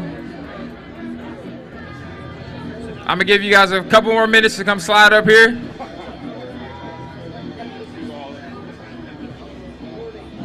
Sweet. Yeah.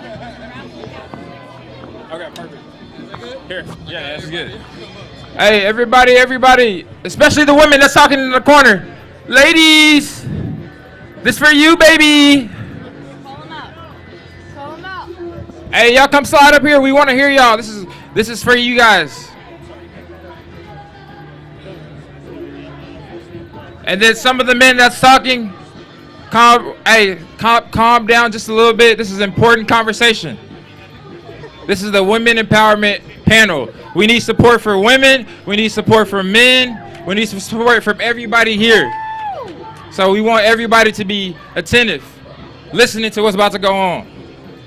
All right. I like how we calmed it down. Again, my name is Josh Hunt. I'm going to sit down now. I'm going to relax because this is not about me. This is about these beautiful young ladies right here sitting on this couch. Okay, sweet. So I am I'm sorry. Oh, we'll do two mics. Great. So again, my name is Josh Hunt. I am the founder and the CVO of Bolt. And at Bolt, what we do is we provide culture as a service. What that means is we take feedback from employees, quantify that feedback, and present that on a dashboard for HR to take action on. So whether that's expression, authenticity, belonging, we measure that and display that. So that's why I'm here today, because I'm not only supporting women, but I'm supporting the inclusive movement, sense of belonging movement, because we all know when you have a sense of belonging, you perform well, right? So that's what we're going to be talking about. We're going to be talking about being uncomfortable in these certain situations, male-dominated industries, whether that is tech, whether that is sports, whether that is art. We're going to talk about that here. So get ready to be uncomfortable. Get comfortable with being uncomfortable, because that's what this shit is about, straight up. So without further ado, I'm going to let these young ladies introduce themselves, tell you a little bit about themselves, and then I'm going to probe them with questions. Let's take it off. Let's go. Hi, everyone. My name is Daphne, founder of 98%. I work in corporate I am a project program manager in the consulting industry, but I also own this platform called 98%. The name originates from one statistic that only 2% of collegiate athletes go pro. So what happens to the other 98%? I was a former collegiate athlete. I ran track at UCLA, ended up medically retiring, and was kind of frustrated with not really knowing what I wanted to do next after graduating. And I didn't know how to like put my resume together and interview and just look polished and tell my story. And so 98% is a place for athletes to share their story, because it can inspire others who are coming behind them who might be dealing with similar situations. And then it's also like this one-stop shop platform for athletes to find resources to prepare themselves for life after sports. Love that. Love that. Thank you so much. Hi guys, my name is Gina Shear. I feel like I want to look here at the cameras, but I also want to talk to y'all, so please be engaged in this. My name is Gina Shear. I also am a founding member with Josh Hunt with Bolt Culture. I am the culture and people leader. We're a local Dallas startup, so we do a little bit of everything. Josh already stole my thunder on that, exactly what we do. However, me specifically, I throw large events like this, as well as, of course, with our wonderful partners. So that is my sweet spot we have found. I am known in Dallas as the sponsorship queen, and I ride that title for sure. Facts, I love building relationships with people. I love being able to host events, parties, things like this, to be able to bring just people together, culture together, like make conversations happen that you wouldn't if you didn't attend this. And you might meet your best friend, you might meet a mentor, and I love being like, I am a catalyst for connecting people. Amazing. Oh, sorry, you have a mic. Hey everybody, I'm Corvea Jeffries. I am a media professional. I currently am a leader at Revolt Media. We're a Black owned and operated media company. Outside of Revolt, I run Corvea, which is my name, my me, but also my business. And I'm excited to be here. Thank you for having me. Sweet. Well, Corvea, since your introduction was the shortest, the first question is going to you. So what challenges, so I know a little bit about, your background. I met Corvea, by the way, in college at Wake Forest. So I'm not sure exactly what you were majoring in, but what challenges did you have in college and then leaving college into the corporate space? You know what? As a woman, of course, we can't forget that part. Right. As a woman, what challenges did you face? So when I was the first person in my family to go to school, and so I didn't have really a blueprint. There were no rules really. And it worked for me, but it also worked against me. The sky was the limit, but I didn't have a trajectory. Like, I didn't have a blueprint, which is very different from my little sister, for example, who's 13. Like, she's gonna have the game, the playbook. So the challenge for me was, who am I? What am I going to do? And how am I going to make it happen? I feel, coming from a small city, I come from inner city projects in Hoboken, New Jersey, and it's so crazy. We come from the smallest cities, but we dream the biggest. And so it was like, okay, this is my dream. How am I going to make it happen? That was the biggest challenge for me. Boom, I get into corporate America, and I realized that like my dreams are way bigger than anything that they could offer me. So then I had to figure out, okay, how do I make a good salary to provide for myself? Like, I can't go to mom's house. I can't go to dad's house. I got to make a salary outside of corporate. That was the biggest challenge. Like, how do you make money as a creative? How do you make money as an entrepreneur? And how do you, like, set an example for your family outside of a position and a title and, like, a pay stub? So... I love that. Does anyone else want to answer that? What challenges did you face just like initially coming out of college? Because we have some young people here that may still be in college, or some young people that are watching. And if you have any questions, by the way, if you're watching live, put your questions in the chat. We will review those and we will ask those questions. Okay. Everyone gets heard. So, Gina. I'd be happy to answer this question. So, I actually struggled in school. I'm going to be real. I'm dyslexic. It sucks. I can't read to save my life. I can't write to save my life. I'm probably texting y'all. Some of y'all are like, what are you saying? Like, I don't even know. So obviously that was a challenge in itself. But I knew from a young age, I started a business in the travel industry when I was 18. I just connected with the right people. That's literally, like, I'll say it until I'm, blue in the face. Like, it is all about networking. It's all about people you know. It's all about the relationships that you can build.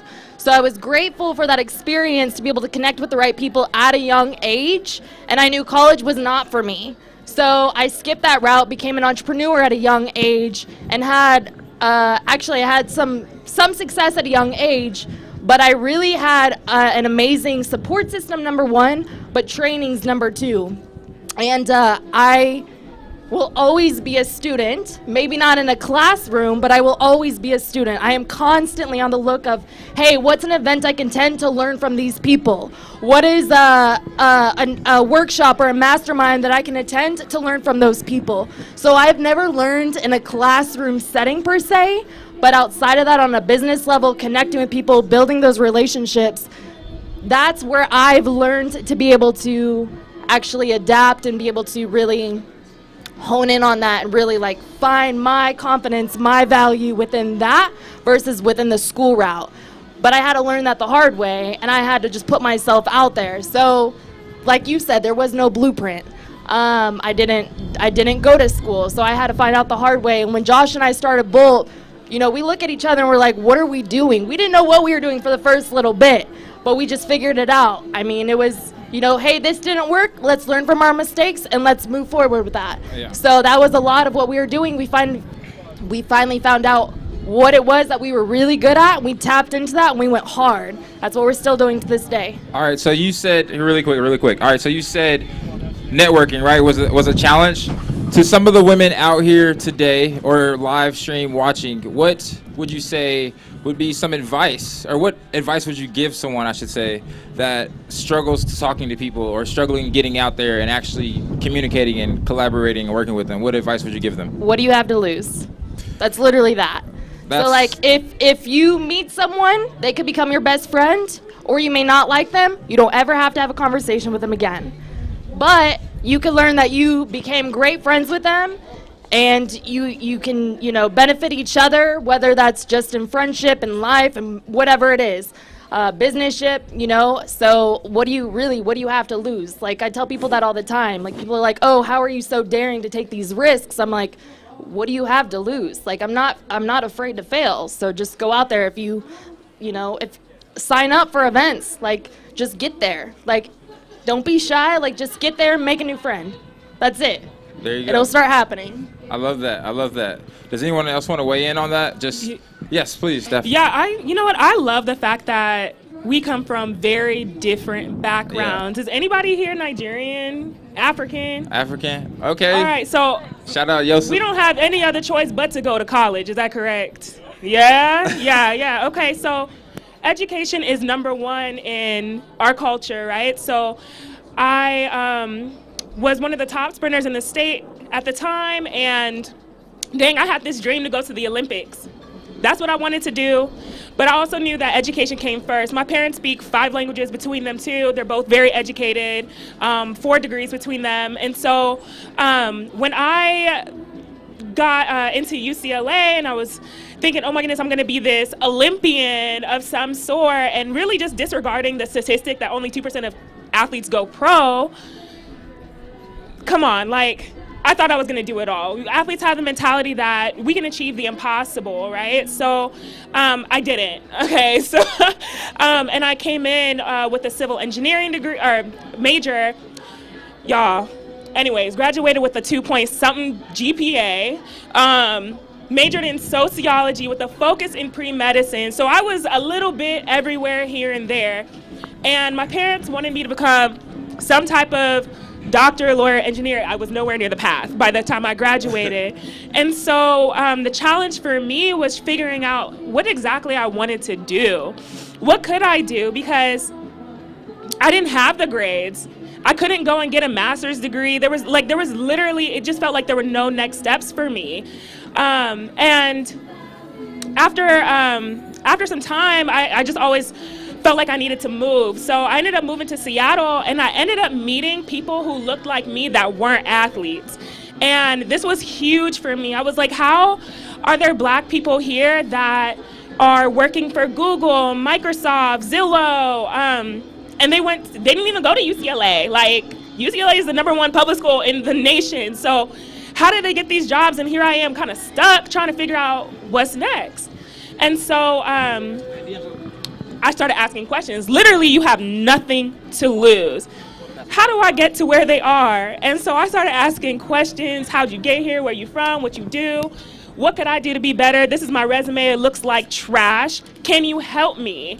And it was through people pouring into me that I'm able to be where I am today. And right now in the corporate space, I work a 9 to 5. I can't, at least right now, I can't do entrepreneurship. I need to know when my check is coming. On the 1st and the 15th, I'm happy. And then I'm doing 98% on the side until that, gets to somewhere. But right now, I'm learning everything that I can learn in the corporate space.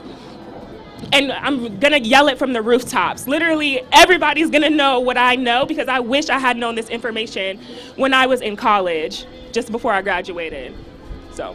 Sweet. So Appreciate that. I'm only going to chime in because I have a different opinion. Okay, let's hear it. I respect what you ladies are saying 100%. You have nothing to lose, right? I think that's a great mindset to have. I think it depends on, what the circumstances are. What's different for me is that I do have so much to lose, and that's what for me keeps me going. So if I'm in a position to offer advice, my advice is always to think about, always to share that you have to think about what is your why? Like, what is your reason for doing what you do? Because that's what you have to lose. For me, it's my family. So it's cool to network, but because of the type of people we are, the type of human beings that I know we are in our DNA, we can network with somebody, and because we're loyal to a fault or we rock with somebody really heavy, our relationship with somebody could change the course of our lives for the better or for the worse. You know what I'm saying? So you could get with some people, and if the right people are not in your circle, everything could go to shambles. And so I love networking, and I'm never afraid to get in a room and speak to people, but you always have to think about outside of this room, outside of this event, outside of this hotel, outside of these companies, why am I here, right? And you think about that, and I think that keeps you kind of grounded and connected to, what's in front of you and the path ahead. So I just wanted to share that. I love the why. I love that you brought that up. So was that something that you used to leverage when you were in these corporate spaces where you saw that glass ceiling and you're like, hold up, you guys don't really have everything that I want. You're not offering all of that. So was that what you used to move forward? Were you leveraging your why or just? Oh no, absolutely. I can give you an example. I'm so far out of this experience that I'm okay with sharing it now, but I was working at CNN, and I would think that was my prime. And coming from somebody who studied journalism, who comes from the this inner city neighborhood, I'm at CNN now, and I'm in a position where I get to make moves and make plays. This is a dream come true for myself and for my family. Yeah.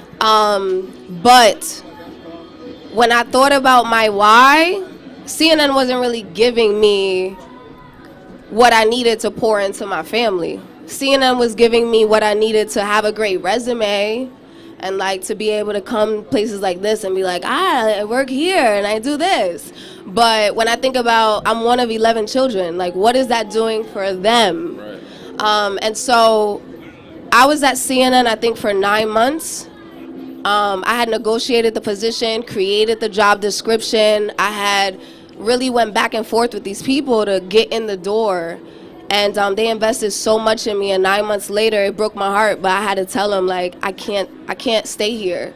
So I had brought brothers and sisters and nieces and nephews and my mom to explore the building. And then after they saw it, I felt okay, it's not going to take 15 years at CNN for them to be inspired by the fact that I'm at CNN. We here. Let's bring y'all in the building. Now that y'all see it, y'all know it's possible. It's time for me to move on. I love that. So you're looking at inspiring your family. Your why is your family. Gina, what is your why? So I want to touch on this with a quick story, and I'm going to brag on Josh for a little bit. So I mean, hey, that's what we're here for. when I met Josh, so I'll be quick with the story, but Josh and I met, handshake, 2018, December, literally face with a name, that was it, moved on.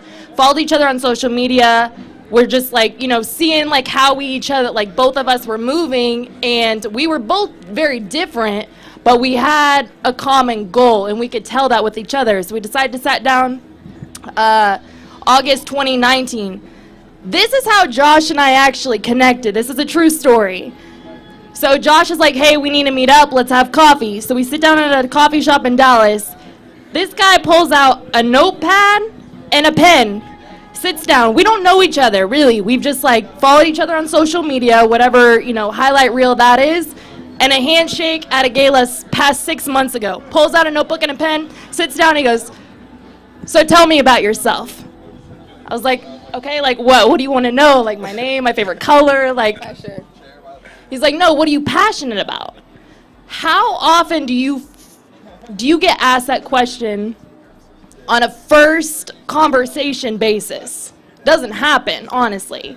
So I had to really do some soul searching in myself, and he's like, okay, so what are you passionate about? Traveling, right? Okay, well, why are you passionate about traveling? Okay, you love connecting with other people. So why do you love connecting with other people? And I'm sitting there thinking whoa, you're pulling a lot out of me. I didn't even know this was in me. So he's sitting there digging things out of me and finding my purpose without even me realizing it. And that was the first conversation I've ever had with an individual ever like that.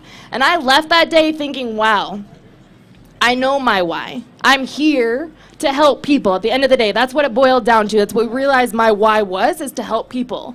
And we're not an events company. I'll just preface as that. We just happen to be really good at giving back to the community and connecting people. But what we do as a business is something completely different.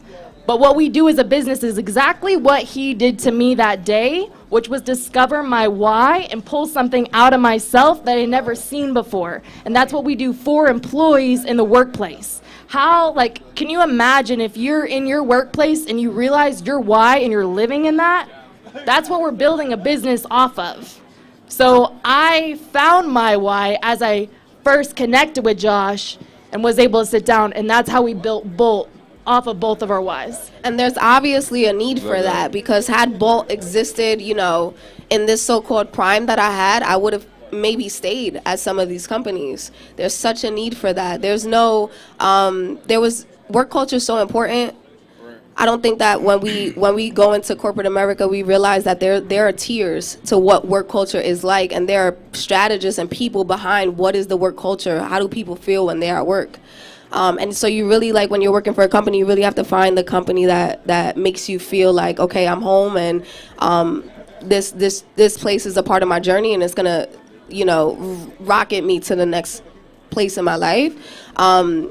I think what you guys are doing are great, because it's like if there's no identification of what is your why and why do you want to be here and why are you passionate and what fuels you, then why am I working for money? At some point you all realize that money is not the master. Right. So if there's no why, there's nothing. I love that. I appreciate both of you guys for expressing yourselves. Amazing. So I want to kind of piggyback off of you saying money is not everything, right? And I want to ask the three of you all, would you rather make more money or work in a toxic environment to make 6-7 figures, or take a pay cut, a half of a pay cut, make only 60,000 and work in an environment where you feel empowered? I'll go first because I just lived this season of my life. So I'm in consulting, and I was on this horrible project. The stakeholders were mean. I had a client tell me on day 3 that I was not cut out for the position. I said, girl, you didn't even hire me. You weren't even part of the interview process. I need you to step aside. So it was a very tough 6 months of just chaos and intensity and so much change, to the point where I was just exhausted, and I was just kind of sitting here is the money worth it? I don't know. Like I said, I like to see my check on the 1st and the 15th. So, and I like where I'm at right now. So, you know, what can I do to make the situation better? And to answer your question, I think you could have both. You could have the money and you can have the success, like the peace of mind, right? The stability, the comfort, and the boundaries it takes to have a successful work-life balance. And it came to a point where this was January. I had a 2-week Christmas break. You know, nothing really happens during the Christmas holidays, but I came back the 2nd week of January and I ended up having this panic attack. Like, I was pretty much done. Had this panic attack the next day, and it was my first panic attack. So, you know, your body's telling you something, and I'm somebody that pushes through. Like, yeah, your body's saying you're about to die. Yeah, like, I'm an athlete, so like, I'm always gonna push through. I'm always gonna, you know, dust it off my shoulders. You know, this ain't even that bad. What are we talking about? But my body was like, no, you gotta chill. And so the next day, I just got on the phone with my boss, and I was like, hey, I don't want to be on this project anymore. I want to get out. Like, I just want to be off the project. And with that, I can get on the bench and figure out things. Anyways, it got to a point where I was just like, I'm going to go on short-term disability for mental health. Thank you. And I was out that Friday. And I took the whole month of February off. Shout out to Black History Month. I was doing me the entire month. And when I came back, I just came back March 1st or whatever that day fell on. I came back March 1st and I set the boundaries. I said I'm no longer working from, 8 a.m. to 10 p.m. I'm working from my 8 to 5. I only want to work on Central Standard Time.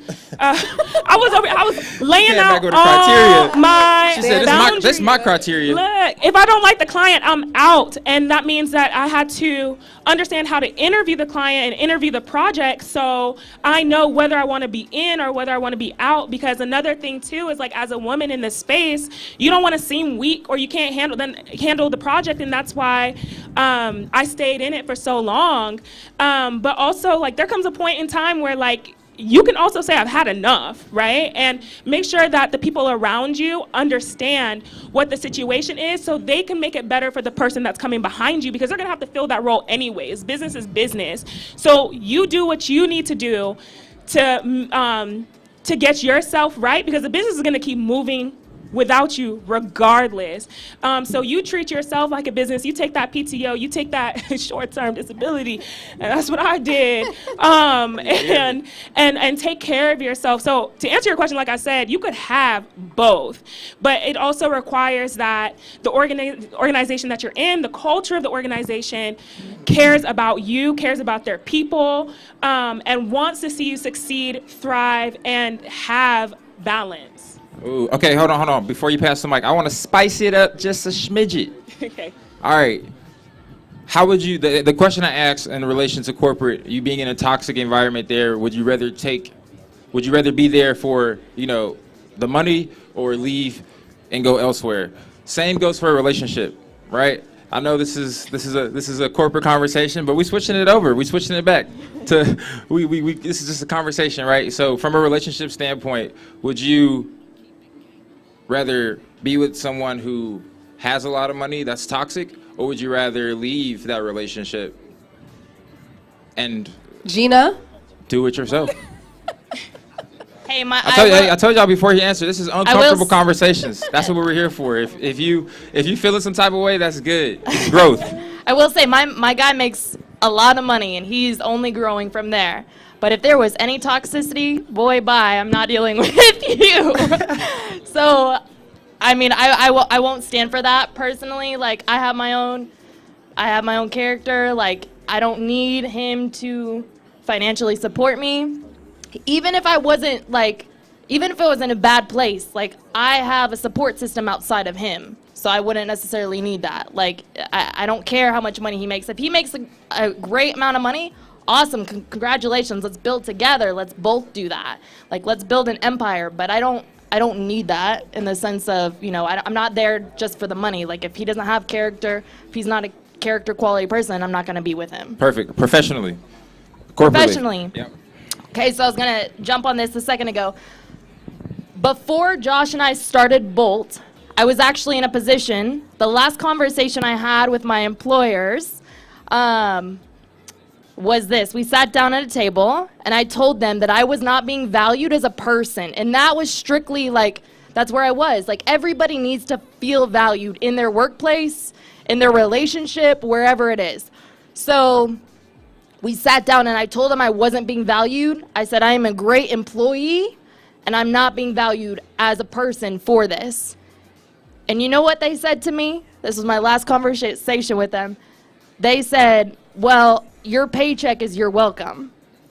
Oh. And I said, okay, bye. So that just answers that as far as, you know, you asked if, I forget exactly how you framed your question, but you were asking if the money's worth it essentially, or if it's the value in, is that how you were asking? Yeah, that? exactly. Or the value that you find. Would you rather in take that? the money, or would you rather feel valued? Yes. So obviously the paycheck wasn't worth it over the value.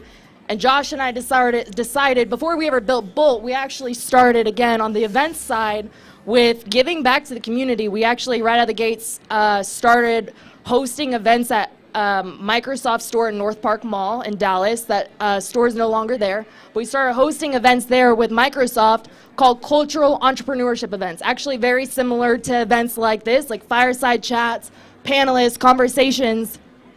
And Josh and I weren't making money off that. We didn't have to do that, but we both found purpose in that, and we both found value, so we were doing that. So I think that answers for itself.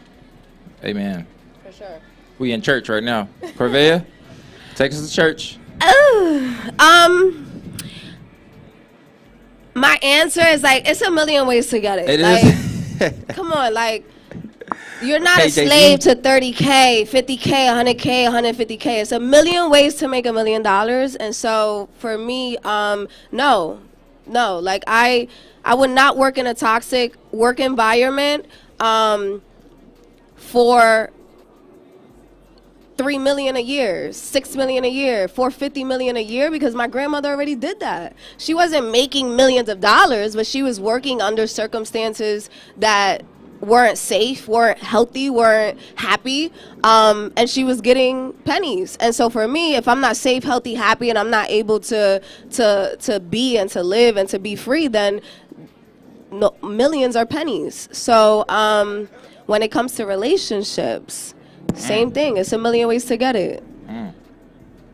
Gina, I respect what you're saying.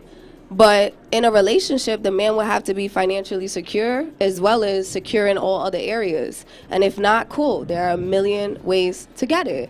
Not to say it's a million fish in the sea. I can just go from one to one to one. But if you and I are not in a place where we are compatible and we are providing value the way we both need it, then, you know, God will send us, you know, on another route, on another path, and we'll figure it out for sure. Like, struggle is not necessary at all.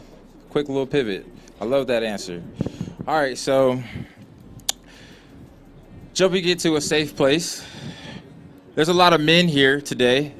What advice would you give men to help encourage and empower women that they're around? Whether it's their colleagues, whether it's their girlfriends, their wives.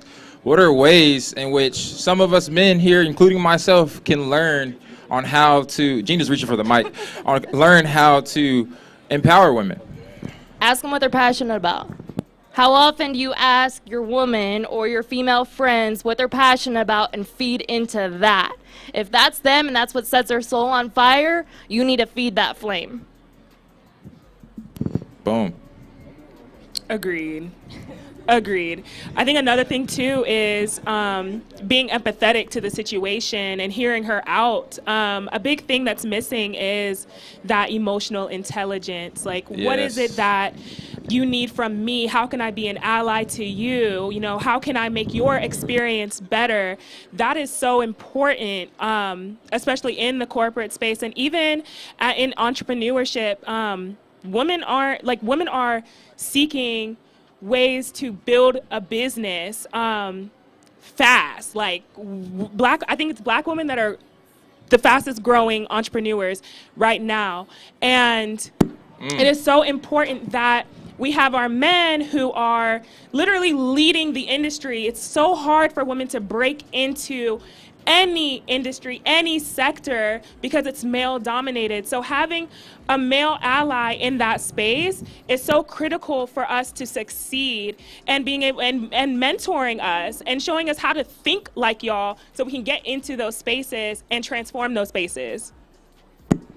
Yeah, I would say just put, the best way to empower women from my perspective is just to put women in position to like build wealth with you and to like add value. And so, if you have owned and operated business, pay attention to what females fill what roles.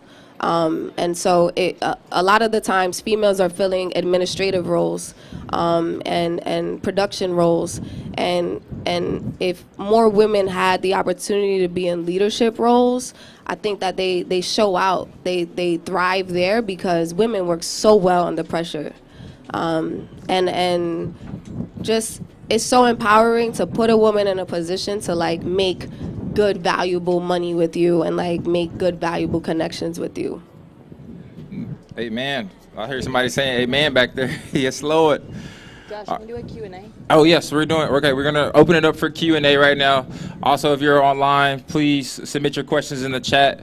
If you have any questions, I guess what we're going to do is raise your hand. You can come up and ask it, or shoot me a text if you have my number. I can ask it if you're scared to announce yourself. Shout out KG Cosign. I see y'all back there. Jason Lear. KG! I see y'all. Appreciate y'all supporting the movement. Any questions for these ladies up here? Don't be shy. Speak your mind. Yes, sir.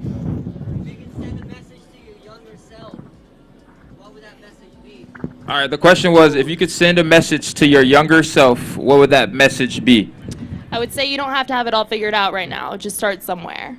Just start, get your feet on the ground, get your feet wet, start running, learn from your mistakes, and keep pivoting away from your mistakes until something works. Boom. This is your younger self. What are you telling your younger self?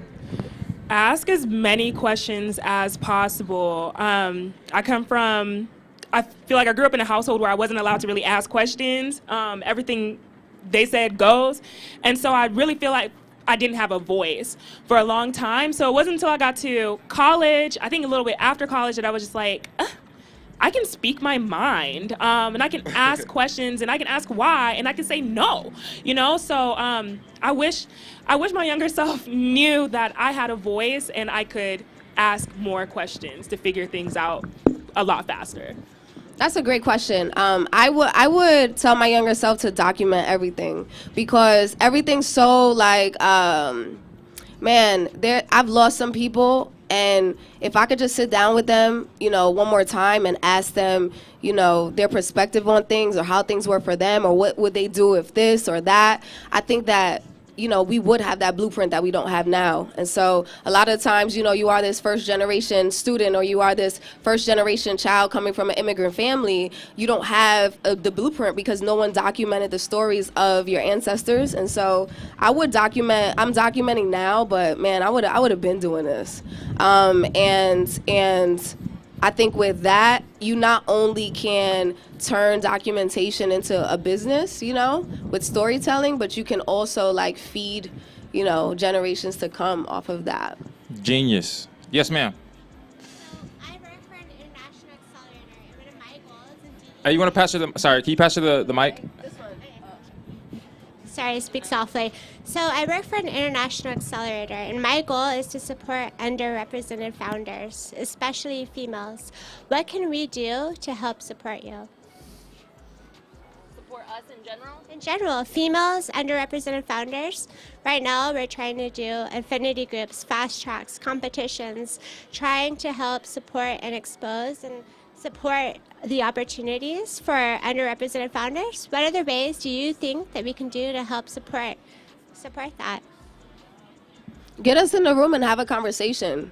Without the conversation, there's really nothing else. Like I can come I can meet you, right, and pitch myself, and I have a media deck and a QR code and a resume. But until you have a conversation with me and put me in front of the people that are gonna make the moves happen, I could pitch myself all day. So like those initial conversations are so important, and I think that as women, right, we need to be able to know what to do after that conversation.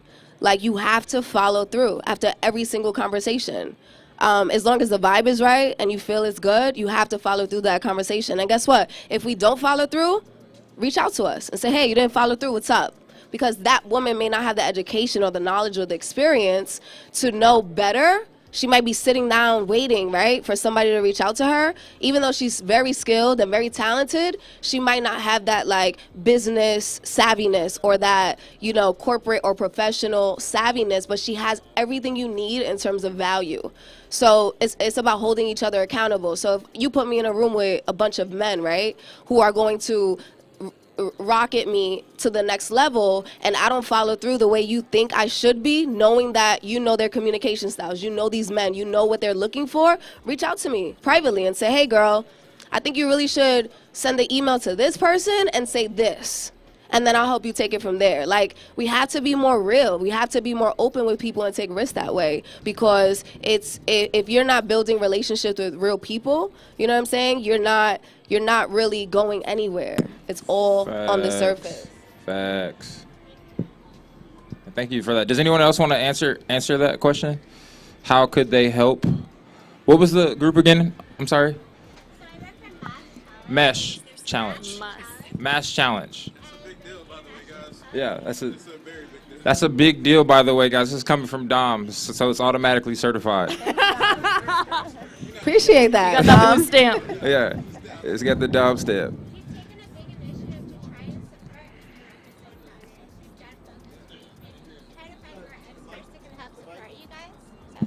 We've taken a lot of initiatives to try and help support underrepresented founders. I've hosted focus groups. I've tried to find more experts that can support underrepresented founders. But I want to know what more can I do. We have other things, but Thank I you want for to know more being here. initiatives. Yeah, We can thank you for always be being here better. and speaking up. Yeah, we can always be better. So I want to know more ideas. So I have one that will pertain to me specifically, and probably not them, but for me specifically, like on the event side, and being a woman in business, for me, there's avenues and connections that I might not have that I need. And so if you have those, this is like silly and it's simple, but it's so true. Like for me, it would be as simple as like me asking you, hey, do you have a connection in this field? I need someone for this. Hey, we're hosting a panel on, you know, investment or health as wealth or whatever. Do you have these people that are very credible people that can speak to this topic? And just putting those people in my direction, like for me, as far as support, that's huge for myself, but that's probably not the same of what it looks like for them. Sweet, Deb. I'm gonna be honest. I've never heard of you guys, and I have been doing some research on finding nonprofits, for-profits who are willing to invest in entrepreneurs, women entrepreneurs, black entrepreneurs, right? And so what's difficult is, I guess, not finding you guys, even through Google or whatever, you know? So making sure that you guys are more visible to this audience through probably these panels or events and stuff, and coming up and speaking. So I so appreciate you being here and talking about what you do and what you're looking to do, because that benefits every single person in this room, because now everybody is now educated that your company exists and that's what you're doing. Thank you. Appreciate that. Do we have any more questions? Yes, sir. And then we'll get you next right here. Yes, sir. It won't stretch too far. Yeah, first of all, I just want to congratulate you women for being up here and being powerful, beautiful representatives of entrepreneurs in the space. I think that right now is a beautiful time for women entrepreneurs and women business people to really kind of thrive. There's a lot of signals in the culture, including some of the recent nominees in government positions and things of that nature that are really ushering in a lot more important positions for women.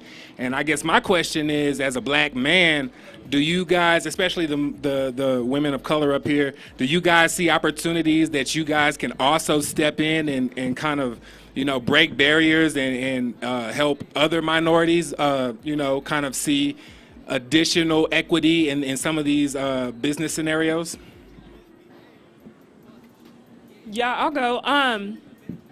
So being a former athlete, being in corporate, being a woman, being a black woman, and the struggle it took me to get to where I am today, I'm sitting in a pretty good position in my consulting firm, and I had no clue that was a position I would ever be in at all. I never knew consulting existed when I was in college. So the fact that I'm where I'm at now, it's kind of like that question, like, you don't know what you don't know till you know, right? And so right now in this position that I'm in, I have been referring literally like athletes who are just trying to get their foot in the door and talking to management and HR and saying, like, take a chance on this person.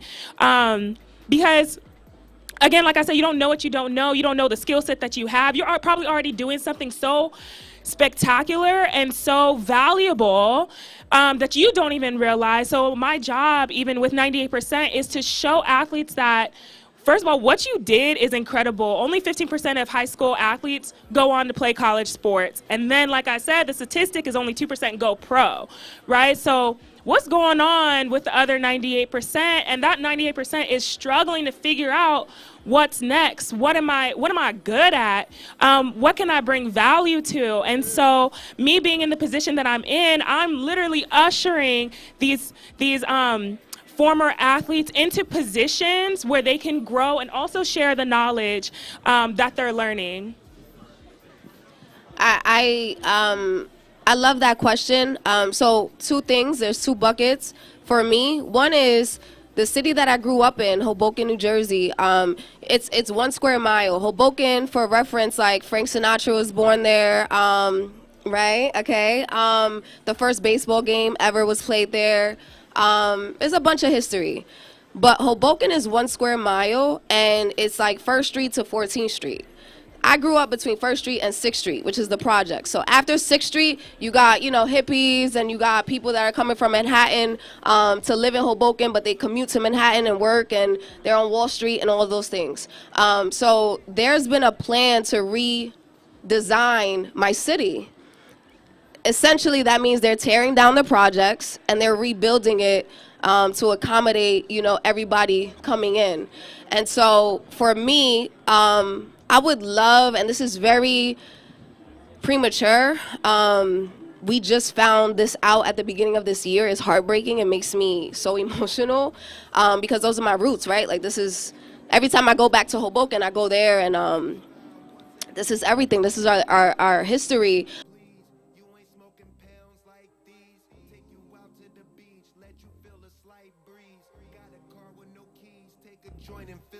Trees. Got a lot of girls on my team. I pull up, make them scream. I'm the hottest thing on the scene. In my jar gasoline. I'm the nigga they leave with. Fuck me, y'all quarantine. Cushy all on my jeans. Roll a weed, she suck me to sleep. Spend a couple of weekends. Will you do the shroom? She said all depends. If she get too lit in the night, she might spend.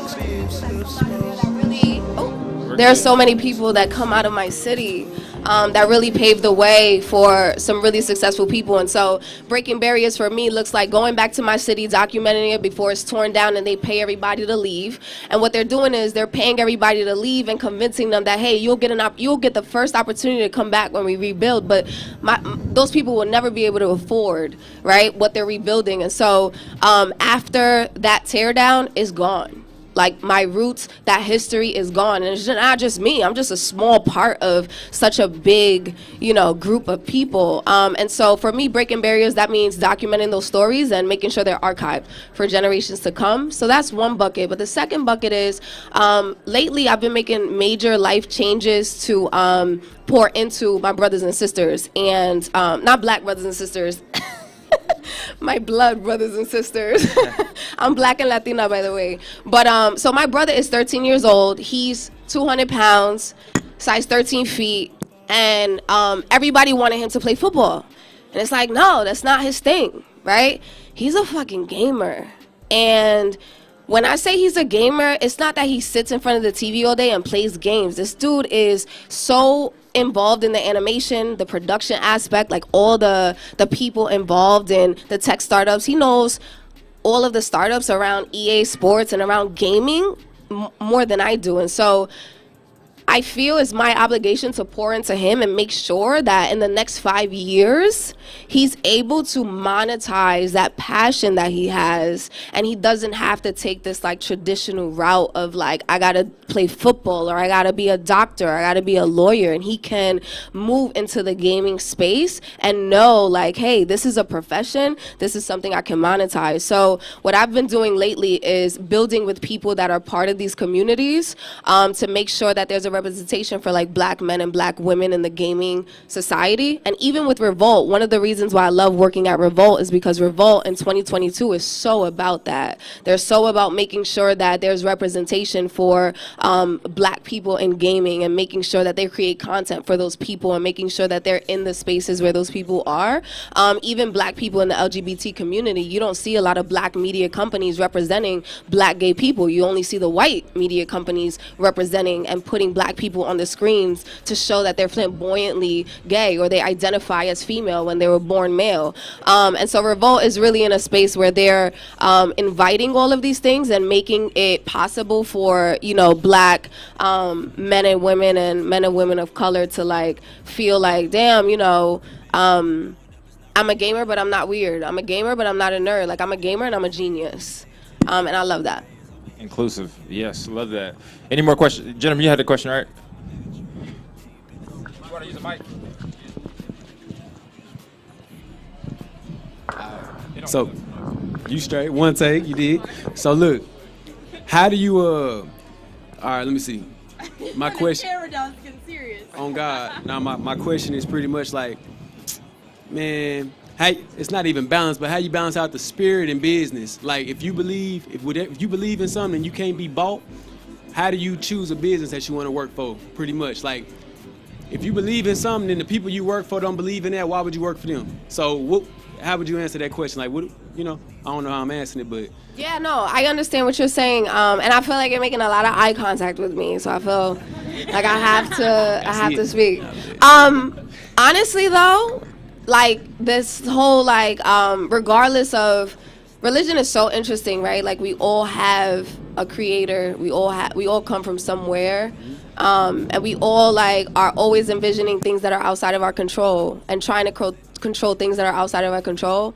In any religion, amongst all spiritualities, I do think that we all pray in some format, and I think that having you praying is so important, but having people pray for you and with you is really important. And so there are a select few of people that they're very sacred to me, and sometimes you just pick up the phone, and it's like if you're ever as a creative in a position where you got to put your head down and shut everything out, all the noise, because you got to get back to what grounds you, which is maybe something in the air or God or Jesus or whatever it is, you feel like you're missing out on something. But as soon as you pick up the phone and call somebody who's gonna pray with you, you start to feel like, okay, this is just temporary. Okay, we're praying, we're gonna get through this. So now going off of social media for 3 months is not a big deal. Or leaving a job and not being employed for a year is not a big deal. It's about that spiritual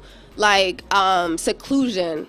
You seclude yourself and isolate yourself in a healthy way. You don't want to isolate yourself and be addicted to drugs, but you seclude yourself in a way that's healthy, and you get back to what you know is right. And what is right is not even something you can explain.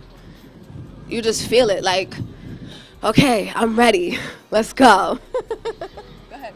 No, I think. Good catch. Good catch. Go ahead. Did you want to start? Go ahead. Oh, no, go ahead. Please. Oh, okay, perfect. All right, do we have any more questions? We have time for one more question. Oh, yes, sir.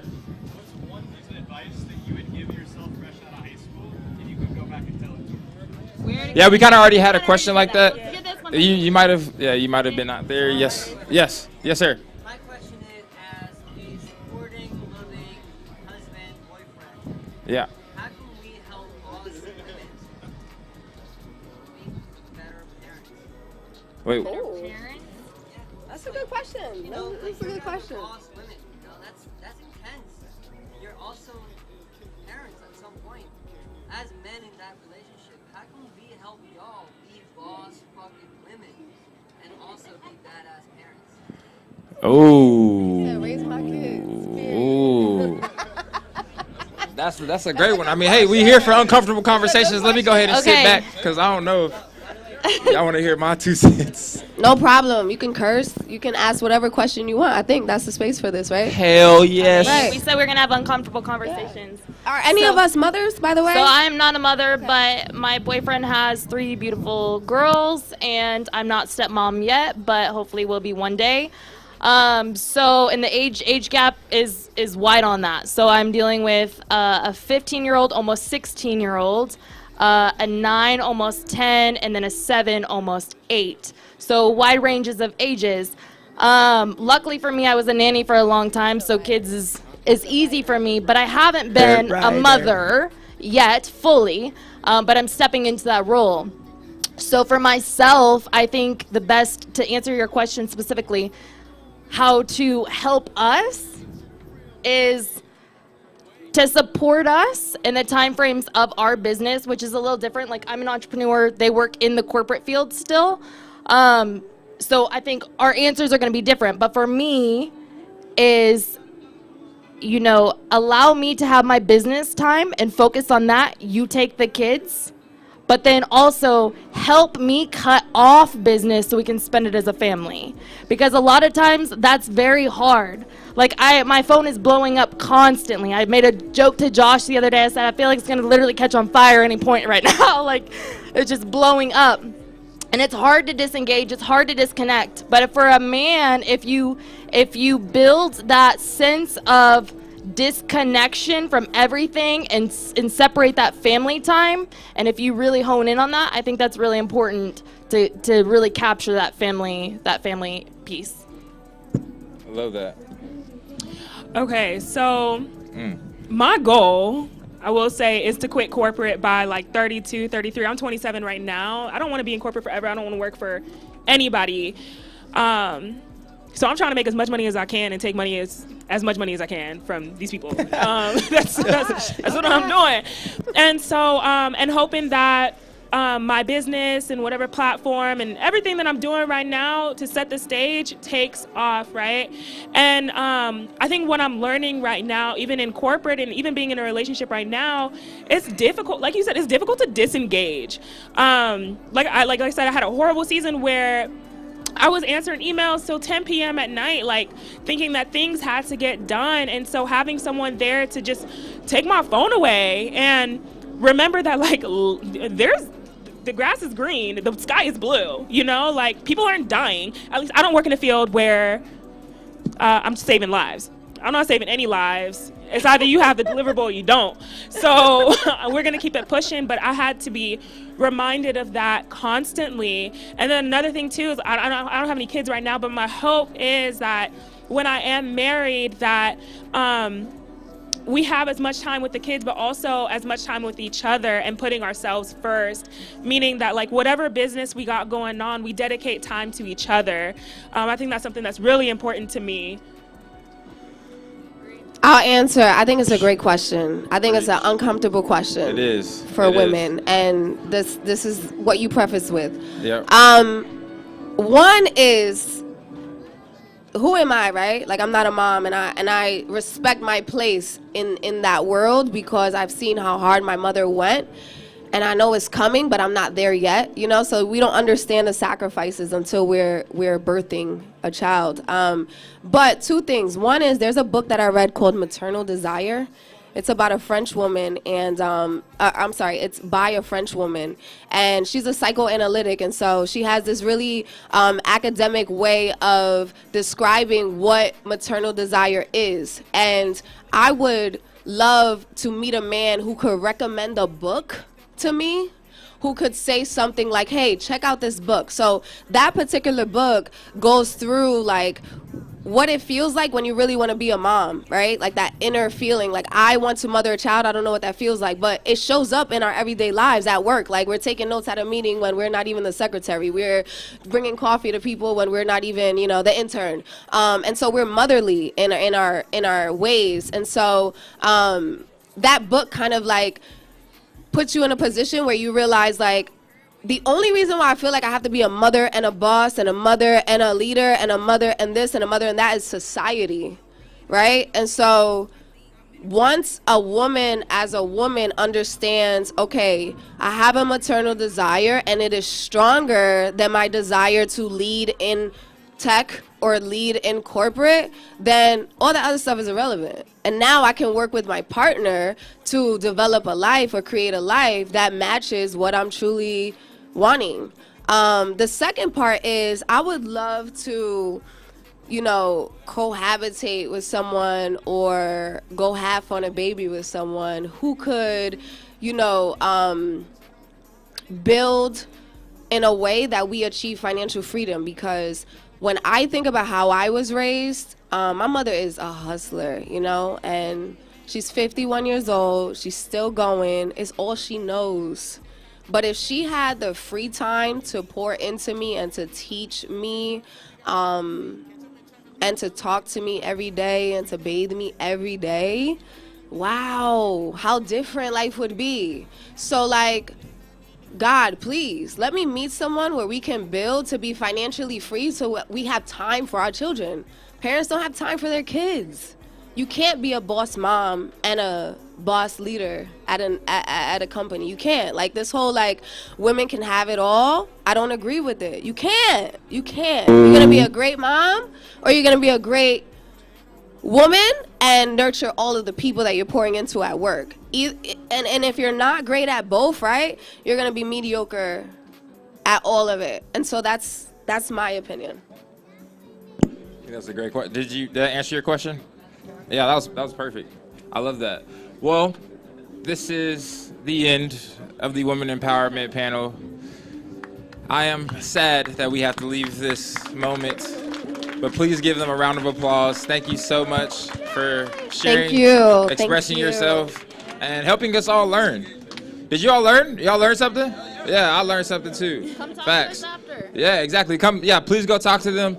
Next up, we're gonna go ahead and keep it rolling. Wait. Oh, Pause for 1 second. We're gonna go through and share our handles of how to get a hold of us, because some of these questions I love, and I want you guys to keep asking. That's just gonna help growth happen. So let's keep pouring into each other with that. So I'll start. On all platforms, depending on what it is. If it's like LinkedIn, I'm Gina, Gina, last name Shear, Scheer.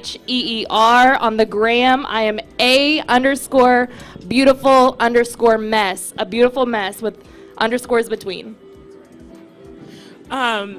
You can find me on LinkedIn, Instagram. On LinkedIn, Daphne Adeyemi, Dephanie. It's spelled like Stephanie, but with a D, and then Adeyemi. And then all my handles are at Deph, and then you'll find my business 98% as well, tagged to all of those. I'm Corvaya everywhere, Corvaya, my first name. Sweet, beautiful. Well, thank you again. Give up one more round of applause for you all. Thank you for having us. Please, give yourselves a round of applause. What a lovely experience.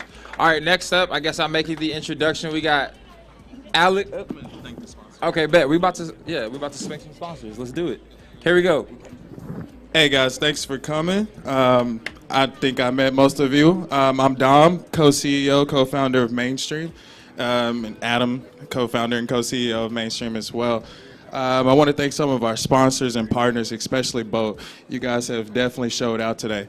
Blockhead Sports, man, amazing. Love to see what you guys were doing, as well as G Meta. Good shit, bro. You guys did exactly what you said you were going to do. This guy stayed up last night building out that metaverse. Shout out to you too, boss. I don't even think you got any sleep, right? All right. Yeah, and then Adam also wants to make an announcement too. Well, first, I just want to say, again, thanks for coming. We've had great conversations, great knowledge base, different industries, different subjects. I hope you learned something, because that's the goal, right? Secondly, I wanted to announce that we just acquired a festival app, an event app that's white labeled for events like this, for festival grounds, for municipalities. So that's it. Thank you so much. Thank you. Woke up and bought a company. Yeah, no, that's all. Yeah, but we're gonna keep it light. So I wanted to thank everyone for coming. And where's Alex? There we go, man. He's coming up next. Yes, sir. Thank you, Adam. Shout out to Adam. He's about to get married. Give him a round. He's about to get married right here, and he's out here doing things. Oh yeah, right.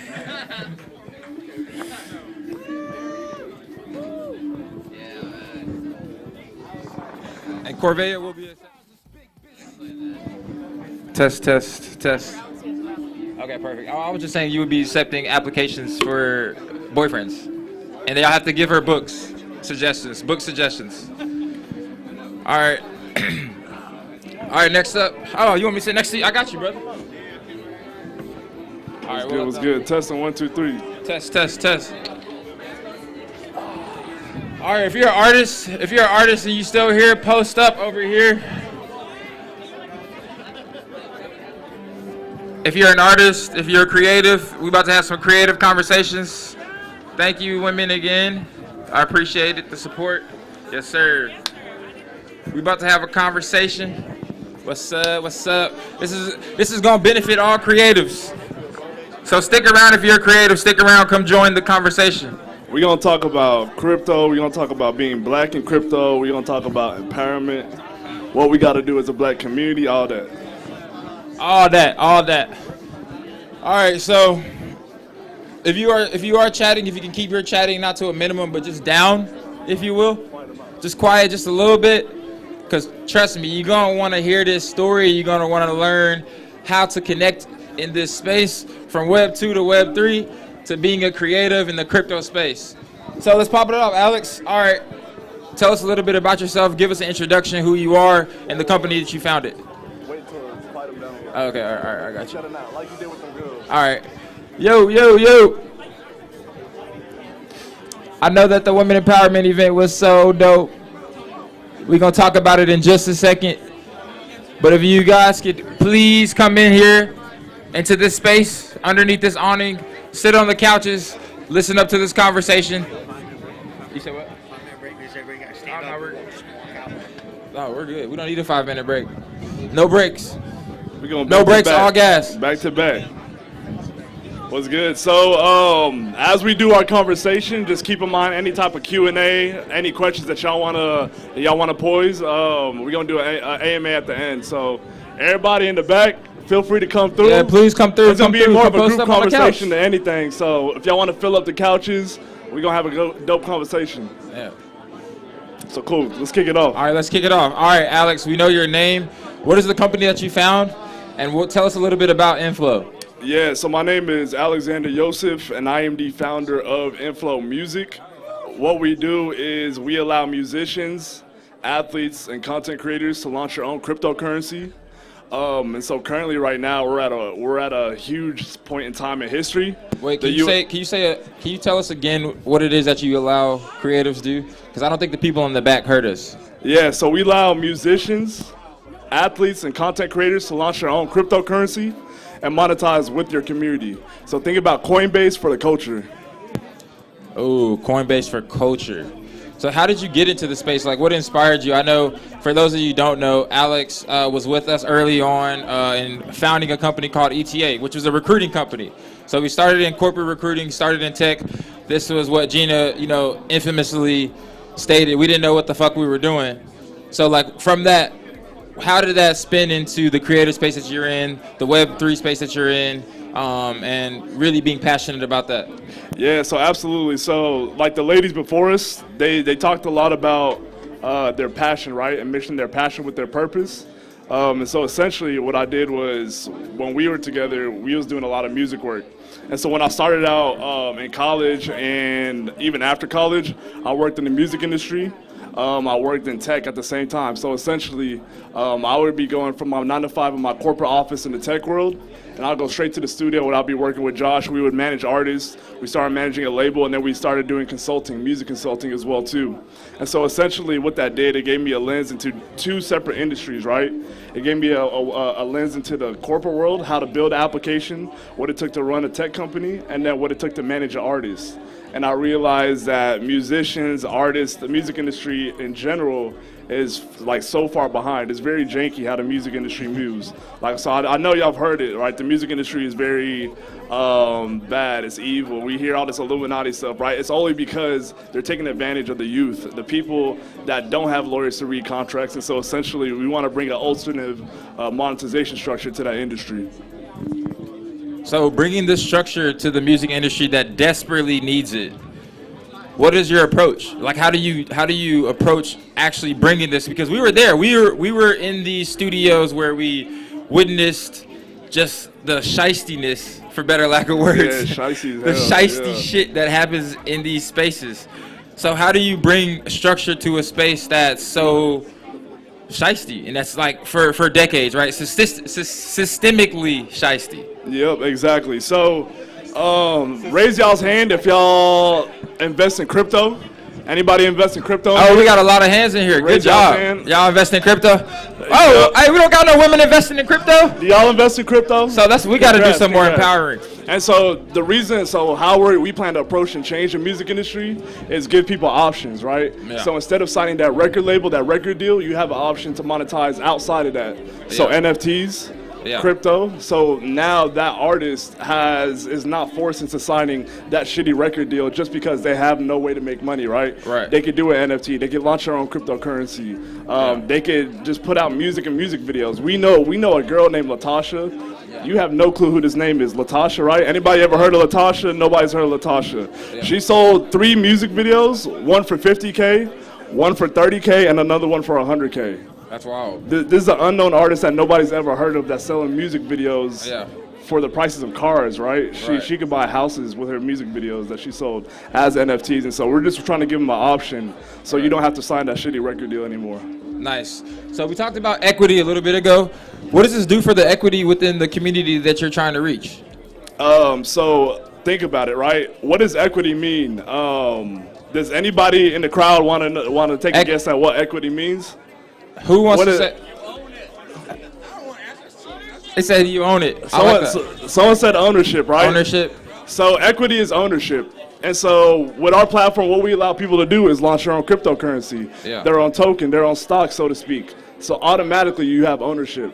That's like the biggest problem in our community right now is we don't own the shit. We don't own the buildings that we trying to party in, bro. Right. Like we don't own the record labels. We don't own the basketball teams. And so Right. automatically you press a button, you log into our application, you own your own equity. You own your own Right. stock, you own your own company, right? And so right off the bat, that's what cryptocurrency allows us to do. And then also it's permissionless.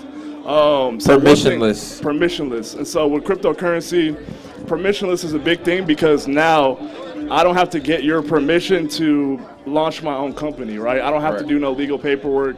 I have smart contracts that can automate a lot of this, right? And so now if we want to have a deal together, we don't have to depend on a lawyer to do the work. We depend on a computer to do that. Right. And so that basically, it removes all trust. I don't need to trust you. Right. You just need to trust the code, you know what I'm saying? Right. You can read that. Everybody can read that. Right. So open source, open code, decentralized. I just said 3 things.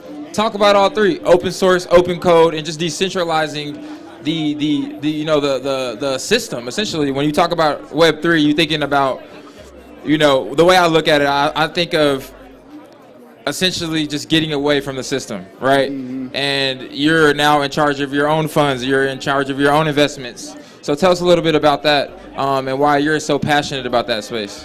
Yeah, so open source just means that you could literally take whatever a company built and you could use it for your own gain, right? So you could copy and paste code that another company did and you could refactor it for your company. And so has anybody heard of OpenSea or NFT platforms? So every NFT platform, you can make your own in about 2 weeks. All you doing is copy and pasting the code, redoing the front end, and so that's what open source means, is that the people that's disadvantaged like me and you, we don't have to hire these huge development companies. We don't have to spend millions of dollars like investing in coders, right? We could literally copy and paste the code, use the front end, and we have access to everything. So that fixes access. So the biggest problem in our community is access, right? Access to capital, access to technology, and automatically it fixes that. Wow. I mean, I hope you guys are paying attention, because this is some groundbreaking technology from a young African American that is solving a really, really big problem in the music industry. And he is doing this through tech, which there's no really better way to solve problems and measure problems, to prove that you also solve problems, than data, than tech. So tell us a little bit of how you leverage the data that you receive, whether that's from the communities, from the artists, to really just propel inflow. Yeah, like the biggest data that you could ever get is like actually being in the ground and doing it, right? And so when me and Josh first started out, we did recruiting, but we also pivoted into music. So firsthand, we was managing artists. We saw how like hard it was to put an artist and break them, right? So whether it's touring, we did South by Southwest multiple times, and we held tours there. Whether it was getting funding from, merch or any type of design, whether it's like streaming, right? If you're an artist and you get 1 million streams, you only get $3,000. You can't even pay rent in LA, right, or New York. And so if you get 1 million streams, that's only $3,000. And so the payouts are shitty. That's because there's a control over it. There's a monopoly over it, right? Right. And so what we want to do is break that apart. And I know how to do that. We both know how to do that because we manage artists, right? We're in the ground level. And so essentially what crypto allows you to do is like not have any more excuses. And that's the biggest thing in our community, right? Like we always have excuses like, oh, there's a boogeyman, there's racism, right? Right. Racism is like the biggest boogeyman in our community, but that shit doesn't really exist in Web3, bro. Yeah. Because everything is equal. Like there's no way that you can have, and I tweeted this earlier, there's no way that you can have an HR inclusive diversity department in your Web3 company, because it doesn't matter, bro. If people are not letting us into their Web3, their NFT platforms, we can just build our own in a month. Yeah, it's too early, right? Too early for that. Hey, raise your hand if you're worried about gas prices, or if you've heard that gas prices are rising. No. I'm talking about real gas prices, right? He said real shit. That boy knows. So essentially, everybody here agrees that gas prices are rising, right? They're probably rising by like 5%. The average, so Ethereum in the past year, 2 years, it went by 3,000%. So now you're forced to diversify into another asset so you could beat just inflation, right? So inflation is at 5%. In crypto, you could put a US dollar, just hold it in your savings account, and you earn 20%. So off top, you beating inflation, right? And so crypto is like, you're gonna be forced to be into these systems, because our dollar is becoming worthless. Like, bro, could you explain that again for those who may not have heard, either online, watching us live? Yeah. Just to kind of just break that down from inflation. You said gas is raised 5%. Yeah. If you have a dollar in if you were to put $1 in investing into crypto right now, you're upward of 20%. Yeah, so there's these things called stable coins, and you can stake tokens and earn 20% on your money. Right now, everybody here that has a Chase Bank or a Wells Fargo bank, you're actually losing 5 to 10% a year just on inflation. Right, so you're losing money by putting it in a savings account, right? And so talk that shit. I don't want to be conspiracy theorists, but your dollars doesn't really mean anything. Your dollars are really worthless, right? Yeah. And so what if you could put it into a system to where you can store value? And so when our currency collapses, you have a Bitcoin, you have an Ethereum, you have an alternative way, so then you could pay for shit like gas or food and water, right? Yeah. So I feel like right now cryptocurrency is a luxury, but it's really about to be a necessity. Like it's about to be like necessary to invest in it. Yeah, this is something that Alex has been preaching for, like, since I've known him. He's been trying to get me to invest into crypto. This has been like for a while. 2016, bro. Like 2015, 2016. I think Eric might have told me back in 2013. Like, it's been early on. They've been passionate about this, so he's clearly an expert at this level. And when I think about banks, I think about like, it's just so weird that we trust someone, we go bring all of our money and we take it to them for them to hold on to. So what are your thought process, or not your thought process, but what are your thoughts on just like everyday banks right now? Yeah, so banks are like necessary because you obviously have to move around in this world, right? Right. But there's going to be alternatives. And then just past banks, just like you got to build your own system, right? So you can have something called in-home banking, to where you can fund yourself. You can give loan credit to yourself. So essentially, how I Wait, what is this called? In-home banking. In-home banking. And also DeFi. So DeFi, that stands for decentralized finance. And so essentially, it's finance that has no central point of failure. A bank is a central point of failure because if a bank goes down, your money goes down, right? They control all the money supply. And so essentially with DeFi, you own your money, you have ownership, but that comes with a lot of security risk as well too. Right. And so essentially, just a story on how I funded my startup. I basically took loans against my money to fund my startup. So in Ethereum, you could actually put up $10,000 and you can take a loan out for $9,000, right? And so if your Ethereum goes up in value, you pay back your loan because the stock or the token went up in value. And so I basically funded my company just by taking a loan out against my money, you know what I'm saying? So Bro, he funded his company by taking a loan out against his own money. Yeah, and so when to then pay himself. So that lady back Wow. there, so that lady back there, crazy. she asked them. Nah, I funded Yeah, say it slower. Say it slower. So I funded my company by taking a loan out against my own crypto, right? And so that's because I couldn't get investors. And so that lady back there, she was asking what she could provide for us. Yeah. It's money, bro. We don't need support. We don't need tweets. We don't need retweets, bro. Like, we need money, bro. We need like capital. We need capital, right? And Straight so, up. I was literally down to like my last $5,000, and literally the top crypto firm in crypto in the world invested in me, right? And it wasn't because I knew everything. It wasn't because I could code everything. It's because I knew what the culture needed, right? I was black and I could sell to the black community, and I could solve a problem that our community needs to be solved, right? Which is equity and ownership, and that's how I'm gonna solve it. Damn. I'm just looking at this camera like, damn, it's crazy. So when you think about DeFi, right?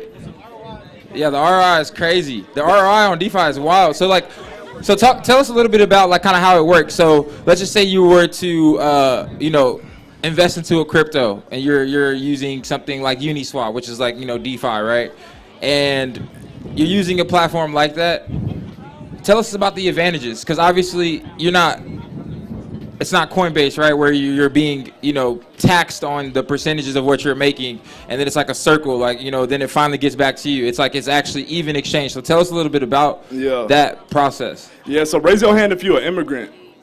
If you wasn't born here, any type of immigrant, right? And so the advantage is you have a currency that's not controlled by a country, right? And so every day currencies collapse. My dad had multi-millions of dollars in a trust fund in Zimbabwe, and if anybody knows about Zimbabwe, the government overnight just changed their currency. So he lost all his money overnight.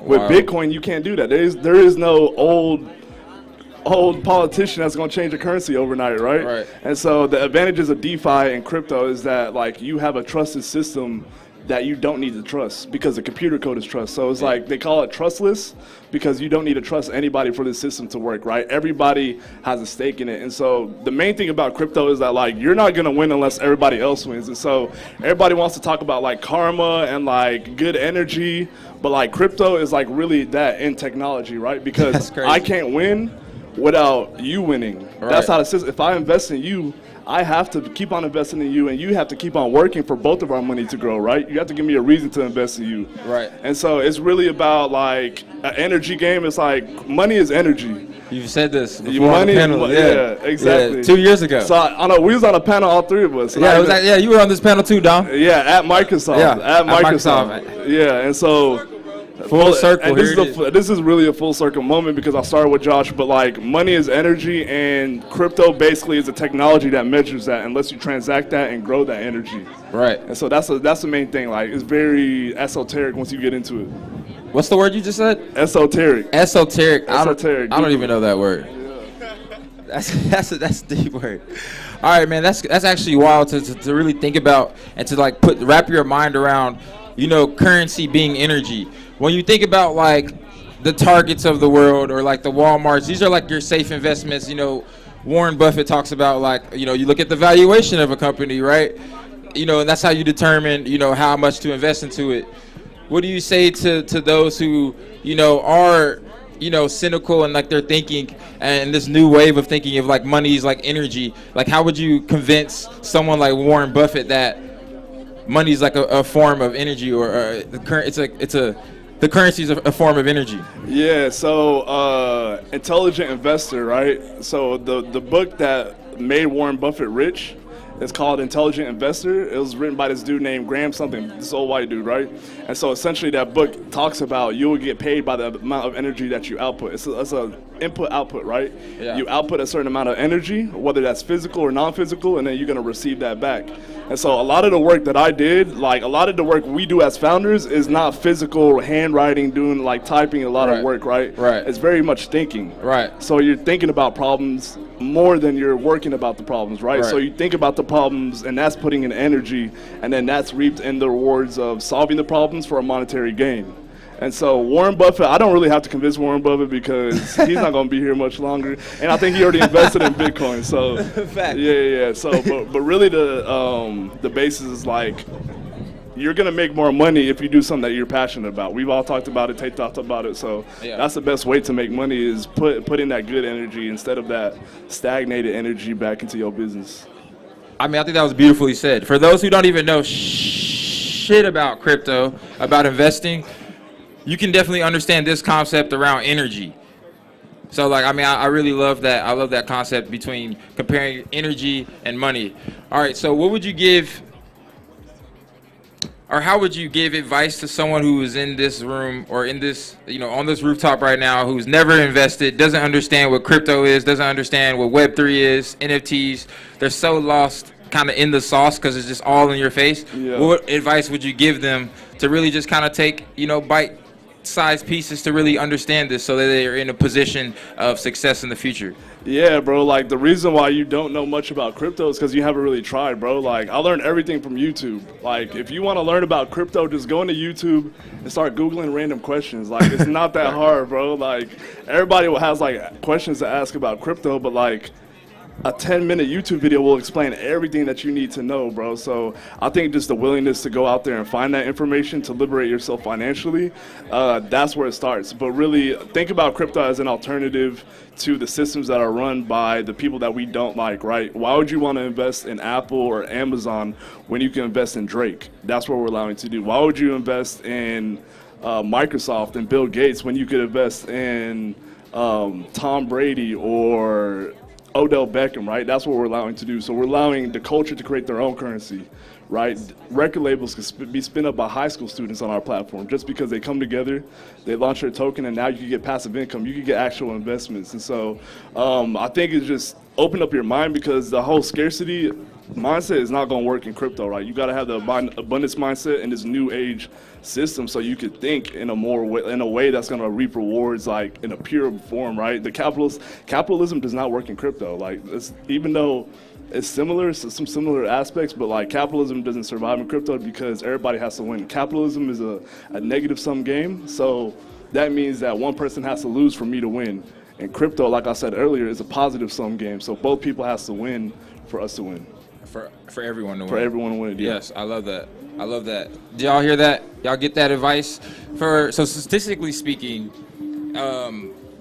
we just had this, impactful women empowerment panel. Statistically speaking, women have a hard time investing outside of, outside of crypto, just in general, right? Yeah. From just overall statistically speaking, what advice would you give women who never invested before, don't really understand anything about investment? They just kind of either depend on like the system or depend on the first and the 15th. Shout out Daphne, or just depend on their man. What advice would you give them to kind of secure their own bag? Yeah, definitely don't get with a dude that has no crypto. That's my first advice. So he can't.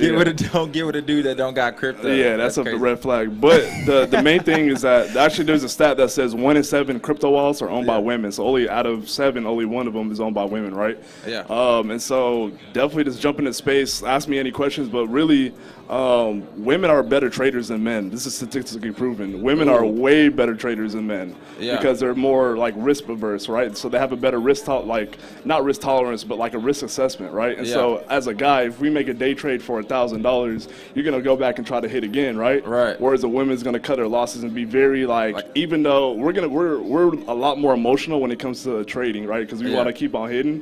Where women are a lot rational when it comes to investing. That's something that I actually figured out when talking to a lot of women that ask me why did you keep on trying to trade after you already won and you lose, you end up negative for the day, right? You just can't. And so naturally, y'all are good investors and good traders, so lean on that. But I would just say invest in Bitcoin and Ethereum and start researching, right? Don't wait until you know everything to invest, because that's definitely gonna leave you behind. So just the YouTube University, man. That's how I scaled up to get investments from the top people. Is all my knowledge came from Googling and YouTube, and so all the information is there. This is the age of information. And then also, I heard somebody say that this is the age of information, but it's also the age of intuition, because you got to decipher from the bullshit. And women have the best intuition, so leverage that. If you're a woman, leverage y'all's intuition to figure it out and sift through the bullshit. So well said. All right, so this segment we're gonna open it up for Q&A, some questions. So if you have any questions in regards to Web3, we already got a question. This guy, Crypto NFT. This has been our best support question of questions. Yeah. He got questions on deck. My question, the main reason why I have a question is because I lived on an island for a long time. So I'm new to all of this. So being new to this, you said YouTube is its best source. How do you filter through all that shit? The views. Simple. People with the most views got the ratings and views. The best views. How do you figure out a YouTube video that you want to watch on a single topic? The one with the most views is usually the most knowledgeable, right? And so literally just Google top crypto subject matter experts and watch their YouTube videos, or Google top blockchain books and read those books, right? Don't try to overcomplicate it, man, because all the information is there, and the more information you know, you'll be able to decipher through what is BS and what's not, right? It's very hard to BS a new subject like crypto, right? It's like if you either know about it or you don't. So just put in the work, man. That's all it is. 2 or 3 hours a day watching YouTube videos. You're probably gonna be doing that anyways on Netflix or whatever. So just replace that. Reddit, yeah, Reddit for sure. Twitter, yes, sir. What would you say is the best or healthiest way to get into DeFi and also help people around me get into DeFi who may be more traditionally comfortable with traditional putting banks and my family doesn't like cryptocurrency, and I want them to like cryptocurrency. Yeah. So you gotta definitely ease it to them if it's your family members. And with DeFi, it goes deep, right? So start with just the stable coin. So what a stable coin is just a US dollar version in crypto. So it's like $1. It stays at $1. It's never gonna go up or down, and you can earn 20%, 10 to 20% depending on the platform, right? So just look at Nexo, Celsius, Aave. So those are platforms to earn 20%. So let's say you have $100,000 every year, you're earning $20,000. That's the math right on that? Yeah. But so think about it, bro. You're having no risk, all upside 20% a year. The top if you invest in all the index funds on average in stocks, they're gonna earn you 20%, but there's gonna be some risk. So how's there no risk? Because your money is insured, especially if you're on a more secure platform. Your money is insured, but then also there's no risk because that dollar is not gonna go up or down. It's a stable coin. Because they don't know about it, they don't take the time to look into it, and they think it's it's too good to be true, or patience too. If I'm a person, I just have $1,000 to invest. 20% a year is not that sexy to me, right? I'd rather invest in Dogecoin or Bitcoin or something, try to hit big, right? They're trying to gamble. So I think slow and steady wins the race, and that's probably why it's not as popular, is because it's a lot more methodical that you have to be. Yeah. Great answer. Great question too, by the way. Yep. Yes, sir, Deb. Yeah. So you're in the NFT, kind of in that space, and also how do you feel traveling? Bullshit, multiple Discord, multiple rug tools, all that stuff. Obviously, research some of those aspects. Yeah. Research and then see Yeah. So his question was like, how do you filter through all the BS when it comes to like the NFTs and the Discords and the communities, right?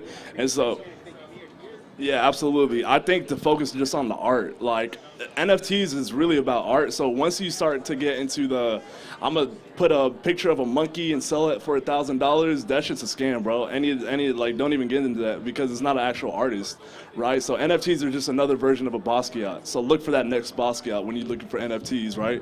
Look for that next Andy Warhol, whatever. So focus more on the art. Yeah.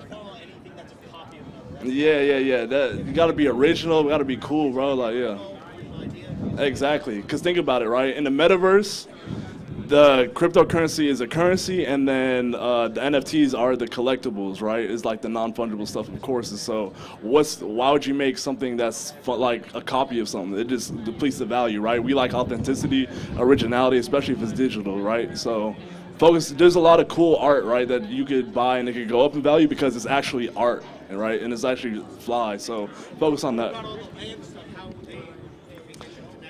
Yeah, so if I would say if y'all want to talk about real estate land, those are the guys over there. Raise y'all's hand, Jay Crypto, Slice, Real all estate, y'all, bro. yes, sir. So they're the first person that put me on like actually flipping land. They're real estate developers and real estate agents in the metaverse, man. And so that shit's crazy so to hard. me. That shit is wild because hard. you could literally build a mansion in the metaverse, drive traffic to it, have a billboard, get ads, streams, all that stuff. And so it goes deep, and this is the right people to be around for sure. Yeah. And before the next question, I just want to pause really quick and just like admire the diversity in here. And the reason I say that is not only because it's something I'm passionate about, but if you think about, 20, 30 years ago, the dot-com boom, conversations like this, I'm sure it was just all white men sitting right here having these conversations, talking about what we were going to do with Web 2 and how it could be impactful and valuable to their business. I just want to take a second to just look around this room and see the diverse faces in here, and we're talking about something that we all get a chance to be a part of and be on the forefront of. Absolutely. Exactly. Culture, entrepreneurship. Exactly. Yeah, before we get to the next questions, this is a full circle moment because again, y'all heard earlier, I worked with Josh at the beginning, but actually before I even decided to go at the current project full time and like actually go move to LA, I told you, he was the first person I told. He was like, bro, that's a perfect thing. That's your purpose, right? And so I want to give flowers to you because a lot of people I would tell them about what I'm doing and they'd be like, they would flinch a little bit. And I was like, all right, I kind of like that you're uncomfortable, you know what I'm saying? That's why I know you ain't for me, but like you was definitely supportive, and I always go back to that. Like he was like, yeah, that's your purpose. So definitely want to give your flowers to you, bro. I appreciate that, man. Appreciate that. Do we have any more questions? If we don't, crypto questions. Crypto question, yes, sir, Mr. Dom. What's next for Inflow outside of music? Yeah, so right now, like I said, we let musicians launch their own cryptocurrency, record labels launch their own cryptocurrency, but we're going to really branch out into other verticals, right? Next is sports. We're ex-athletes. That's like really the pinnacle of our culture is music and sports, and so bringing that two together, imagine you get to invest in the next high school LeBron, right, or the next high school Odell Beckham or whatever, right? And so now we get to let the funny guy in the locker room that may not be as good, we get to let him have a revenue because he has a token, he has his own digital economy, right? And so we're going to go vertical by vertical for what speaks to our culture. Our culture wants to invest in music, sports, content creators, and we're going to expand from there. Yeah, so that's the same thing. So digital communities as well too. And so let's say so the quote that I've heard is that the riches are in the niches.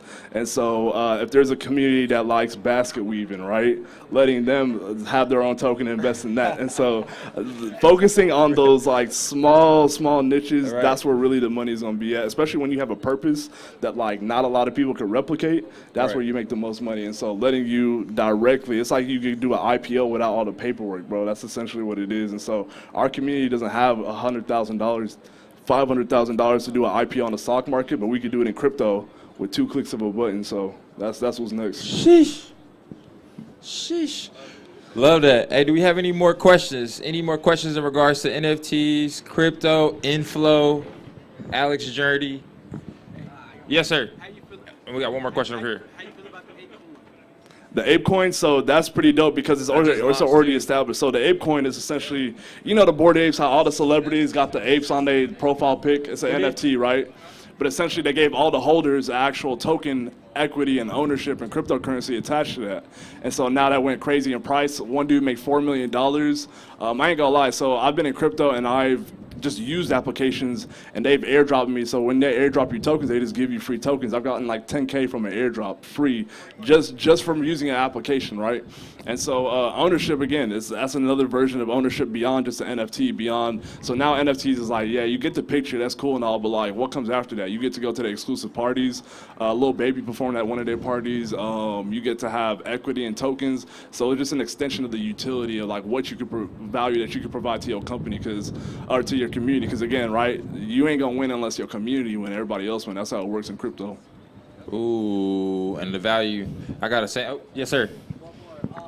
So a big thing I think with ApeCoin as well is was the concern about the liquidity pool behind it. Mm-hmm. How do you protect liquidity pools when or create liquidity pools that are substantial enough to protect a coin on behalf of your company when you're releasing it for, you know, one of these artists? Yeah, this is about to get really technical, but essentially, have you heard of bonding curves? So we have a different mechanism to where you don't have to create a liquidity pools. Anytime you put in money, your money is always there to be withdrawn back. And so that's how the price increases. Every time somebody buys a token, your price increases. So what's your name? Jack. So you launch a Jack token, right? Jack coin. And so every time somebody puts in money, the price of your token increases, but then their money is still there to pull out. And so you're almost like getting funded by the community, and the community is funding themselves as well too. That's what I said. It's about the community. Yes, sir. Sheesh. Is there reinvestment fees? That's what the artist makes. So like the artist gets money every time somebody puts money into their crypto, and it also goes up in value as well too. And so it's not just artists and athletes that's gonna be able to do this. Like everybody is gonna have their own crypto in like probably 5 years from now. It is a matter of like what you want to use it, right? It's like everybody having their own website. It's like that's really how it's gonna be. Because if you have a community, you have a business, people interacting with you, it's gonna be a dope way to make money because they're gonna win as well too. What is like the con of a bonding curve? Price discovery, like it can't go like crazy up. It's like a scheduled price, a gradual increase. So it can't go like crazy up like Bitcoin or nothing, but it's gonna go up. Like you gonna turn like, you know, it's gonna start off at like 0.005 cents and end at like $500, right? So you can make a lot of money in between that. So yeah. Yes, sir. How do you identify quality thought leaders or mentors in this space? Yeah, so the only way that you could do that is you have to been in the space, right? So I'm able to decipher the bullshit from like the people that know what they're talking about because I've been in this since 2016. And so there's a quote that says, time in the market beats timing the market, right? And so the more time that you spend in the market as an investor or somebody that's just learning, you're able to like beat basically somebody that's just trying to go in and out, right? So to stay in it, always like keep on learning, and then you'll be able to decipher like, oh, I saw him say that and that's not true, so I know he's not like a trustworthy person. And so you can't really, it's like a coach, right? You can't know who's a good player unless you've seen 1,000, 1,000,000 good players. And so it just, you got to be in the space. Great answer. Yes, sir.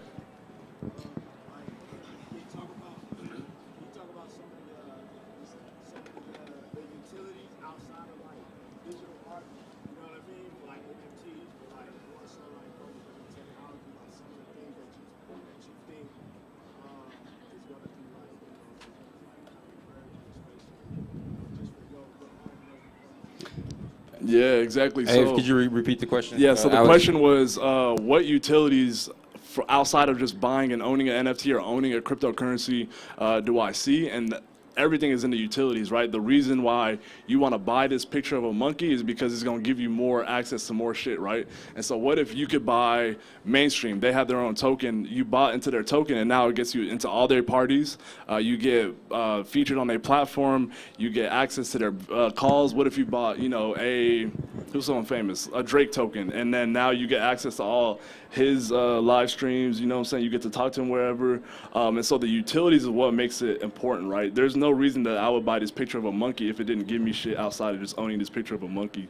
And so like, and I use that example because that's what everyone's trying to do. But so on our platform, if you own the artist's token, you get access into their live streams, their studio sessions, unreleased songs, music videos, being able to call them, concert tickets. It's really whatever they want to give you. Like we put the power back in the artist to like be flexible, like how you want to reward your community, and we let you run with it. So it's really about the value that they create, that the artist creates. Bro, literally, you will be broke in crypto if you don't create value for somebody else, and you will be rich if you create value for everybody else. Like, that's how it works. And Say that's that how, again? You will be broke if you don't create value for everybody else. Like, if you don't provide value, you will not get no value in return. Like, these are like natural laws of the universes, and it works in crypto like instantly because that's how the systems were built. One of my favorite quotes is, it's not about the value you are, but the value you provide, right? Exactly. So everyone is valuable. Everyone feels like they're valuable, but it's not just the value within, it's about the actual value you give. And yes, sir, did you have a question?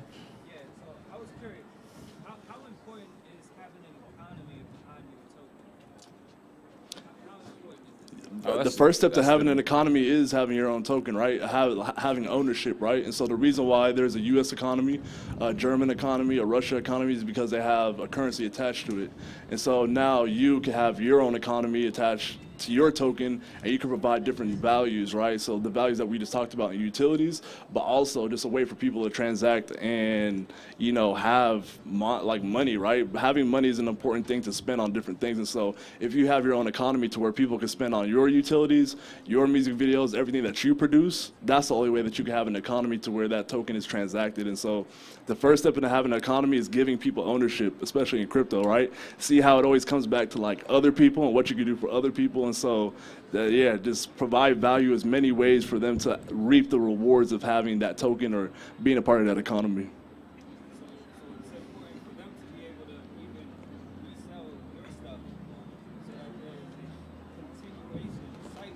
Exactly. Exactly. Yep.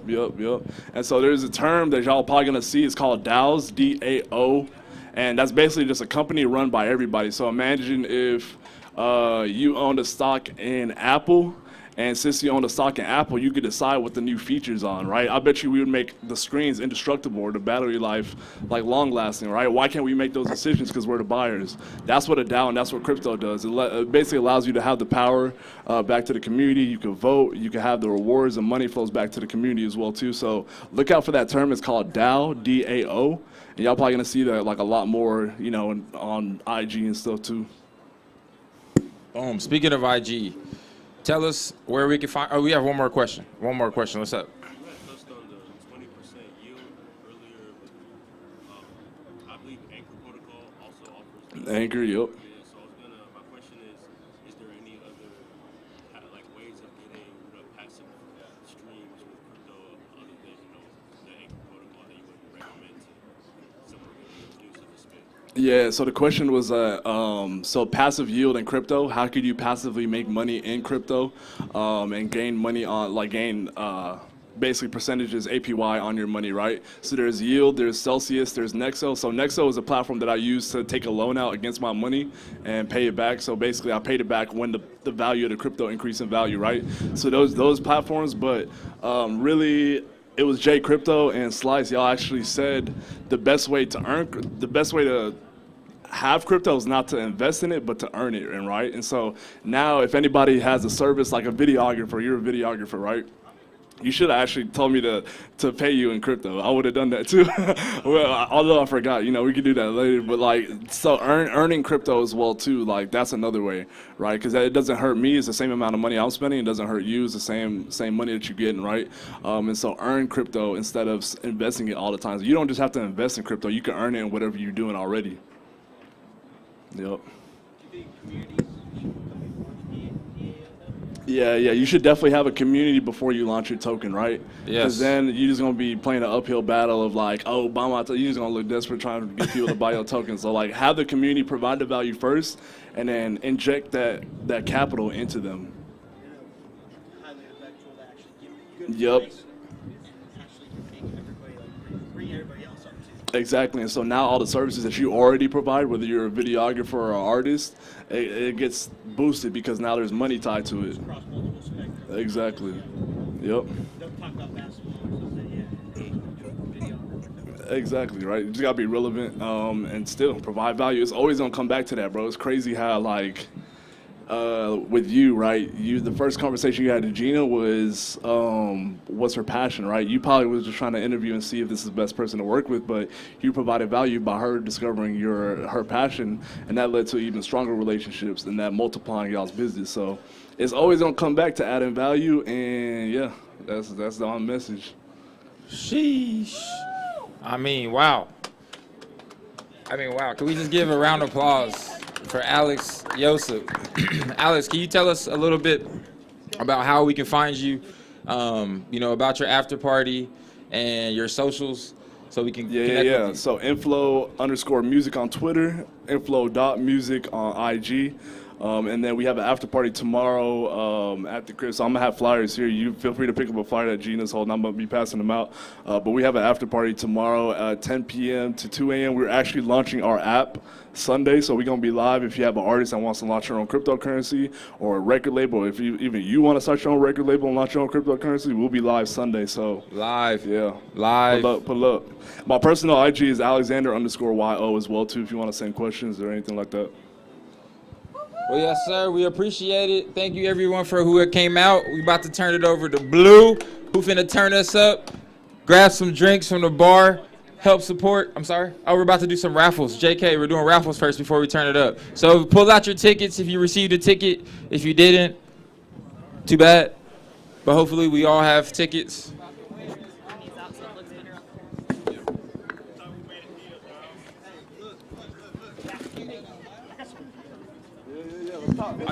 We might be able to get some light music going while we get the raffles. Maybe just a little bit, something slight.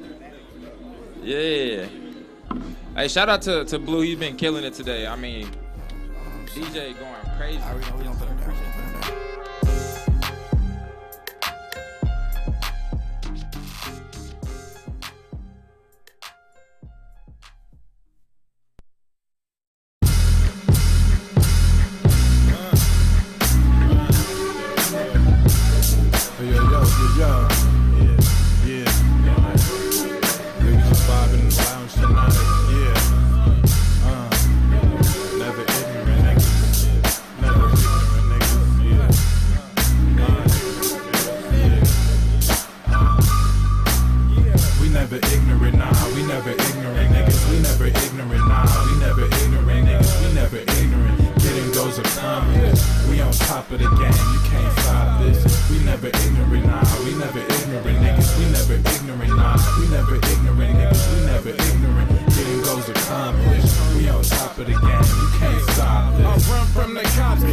We never ignorant, never ignorant, niggas, we never ignorant. Getting goals accomplished. 9, 6, 5.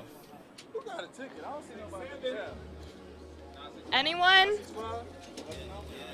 9, 6, 5. Going once, going twice.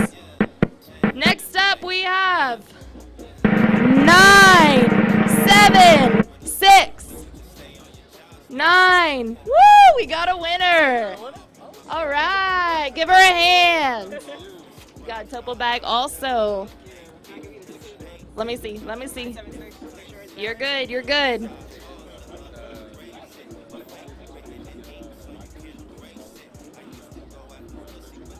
Okay, cool. I want to give you the announcement on that one. You announce it. All right, next up we have a bag from our friends at Rock Sound Rum. You have 3 different bottles of rum. They have been phenomenal drinks here. So if you guys have had any of those, they're great. 3 bottles of rum and a hoodie. All right, are we ready? Can I have a drum roll, please? Drum roll. 9, 8, 1. 9, 8, 1. Anybody? Going once? Going twice? All right, next up. 3, 2, 1. 3, 2, 1. Anyone? Going once? Going twice? Y'all should have stuck around, I'm just saying. Next up, we have 0, 0, 3. 0, 0, 3. Anyone? Going once? Going twice? You better make some noise if that's you. Next up, we have 1, 5, 0. 1, 5, 0. Anyone? No one? All right, next up we have 0, 2, 4. 0, 2, 4. Make some noise if you're here. Anyone? All right. Bro, I don't remember. I've called so many numbers. You better pay attention, Dev. What? Next up we have 1, 4, 5. 1, 4, 5. Anyone? These people have already left. All right, next up we have 9, 7, 5. Oh, we got a winner! You can't open them up here. You gotta take them. You got people fighting over that. You had everyone on nerves for a while, and no one was answering. All right, next up, we're gonna do a $100 gift card to a local charcuterie shop from Blue Bonnet.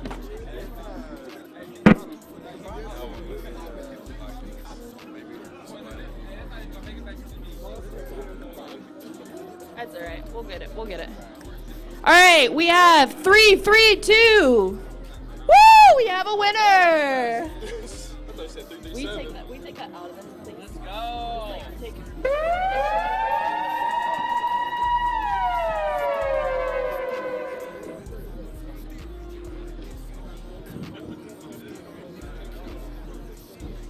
All right, next up we have a t-shirt and our plush toy from G Meta and the Roach Motel. Shout out to y'all if you guys are still here somewhere. There you are.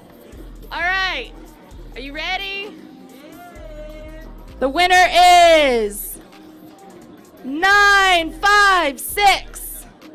956. I'm over here acting like I ain't. All right. Next up, we have 170. 170. I'm not giving this one away though.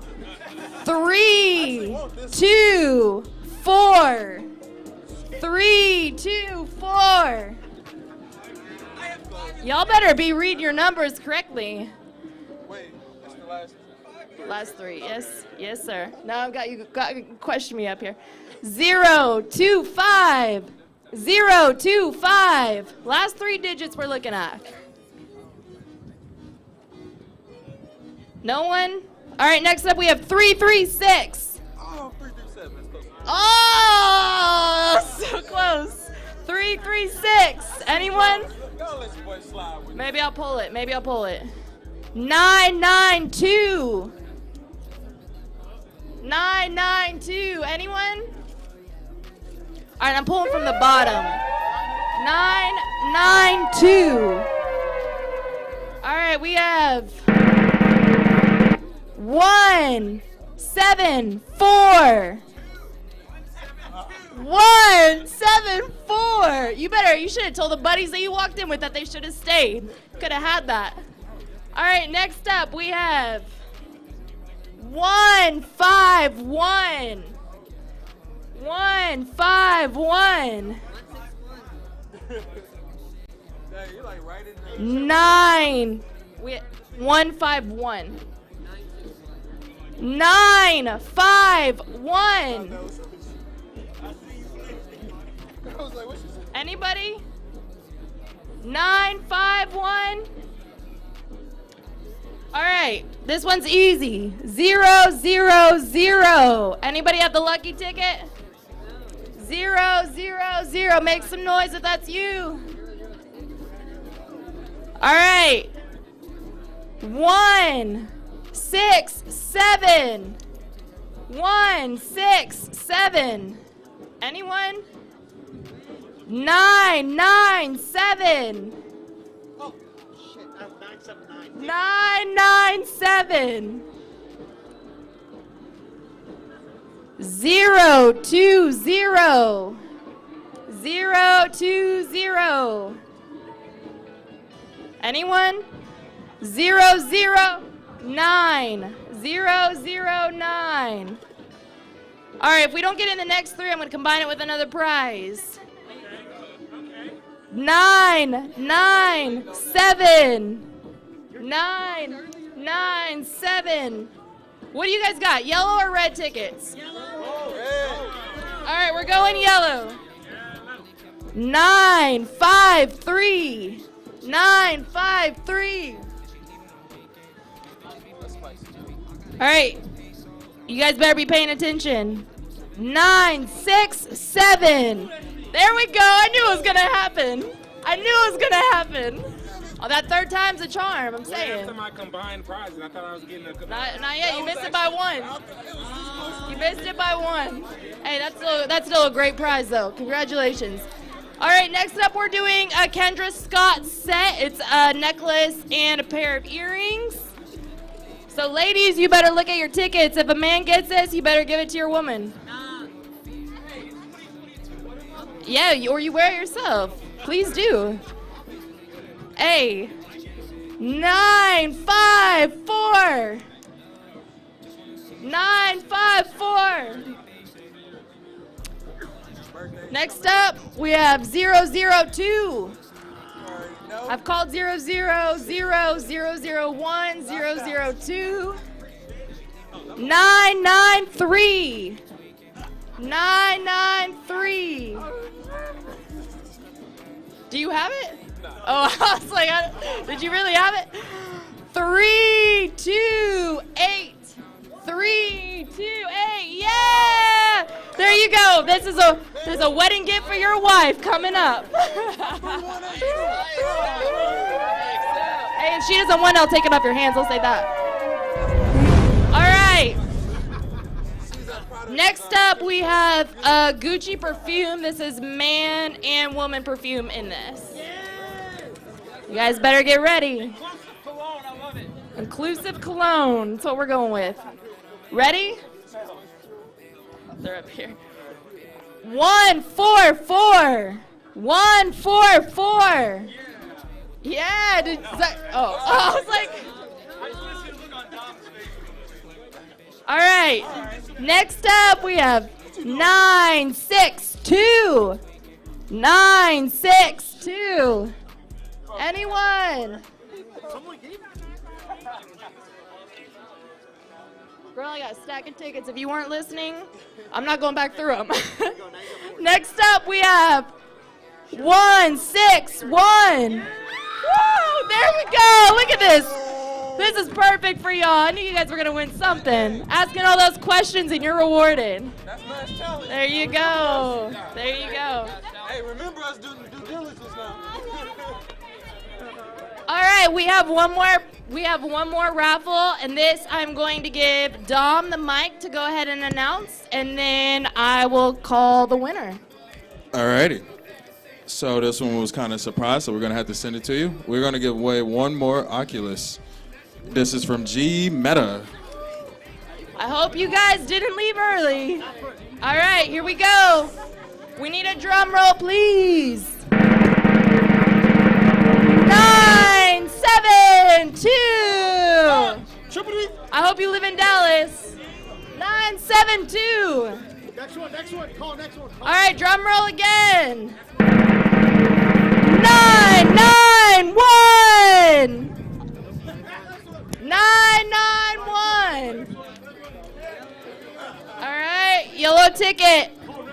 023. 023. 010. Anyone? All right, we're seeing red tickets. Here we go. Red ticket. 177. 177. I'm trying to win this prize. All right, here we go. 316. 316. Next up, we have 329. 329. Oh!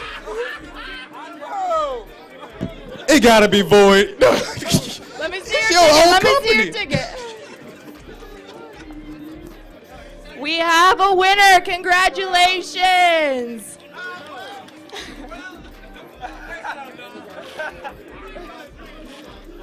You may have to share that prize.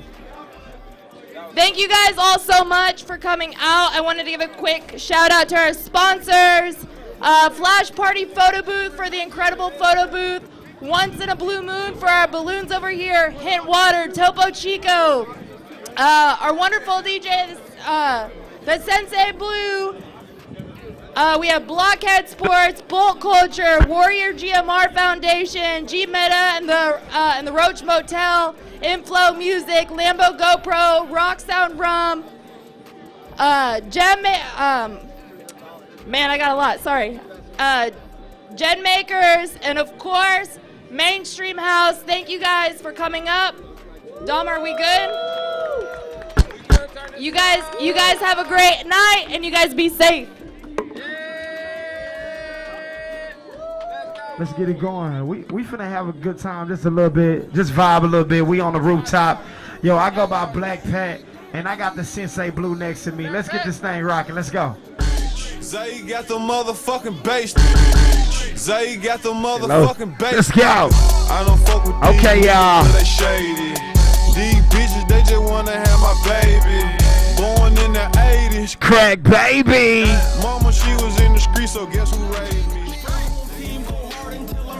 Not sweating. If we don't win, we get the next one. Then the checks come, I'm betting. Like check done, that red run. Spread love, investing. Get your nest up, fuck a mess up. Stairs while I step up. No one expects to get less.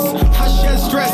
Fuck life, she's a bitch. Yes, the bed's a mess. I could barely rest. No saints, still heaven sent. Down sense element. Singing girl like LMA. It's a dinner date. Squeeze that ass like lemonade. Chillin' in the back, no cap, low speed, no sleep, no key, no meter. I've been bouncing back to back, no frauds, no squad, no team, no rings, you no meter. Trust me, I done seen a thing or two. You gon' end up like the niggas